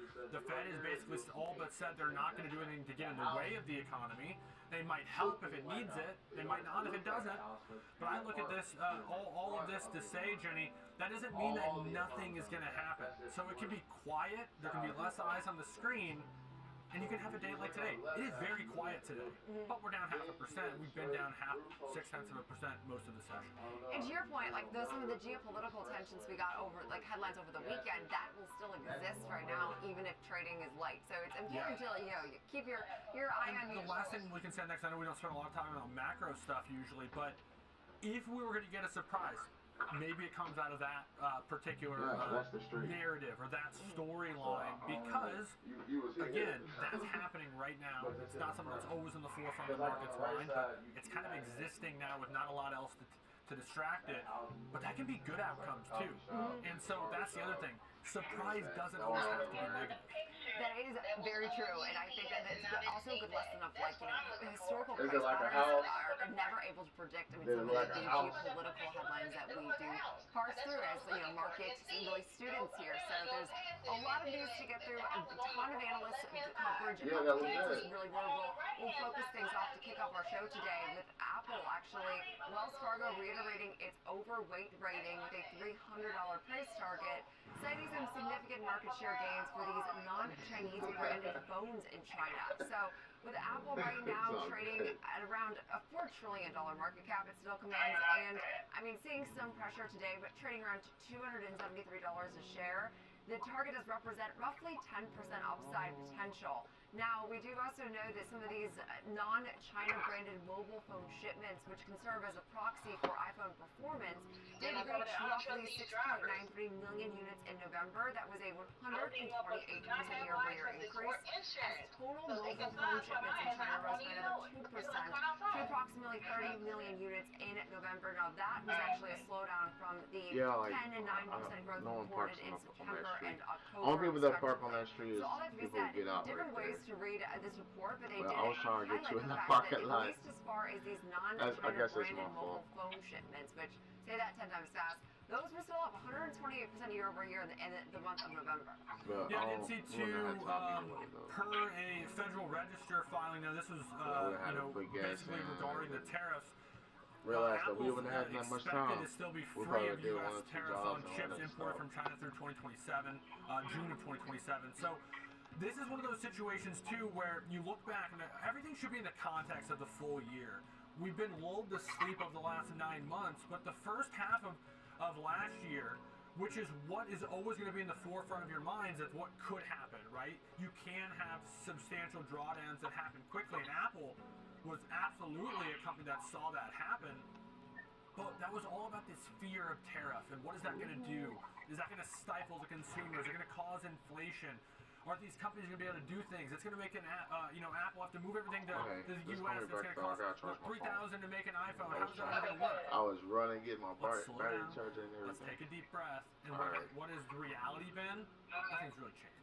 No, if anything, I feel like Apple's actually had a stronger, as far as like the read on the iPhone 17s, we've seen actually a stronger year than I think many. I do not know what's wrong with people today. It's an important This girl's gonna come so we can DoorDash. Gets here, talking about she's confused, don't know where she at, and then she leaves. To a staple product. And then telling me she had to go pick somebody up anyway in an hour. Like what? You can't DoorDash in an hour and do anything. The iPhone 16, I'm over looking at the market anyway. are starting to perform significantly different than those previous Like, what are you talking about? 16 to 17 might not be a tremendous difference, but we're in that point now where some of those older models are being replaced. Some of those promo deals around the holidays, and some of those opportunities to get into an iPhone 17, the various models, the Pro Max, the big size, the regular size, extra processing power, less. There's a lot more choice for the consumer now. There's a lot more choice with the cellular provider in terms of how to pay for them. And you're starting to see that pay off for a company like Apple. But I look back to the beginning of the year, all of the uncertainties of what happened, like so many kind of crisis and market volatility events in the past, it created a generational opportunity to buy a company like Apple at like what, 150, 160, 170 for some of those sessions, and it's 270 now. And Apple has not been the leader of the market by any stretch. No, that's a really good point. And actually, as you look at this chart, I know it's pulled back modestly in the month of December, but it's still, I mean, it's holding on to just about 5% off of its high. So it actually, just like Apple tends to do, I will say Apple and Tesla of the Mac 7 seemingly have very interesting winter performance from just like the last several years where they tend to come back. And I'm not saying Apple came back and it was a winner of the Mac 7 for its 2025 performance, but hey, 8.5% gain is looking better than our next name today, which is Amazon, which is now, technically speaking, the worst performing Mac 7. It is still slightly higher on the year. But with actually some positive news today from Evercore ISI, who named it a top large cap internet pick for now 2026. So they pointed out the AWS momentum after the business showed about 20% year over year growth in third quarter, which was the fastest in 11 quarters, also did easily outpace Microsoft's Azure growth rate for the first time since the third quarter of 2022. But this analyst does believe the AI narrative has flipped positive for AWS to help support investor sentiment.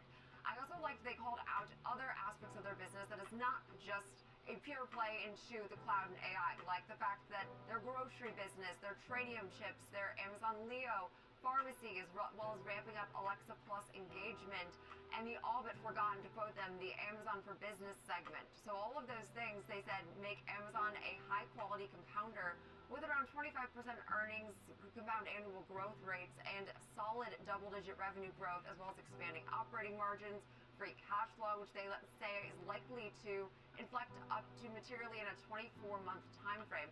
So all that to be said, this was as positive as a note as you've seen. Amazon still commands a really strong overall rating amongst these 70 plus analysts that cover it. I mean, right now there's no real true bears in Amazon, despite, again, being our worst performer. So many see this as maybe an opportunity as we approach the new year. Yeah, I was talking about this one with Sam earlier on Morning Trade Live, and one of the things that stuck out to me was you had to go back to November 18th to get a Rothschilds & Co. From Alex Hazel over there downgrade, and that was a downgrade to neutral. Oh, and the price target was 250, which still implies like a 10% rally from where we're currently at. So all that to be said, even those that would be considered bearish relative to their peers or less bullish than consensus are still quite bullish for a stock that is one of the most important names in all of markets. Another thing I think that's important to note too is we talk all the time about, hey, extended valuations and like this impending correction that needs to happen to get the fundamentals in line. Well, one, Mahaney over at Evercore talks about accelerating, growth rates, so that can actually be reason for higher multiples. But multiple correction can happen also through time. And what has this stock done? Well, it's pulled back from its highs by about 10%. It's gone sideways for 6, 7, 8, really 12 months. Because if you consider all of the movement basically unchanged over the last year. And so it look at has Apple trying to go started green to today, bro. correct. It's just corrected through going sideways over time as opposed to pulling back. Okay, and it's amazing when you point out the fact that it's basically gone nowhere in the last year, because obviously anyone that has covered this game knows that it has not felt that way by any means, but that's, where you reassess when you say. So this is a very fun conversation. I wish we had more time. I know we have more names, but this is both at the same time the argument for passive index-based or buy and hold investing, right? Because, hey, if you just bought, yeah, it's been a roller coaster ride, but you were passive, you held your head, you didn't sell on the way down. You didn't do anything, and you slowly but surely, you weathered the storm, and you basically got back to where you were slightly higher in the year. Totally fine, right? But it also, at the same time, is the argument for active investing, because think about the fact that, yeah, the stock's gone nowhere over the last year, but you were just saying, that is anything but the story. There's been so many opportunities in these moves for those who found those opportunities. So you can make the point, as we do on a daily basis, for both. Yeah, you really can, and I think that it's amazing when you look back at some of the year-to-date performances of these Mag 7 names where it's been busy, but doesn't always appear that way when you look back in the rearview mirror. Now, our next name today is Reddit. Reddit actually is posting a pretty nice gain, expected at least for the year, up almost 40%, and also with some analyst news, as Needham did highlight that findings from several recent white papers do indicate that Reddit is a key beneficiary of this shift to various LLMs and AI-driven answers, saying that the company is disproportionately cited inside AI answers, and citations are the new value driver for consumer discovery and the navigation of the open internet. So they did say as AI answers replace links, economic benefits shift to citations that AI answers can give, and about 20 to 40% of these citations are to Reddit. So they keep a buy rating. They also have a $300 price target. But this is really amazing because I am an avid Reddit user, so I'm not discounting the company's importance. No, you ain't, girl. Quit talking. Quit lying on camera. When you're searching on the web and it's a constant. You ain't doing none of that. Source that is generated. Like if you're not an avid Reddit user, I can just so speak to this because I do notice some of these citations are frequently linking to Reddit. Yeah. The next big discussion, and this is happening in real time, is data as a commodity. You think about what data centers are, they're essentially mines for data. You think about what a company like Reddit is, it is a mine for data. And I hope that it doesn't get to a point where AI is pay for play, the same way that, you know, the traditional search engine has become. The reason that so many things pop up on you know, Alphabet's Google first is because they pay for that spot. And you just want to, we hope that this LLM movement, the chat GPTs, the Geminis, etc., you know, with sort of the uncertainties around licensing, around data, etc., that it isn't just who you ink the deal with. And we know that there's been deals inked with Reddit where they're licensing out some of that data. Is that the primary reason why it's cited first? I mean, maybe, but it's because they have access to it. So it's a certain revenue driver for a company like Reddit that needs one, where the traditional ad space has its limits. It's not like they're reinventing the wheel at Reddit. Facebook and Meta and everything that they've done there is sort of given the roadmap for how you monetize social media. Different companies have had various degrees of success. You take Snapchat, you take Twitter, pretty publicly have struggled to do that. TikTok's done really well. Meta's done really well. Reddit at the moment finds itself somewhere in between. Very expensive valuation, but really impressive comeback, because when it pulled back during that tariff uncertainty and that de-risking, it didn't come back with the overall market until late in the summer, and then it really started to catch momentum again. So impressed with Reddit. I like the moves that they're making, but you're spending a lot for that potential upside. You are, and this name does have some lofty now forward-looking multiples, but Reddit is near and dear to my heart, because anytime you ever have the most bizarre question, Reddit also will have the same question and lots of answers to that question, which is wonderful. Now, last name today here, KB Home, we did see a more neutral to pessimistic tone from JP Morgan as they did trim their price target on shares to $50 from 71 with a neutral rating. Now, that price target would imply about 13% downside from where we closed last week, but highlighted that we saw revenue was down about 15.5% year over year in its recent reported quarter, materially lower earnings than we saw in the same period a year ago, signaling this ongoing weakness. And did say that, well, overall, I mean, this is still a very neutral rating, that they do see some more pressure that No, you don't. shares as a result of the uncertainties in the housing market. So, an interesting call. KB Home is relatively a smaller home builder when you compare it to, say, like DR Horton, just not as far as market cap. But we're still down about 13% this year, and I think earnings serve as a great reminder of when you're in this downbeat, just sort of range-bound, you can always continue to drop, and that's what we've seen, unfortunately, for KB Home. Yeah, it's a really tough business right now. We know building costs, labor, everything associated with building a home went up dramatically, causing the price of the home to also go up dramatically. But the cost of financing has kind of been more stagnant, has not come down as fast as I think many of these builders hoped. And while that's largely because the economy's been better than feared over the last several years, we've talked about that K-shaped nature of things. And that's why I keep telling them that. I keep telling them that too, boy. Is very difficult. I told them that. So as they slowly but surely, build their asset base up and decide if that's what they want to do, we might see more of that. But really, it's been difficult because you're not seeing a lot of new home buyers. It's the same home buyers who've been frozen because they're locked into lower financing rates. Will need just time to pass. It's just a slower moving marketplace than traditional equities, and so that's the tough part. When you look at a company like KB Home that's a home builder in this space, it trades in public markets, but the products it operates in move at a much slower pace, and those cyclicalities move far slower too. Think back to the great financial crisis. It was a real estate related crisis. Well, the equity market bottomed in like 2009 in March. Well, you didn't see the real estate market for residential bottom until like 2012. So not saying that we're in some sort of bottom or topping pattern or anything like that for either. They just don't move in tandem the same way that we maybe think they do. Yeah, and I think that also speaks to the length of this recovery that we keep waiting for, that frankly we haven't really seen evidenced yet at all. But we have seen prices at least come down modestly. So a win for the consumers, not a win for, of course, these home builders. We'll leave it there for the top of our show today, though. Coming up next, we'll discuss the charts and example trades in Lululemon as well as Nike, two actually underperforming retailers on the year, but having decent Decembers so far.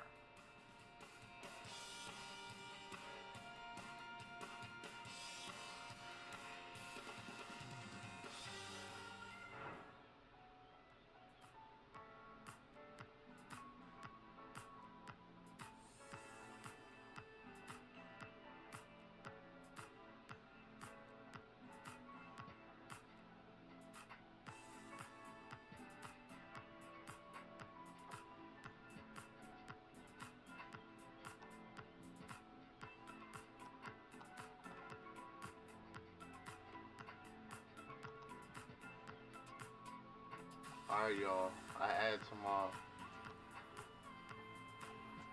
spy call position.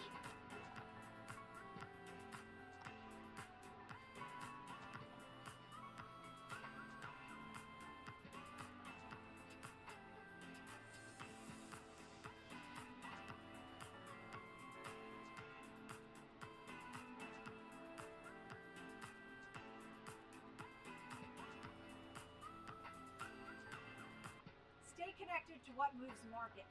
Download the Schwab Network app and stream live coverage wherever you are. What's up, Carl Nation? It's your #1 broker with the best full-service wealth management skills in the biz. Actually, I'm seeing something from Schwab. Uh-oh. Yeah, Schwab lets you invest and trade on your own. And if you want, they can even manage it for you. Not to mention, Schwab has a team of specialists for taxes, insurance, and estate planning, all with low fees. We're experiencing technical difficulties. Carl? Schwab, a modern approach to wealth management.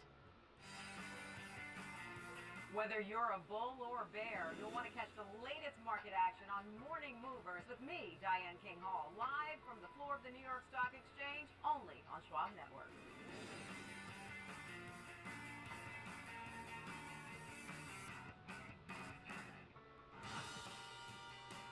Welcome back to Next Gen Investing. It's now time for the Chart Master. Today we are talking two underperforming retailers we've seen in 2025, Lululemon as well as Nike. So joining us is our Chart Master, Rick Ducat, of course, here to help us look at some of the, gradual improvement we have seen, especially when looking at Lululemon. It's up 15% this month, and I know driven by now this proxy battle, which is a whole saga in its own right. But as far as assessing this year and some recent trends, what are you watching for Lululemon? Yes, a bit of upside activity here. We can see that Lululemon had bottomed out here around our yearly lows, 159.25. That seemed like it established a fairly consistent floor. From there, we formed an upward sloping channel type shape here, and then we recaptured an important level here. So we had the low point before our gap down and the high points that we saw before that same gap down between about 198 and 212 or so. So for now, price is remaining above that 211, 212 area here that we would want to see the bulls hold on to if we're looking for a resumption of some kind of uptrend here. But back within the boundaries of our channel, hanging on to the gains we saw after earnings. We have not yet filled that earnings gap that formed as well. So those were some a bit more positive signs for the bullish crowd. When we do look at our moving averages, trying to we are reverse right it a little around bit. our 5-day EMA, our weekly exponential moving average here. That comes in right around 210.50. Trying to reverse it a little bit. Okay. Below that, our They done being bearish. Okay, they done being bearish for a little bit. 200 stands out even further as a potential breakdown point. We can see our RSI study, our measure of momentum, also shows Let's see if we can get a whole dollar on this move, boy. the 70 threshold that signifies the overbought area, and we have also broken below our trend line here. So a bit of an interruption here in momentum as the bulls hope to reassert themselves. When we do look at our volume profile study, we can see our heavy trading areas. Well, the most important one is down here at our lows. That's where the point of control formed, near about 168. So an important level there. We can also see further concentrations here near 200 and up here near about 225, 230 or so. So those are the standout areas to watch according to volume. Okay, yeah, and so hopefully we continue to see this recovery really gain some footing as we do approach the end of this year into the next. So appreciate that for the technical help. But now as we do look at trading Lululemon, of course, we do have some news that has propelled shares higher today. So we're outperforming the overall market, at least in today's session.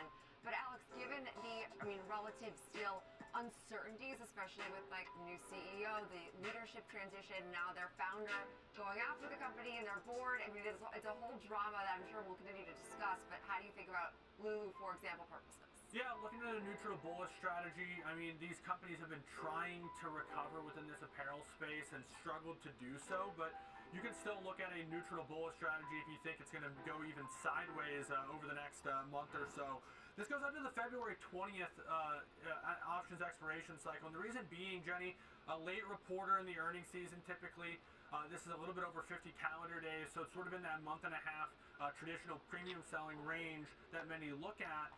And looking to establish a 200, 195 put vertical, collecting 30 cents for every dollar in risk. So $1.50 right here, in credit. if they can make it right here, it might be max a rejection right here. 350 on the break even. This area right here is where he starts This selling off correlates to one of the moving averages Rick talked this about. area right It here. also correlates to that volume node that he showed on his volume profile as well, around 200. With the thought being those kind of critical areas converging around the big round number, even if the stock pulls back a little bit, perhaps it finds support there, and this stock or this option strategy on this stock can still perform as designed, where you can make that max profit, even in the event where the stock goes down a little bit, as long as it stays above 200. It also could sell off right here and too. now we are finally at the dreaded 2026 expirations. I knew we were going to get there eventually, but it just feels like February. It is very hard to market avoid give it it now and as we the are take now it wrapping up rule. officially 2025. But the 2025 that was also not so strong was for Nike, as we've seen a disappointment really weigh on this retailer all year long. I will say it also has seen some They need to bounce off one. volatility as of They need late. to bounce off something right Of here. course, very late in the cycle, but One of these MMAs or something. perspective here.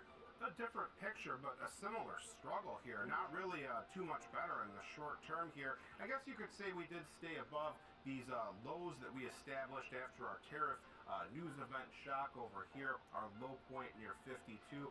We remained well above that area here. We came in around 57 or so. However, earnings obviously were not too kind to this particular stock here. We have rebounded somewhat. We have recaptured this area near 60 that represented the previous lows. So it remains to be seen if we can hold on to this key past price level here. Our short-term blue trend line is still in play off of those lows, but 60 and 59 both stand out to the downside here. 59 because it was repeatedly a high point and then subsequently a low point here.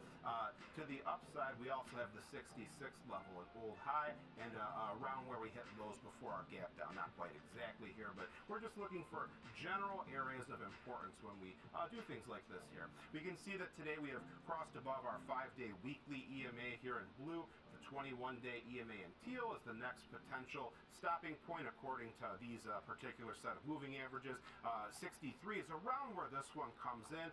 Finally, when we look at RSI, we can see that we are out of the oversold area after only a very brief stay there, and we have broken the downward sloping red trend line, but we have not yet crossed above the 50 midline. So still more of a bearish lean despite some mild improvement from the momentum standpoint here.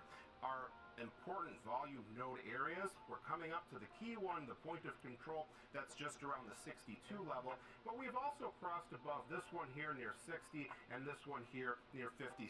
So those would be the standout levels. The next stop to the upside, if we do cross above the point of control, comes in right here around 65. Okay, yeah, Nike today also seeing some modest strength, up about 0.4%, so at least starting this week off on a relatively brighter spot. But appreciate it, Victor Pat, for the technical help, of course, our chart master. Now, as we think through trading Nike for example purposes, Alex, again, similar but different performance this year. Yeah, looking to the middle of January for this one, but more of a neutral strategy involving selling the 60 straddle, then buying wings the risk. So $5 wide wings, 65 to the upside call, 55 to the downside put. Looking to collect 250. So that means you have a range that's $5 wide where you could be at least breaking even or small profitability. That's from 57.5 to the downside to 62.5 to the upside. It peaks out right at 60 where it can make 250, but most traders, Jenny, that would deploy this type of strategy are in this family, more of the straddle family, or even the iron condor or strangle. This is the iron butterfly. Would look to sell this strategy if they were selling it, and then seek to close it prior to expiration, hopefully for less than they sold it for. So if they maybe had a profit target in mind, maybe that would be tied to how many days to expiration were left. Maybe the dollar figure, it's going to be independent to each one. But the reason most would look to close this with an offsetting transaction, if possible, is because, well, basically one of these options at least will be in the money at every scenario. There's one scenario right at $60, which you can't promise, even if it happened, that all these options would expire worthless. And so because of that, This graph only applies when all four of these options are together. Well, at expiration, that all changes. So most would look to offset this strategy prior to that, but collecting a credit, looking to capture some of that credit if this stock remains somewhat boring over the next couple of weeks. Which, yeah, we're trading at just over $61 a share right now, and of course slightly higher today. So maybe boring is always a strategy. You know, neutral, as we always say, is still taking a stance on a lot of these names. But we'll leave it there for Chartmaster today. Coming up next, it's time to discuss NVIDIA as their deal with Grok announced last week, raising some questions about the overall spend into AI. And shares are down about 1.5% to kick off this week.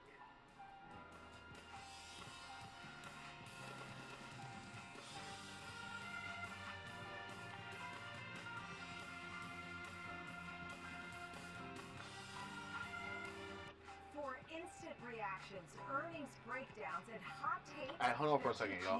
About stocks and markets. Follow me on X at @NPetalides and connect with me, Nicole Petalides, on LinkedIn, Facebook, and Instagram.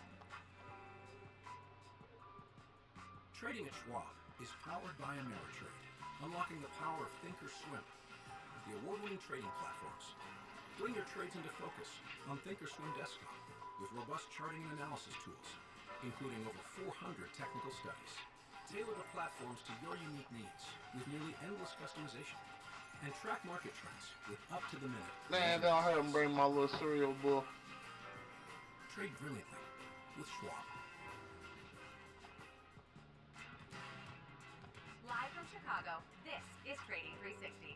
I'm Marley Caden. We track macro forces, market trends, and company news that shape investor decisions, all with expert analysis and actionable context. From inflation data to sector rotations, earnings to policy, it's a comprehensive view of the market every trading day. Trading 360, in-depth market coverage straight from Chicago. Weekdays at 11 a.m. Eastern on Schwab Network.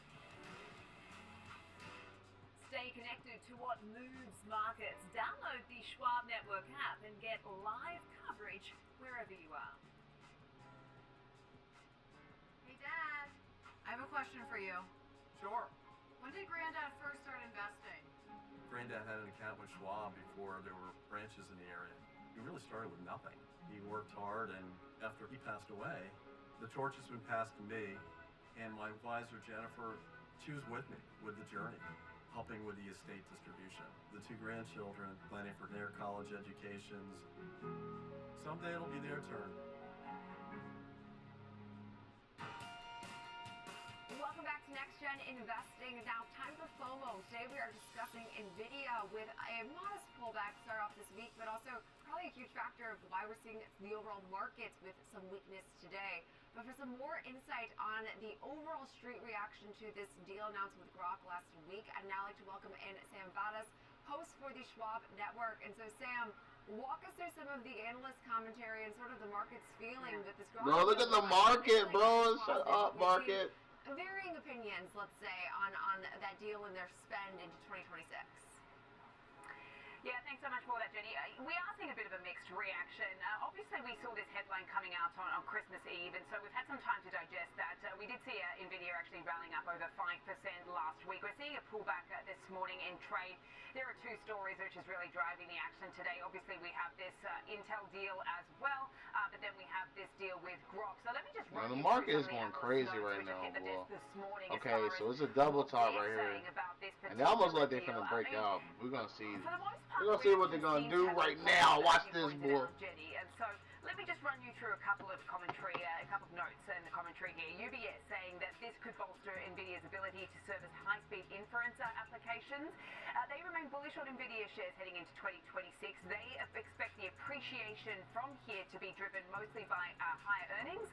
They've got a buy rating here, $235 price target there. Truist believes that this is intended to fortify its competitive positioning in inference versus the TPUs. While the $20 billion reported cost is significant, it sees it as small relative to its capital. Nice. Hey, my cousin said he got some black market shares. He is lying, bro. Nice, man. That's how I told you, man. Investing is the way to go, man. Leave the trading to the traders, man. Let us get liquidated. I bought a spy call, the egg call. We're just gonna see how they do, bro. Put a little time on them, ain't gonna lie. Competition from the other inference architectures with a licensing deal that is more adequate to a full acquisition. They believe that it's worked around regulatory scrutiny to get this across the line, and also that Grok is still able to run as an independent company. Remember, this is not buying Grok. This is obviously the licensing, non-exclusive, so it's like, you know, we can date other people kind of situation. They also actually have a $270 price target, keeping a buy rating there. Stifel's got a $250 price target there too. They also believe that this could ramp up in conjunction with Rubin's stack system too, and they're pretty confident, enthusiastic, and think that this is pretty encouraging. And also Bernstein seeming to look at the market, bro. say that this is more of a They better give PL some of that bullish energy right now. than a straight purchase. Come on, PL, dang it. The details of this agreement, as I said, a non-exclusive I'm trying to pull PL back. I should have got some shares too for PL. other companies, but as part of this, the Grok team will join NVIDIA. I like what the market's doing right here. That was according to the press release. But you know, with this $20 billion reported price tag as well, that has raised some eyebrows in a market that was already questioning a lot of the financing around the AI and the whole data center type of narrative in the market right now, guys.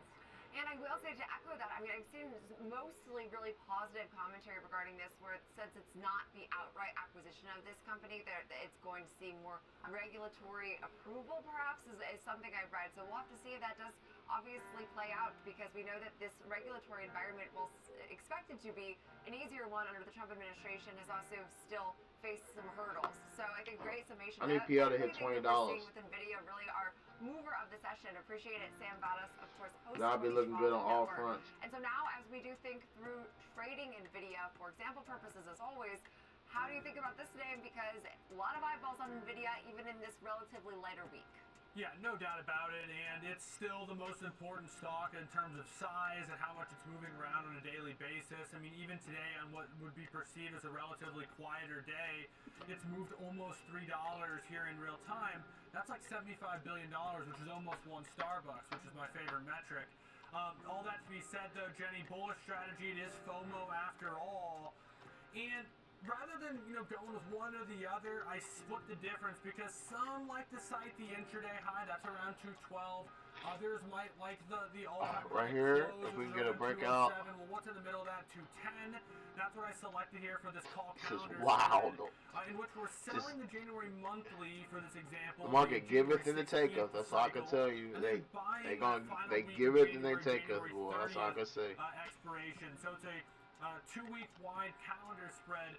Both the strikes around that all-time high, using 210 as that proxy for that. Looking to spend a $1 debit, which means you have $100 in risk. This is a strategy that maybe isn't the highest probability of success. As I click out and look in real time, the probability of a touch based off current. Oh my God, PL is getting no volume. They're just getting no volume. That is barely. They just not getting no volume. As soon as they get volume, they're gonna rip. Strategies that we talked about today, but you have a limited. Everybody's buying everything else. And it's one that if it does move, I need you to break out a little bit higher, Spa. Opportunity to potentially have pretty Come on, significant fill it up, fill it up. And No! I'm sure we will continue to see this drive a lot of the overall market activity, just because NVIDIA is so huge and still does, make up a good portion of some of our major averages. So one to always keep on your radar, of course. We'll leave it there, though, for FOMO. Now, coming up next, we will discuss the road to retirement and some trends to watch within savings and some of the wealth-building trends we're seeing now into 2026.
but there's